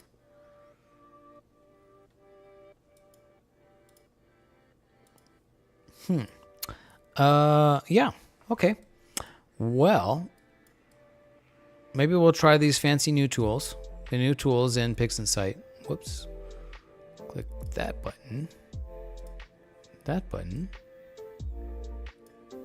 Spectrophotometric flux calibration. See if this works. It's been kind of like not working. Like I didn't have enough data or something. I'm not sure why. I don't know what the heck this is actually doing. Okay, all right. I know it's supposed to give you these graphs. It gave me graphs. Cool. All right. Now let's try multi-scale gradient correction. Your SSD is 20 times faster. Yeah. Oh yeah. Mm-hmm. Yeah. No. I am. Yeah. All this data is going to an SSD.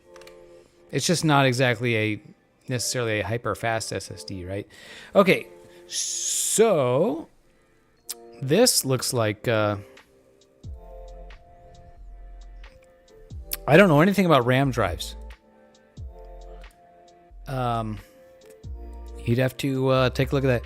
Just be real careful when any computer hardware stuff is just make sure you look at like actual real world benchmark kind of stuff.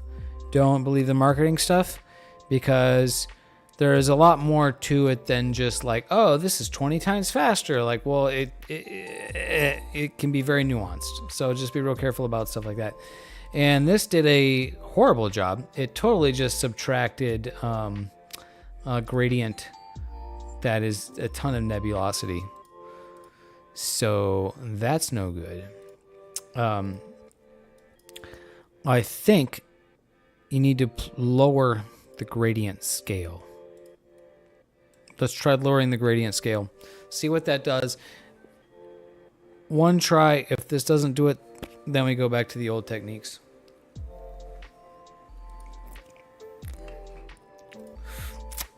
Even worse. Holy moly, that is horrible. Oh my god. All right. You know, we're okay. Graxpert it is.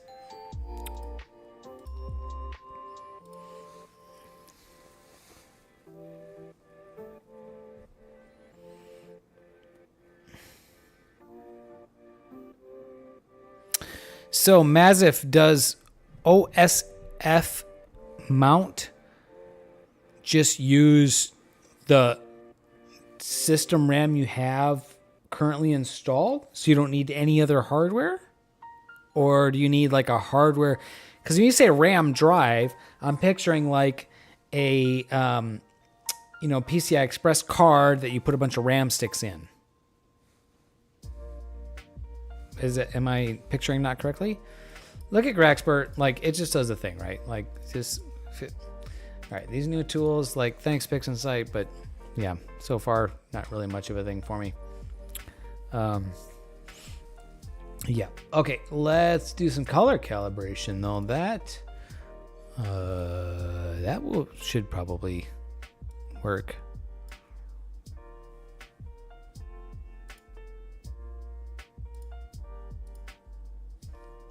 All right, so spectrophotometric color calibration.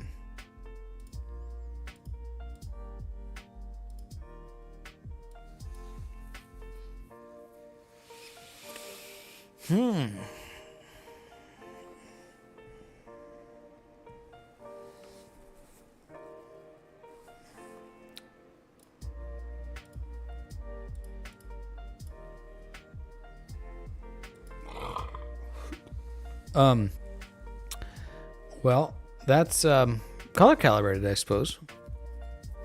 So this image really kind of is missing.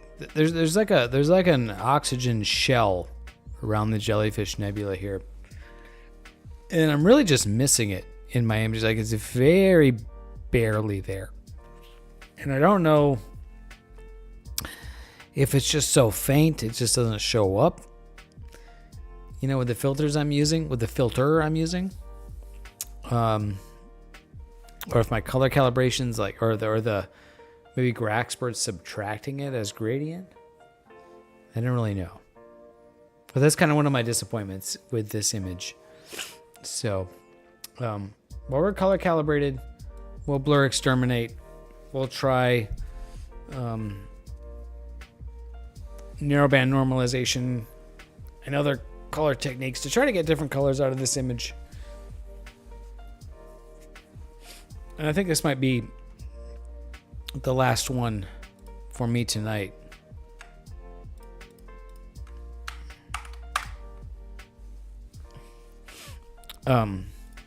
This beer is good. I'm enjoying it. And it's definitely working.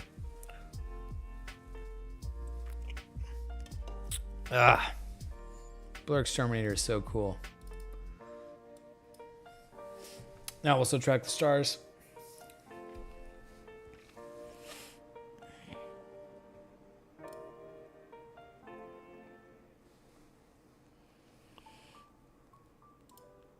Oh shit, Mazif! Sorry, I didn't see your post in. Oh, you just literally that was just now. The RAM drive swap speed PixInsight script.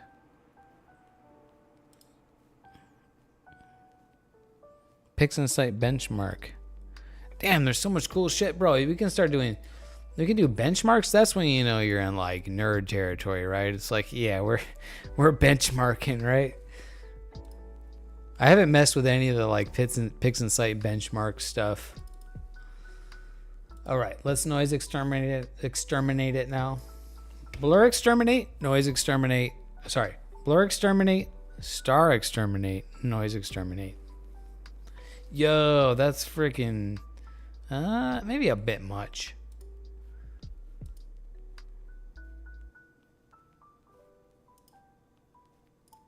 Maybe a bit much on the detail there. I don't know. When you zoom out, it looks kind of cool. Fuck it. We'll just run with it. We'll just run with it.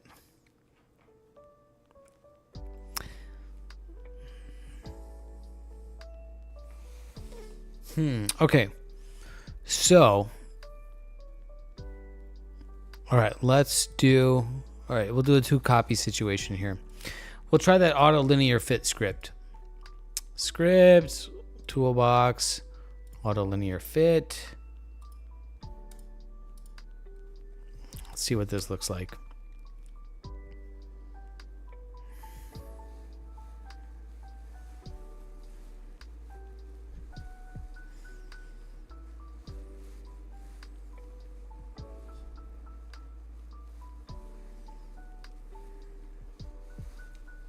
Whoa, look at those colors.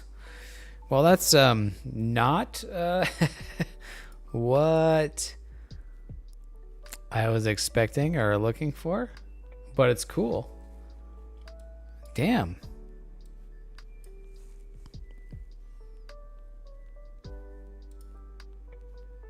All right, let's get stretchy with these images.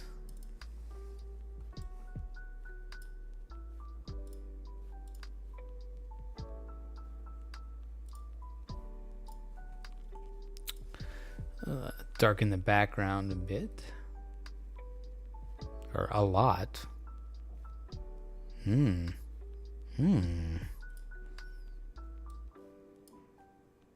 Oh, shit.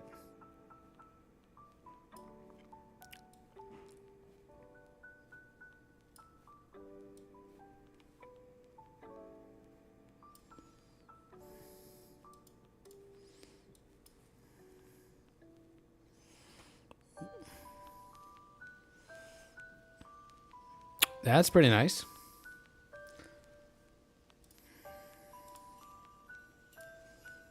This one's going to be tricky. The auto stretch wants to like dominate the noise. It's like, no, we don't want that much noise.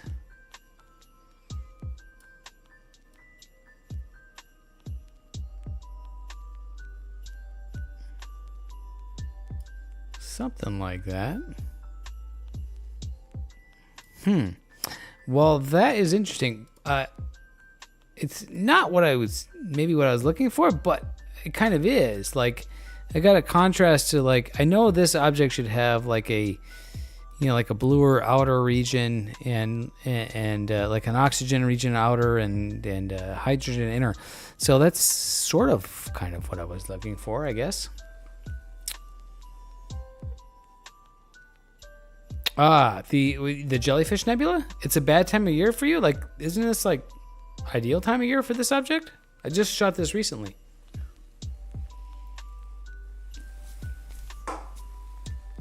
Ooh.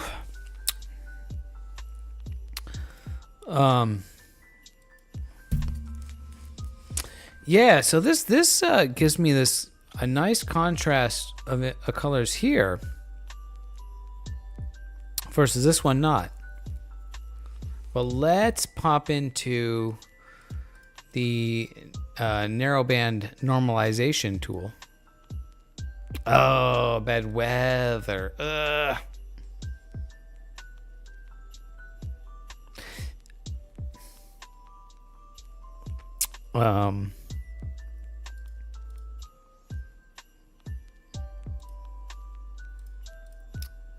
HOO Model 2. Sky position is great. Yeah, right. Got you. Yeah. Didn't you say you're in northern Arizona? Mazef? Northern Arizona?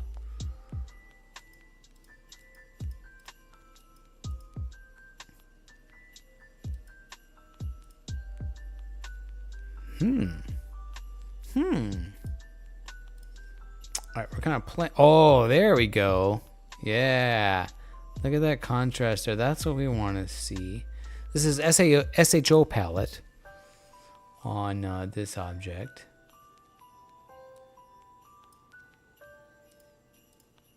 All right, I'm kind of over the lo-fi Christmas. And we're going back to the jazz Christmas music. SHO palette.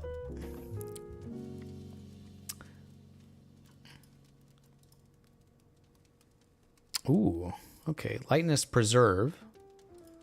That gives me a little boost. Definitely like that. Let's see. HA light. Ooh. Probably not O3. Oh, no. Oh, yeah. So we've got some interesting options here. Let's lightness off. Lightness preserve. Just kind of brings everything brighter. Lightness HA. I like those colors. I think that's what I want. It's not as bright, but the colors are just like, kind of orange.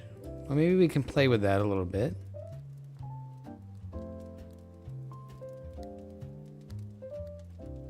A couple years ago on the monkey head, huh? Well, it was a couple weeks ago was the last time I imaged it.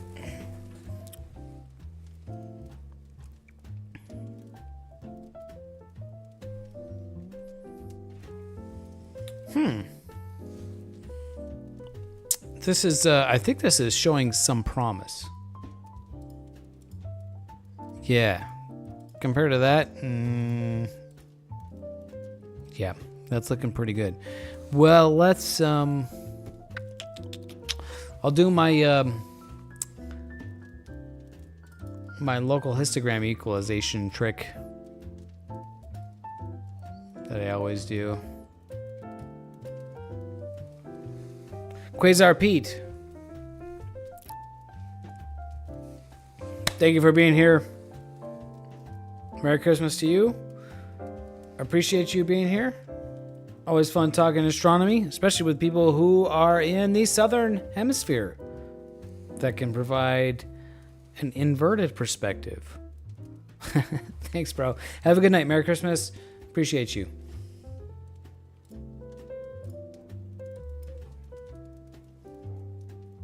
All right, range mask, and then we Control K to make the mask go away. And local histogram equalization too. Oh, look at the detail that pops out when you do that. pretty cool. Run that. Don't need a mask anymore. I'm just gonna delete this one. I don't even care. This one is much better. Let's do some curves.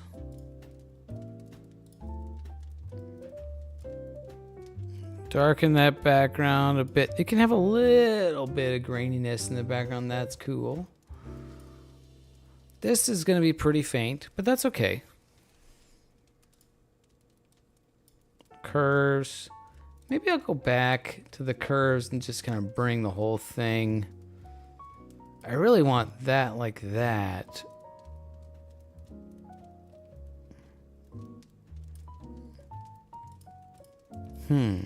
Maybe there. That might be a little bit aggressive, but you know, we'll work with it. We'll work with it.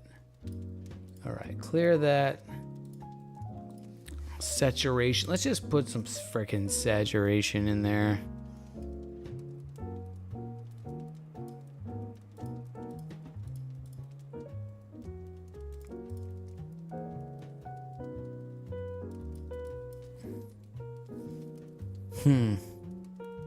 I think that's what we'll go with.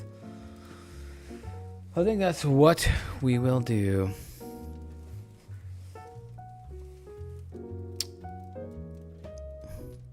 I think I like this, you guys. I think I like it. The whole jellyfish nebula is pretty dim. It's going to be that way. Let's clone stamp out these ugly halos and call this an image.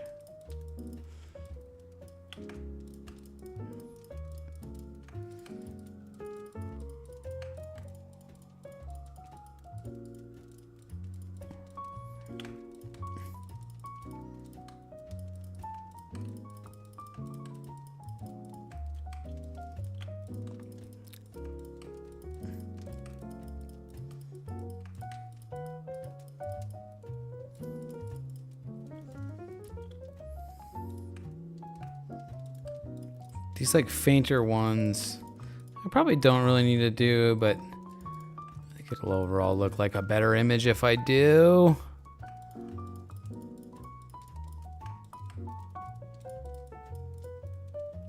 These super bright ones can't do anything about those. Boom, I think we're good. Done on that. All right. Let's fuck with these stars. SETI Astro. Narrowband to RGB stars. We go stars. Apply star stretch. 3.5 is the value I've been using. Execute. What? Oh, what? I've never seen that before. Whoa. What did I do? Oh, God.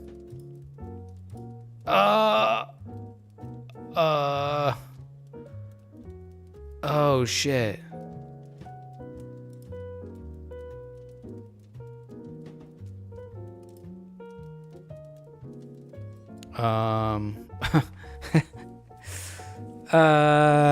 Whoops. No undo on that. I have no idea what just happened there. Holy shit.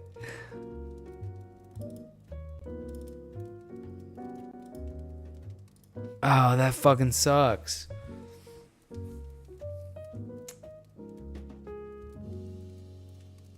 Damn. I have no idea what happened there. I lost my stars. I've never seen an error like that happen before.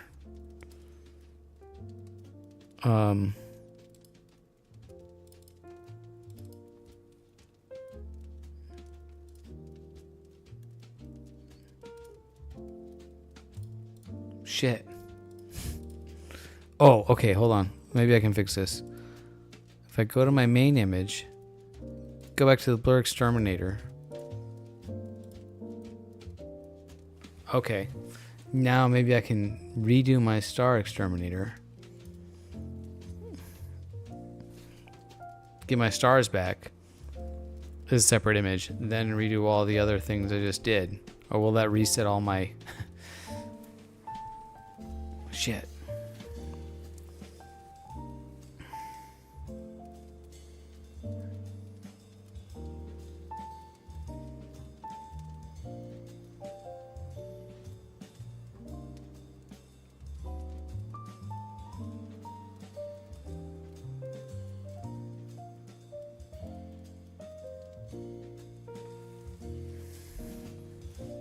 Send a very important text message. Stars. Okay. Probably. I think. Yes. Motherfucker. It's all right. Got to redo everything we just did. We can do that. We are good. We are good. Excuse me. Pardon me. While I get my phone out.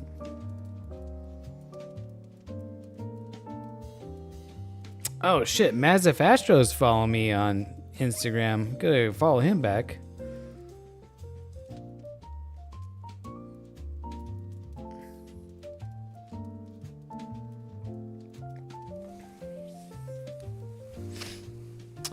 Okay, noise exterminated. Then we stretch it.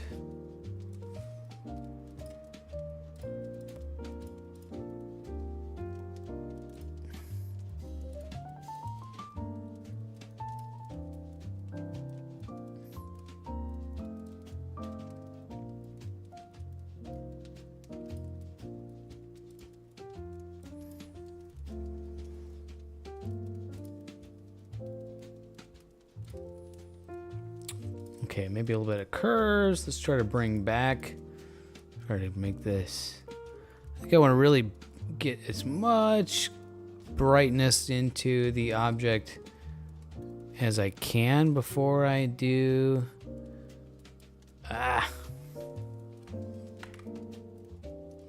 God damn it. That's not what I wanted to do. Fuck. Sometimes these tools in PixInsight are just like kind of a thing. All right. Add a bunch of contrast, narrowband normalization. Give it to me.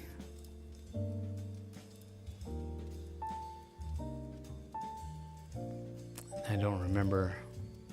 It must have been SHO that I was doing.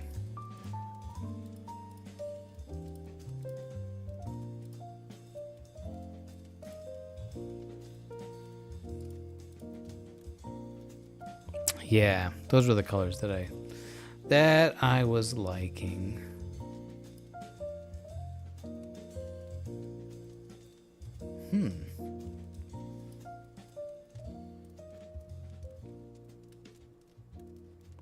Increasing the O3 boost to kind of see how that looks. That was way too much. Mazif Astro guy.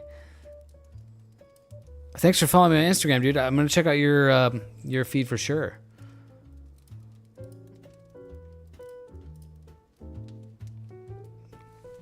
Okay, that was pretty close to where I was liking.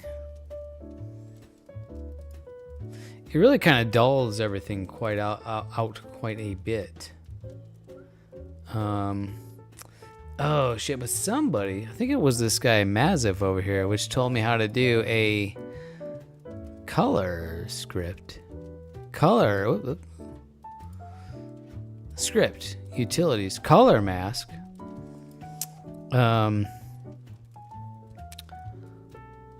Give me a red color mask. I want to frickin' make that red pop, right? So I make a red color mask.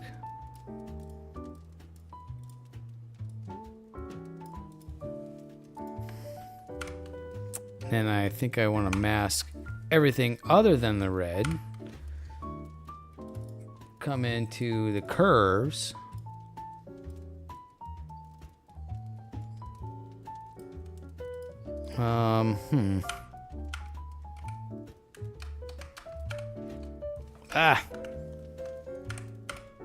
Try to get the right thing masked.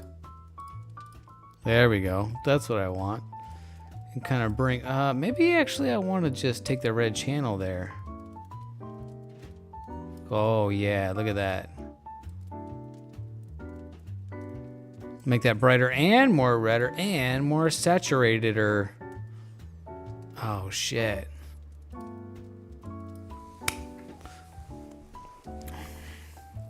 All right, get that out of there. Take a look at that.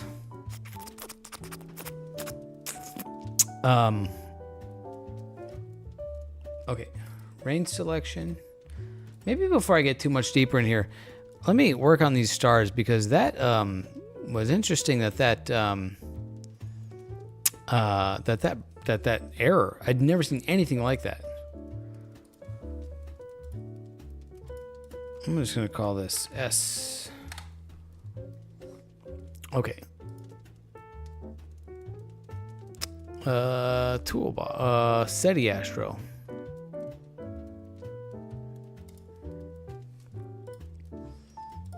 S.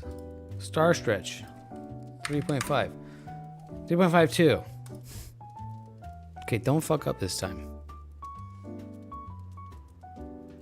All right. Calling this SS. ST. SS kind of has a little bit of a... That abbreviation has a little bit of a connotation to it. Cool. Cool. All right. A little bit more curves. I don't know, you know, like maybe I want to make it... Always I'm like, you know... Mess with the Oh, no. Shoot. I was going to do my local histogram equalization, which means range select it, smooth it.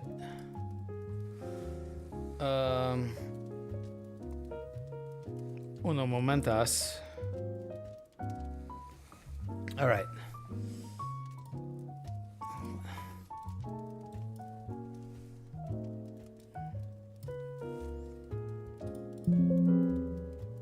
Whoops. Don't close that yet. All right. Local histogram equalization. Whoops. Reset that. Just bring the amount down quite a bit. That just adds some details in there like that.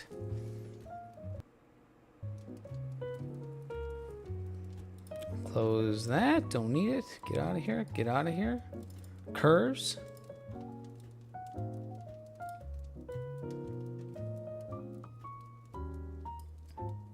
Okay. Saturation. Give me some color. Boom. This is all white. Kind of blown out in there. Don't... Ooh. No, you know what? Not in love with that at all.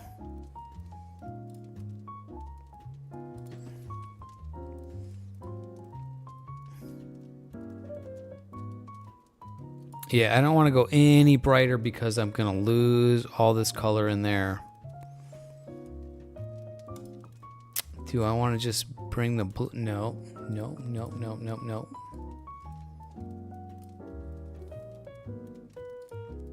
I think I want to make... It's like blue-green. I need to frickin'... can I just use a saturation tool? This tool is kind of funky to use because you got to like make this curve.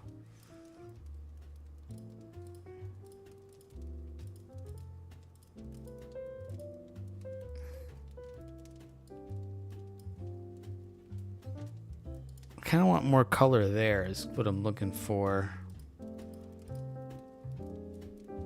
But I think it's like all in the green. So maybe I need green here like that.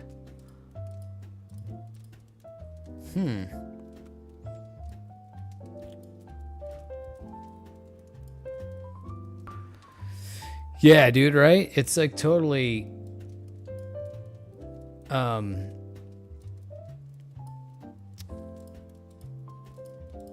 yeah, I'm not getting much out of that. Yeah, it's totally an art form. Like it's a combination of like knowing like what kind of art you want, like what kind of colors, and then like how to frickin' get those colors, right?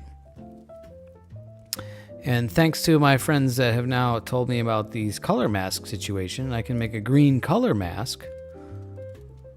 Which there's like no freaking data in there.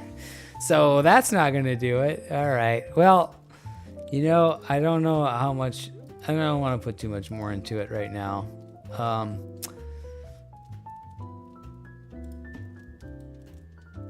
But I'm making progress and I'm learning stuff. And I'm going to just go with that. Also, I'm freaking hungry. Friggin'. I didn't eat dinner. Big mistake on my part. To not eat dinner before drinking a lot of alcohol and before streaming. That's my bad. Nevada, desert, skies. What's up, dude? Bro? Chick? Gal? Person? Thank you. What's up? How are you doing? Thank you for joining. How's your evening? How's your Christmas Eve? We are processing the Monkey Head Nebula and Jellyfish Nebula. Holy Halos, Batman. Yeah, that's the Optilong L Enhance filter is primarily responsible for those halos, as I understand it. It may be a combination of the filter and the lens, other optics.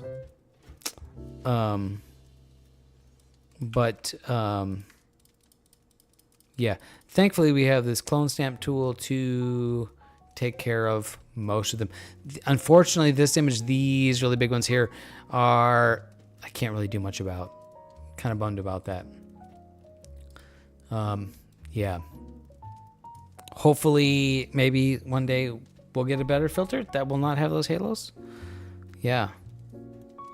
Holy moly, 15 to 25 mile per hour winds. How much does that suck? It's like a beautiful clear night, but then like the wind is blowing, so it's like you can't get anything anyways. Astronomy wise out of it. All right, you guys think that needs more saturation or what? I feel like it needs more. Whoops. I'm almost done. I'm gonna put stars in, and then I'm gonna I need some dinner. Need food in my belly.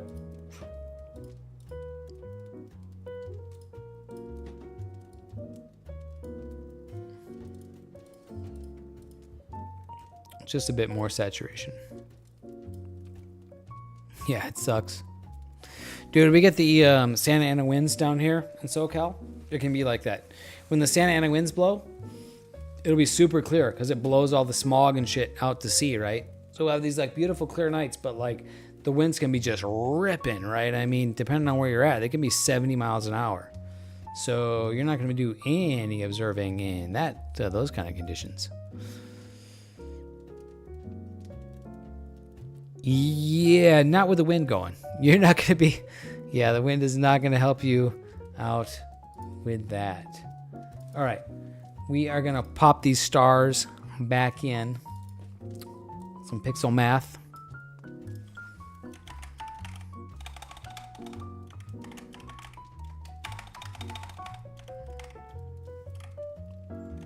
Combine.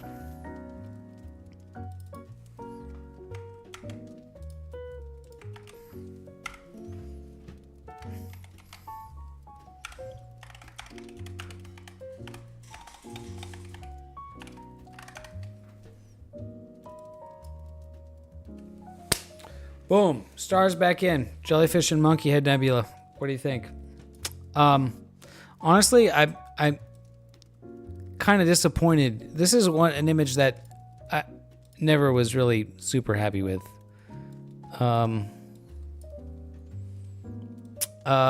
This one's better. Yeah. I got the contrast of colors I was looking for a little bit in here, but then I lost a lot of detail here. in here. So, scope lens, Nevada Desert Skies, chatting over on YouTube.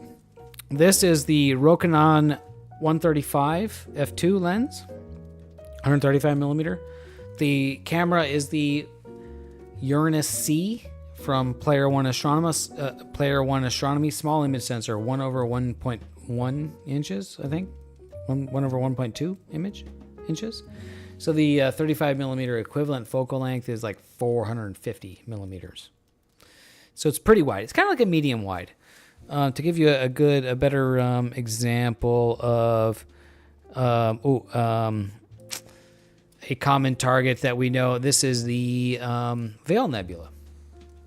More familiar with the sort of size of that in the sky. Check out my channel. There's I got a couple of YouTube videos on the rig that I built.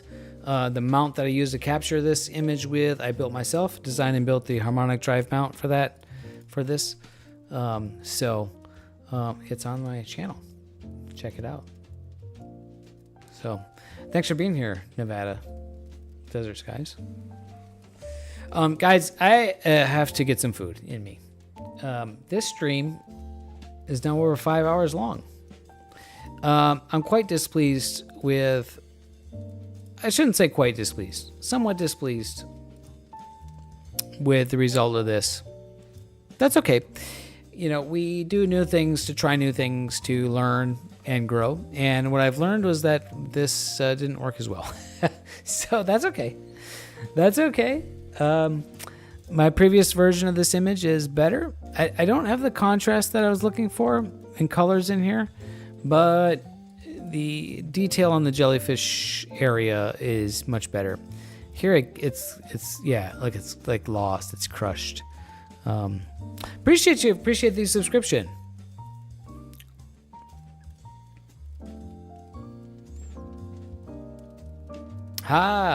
So yeah, my deal on YouTube is not astrophotography specific. It's really just more about the projects that I work on.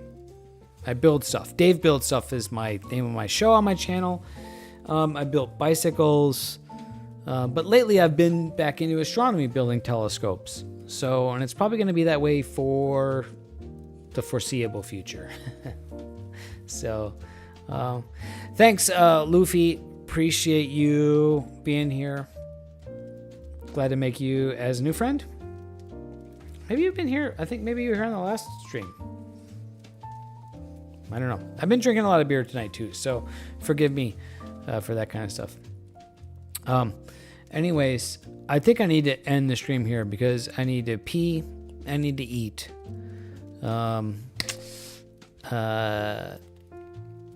Wow, what a cool stream. It's been. Thank you guys for being here. I learned new stuff. I made new friends. I got a couple of subscribers, some followers. There was a raid earlier, which was great. I would love to raid out. If anybody can suggest a raid, I would be down for that. You were a first timer. Great. Thank you.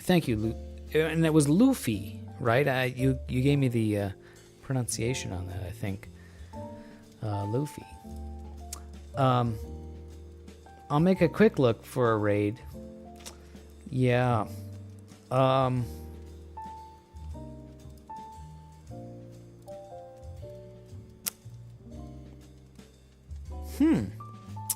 Dobsonian Power. Dude, this guy's over on... Oh, he's not actually live. He's just got an all-sky camera going.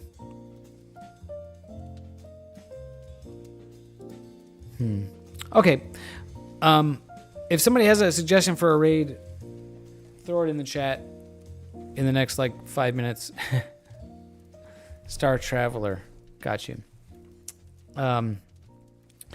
Yeah, this has been awesome. I didn't know really what to expect tonight. I've done a couple of these streams before. This is the best one so far. A lot of new friends tonight. Thank you guys for being here. Thank you, Luffy. Nevada Desert Skies over on YouTube. Quasar Pete, Mazif, an absolute bro with some cheers. Quasar Pete, I mentioned. We had some new first-time chatters. Old Boone. Let's see, who else we got here? PNW. Scott by Scott, of course. A lot to mention. Apologies if I don't remember your names. Got the Discord. Some new people in the Discord. That's cool.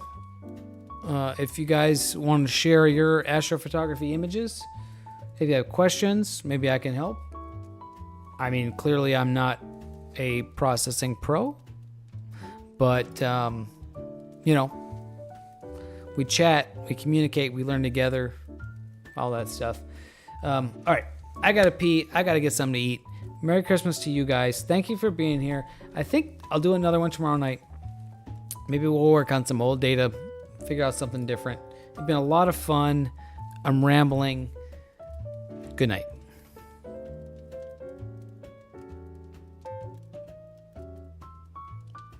Wait, did I make... Oh, I didn't make the stream ending thing.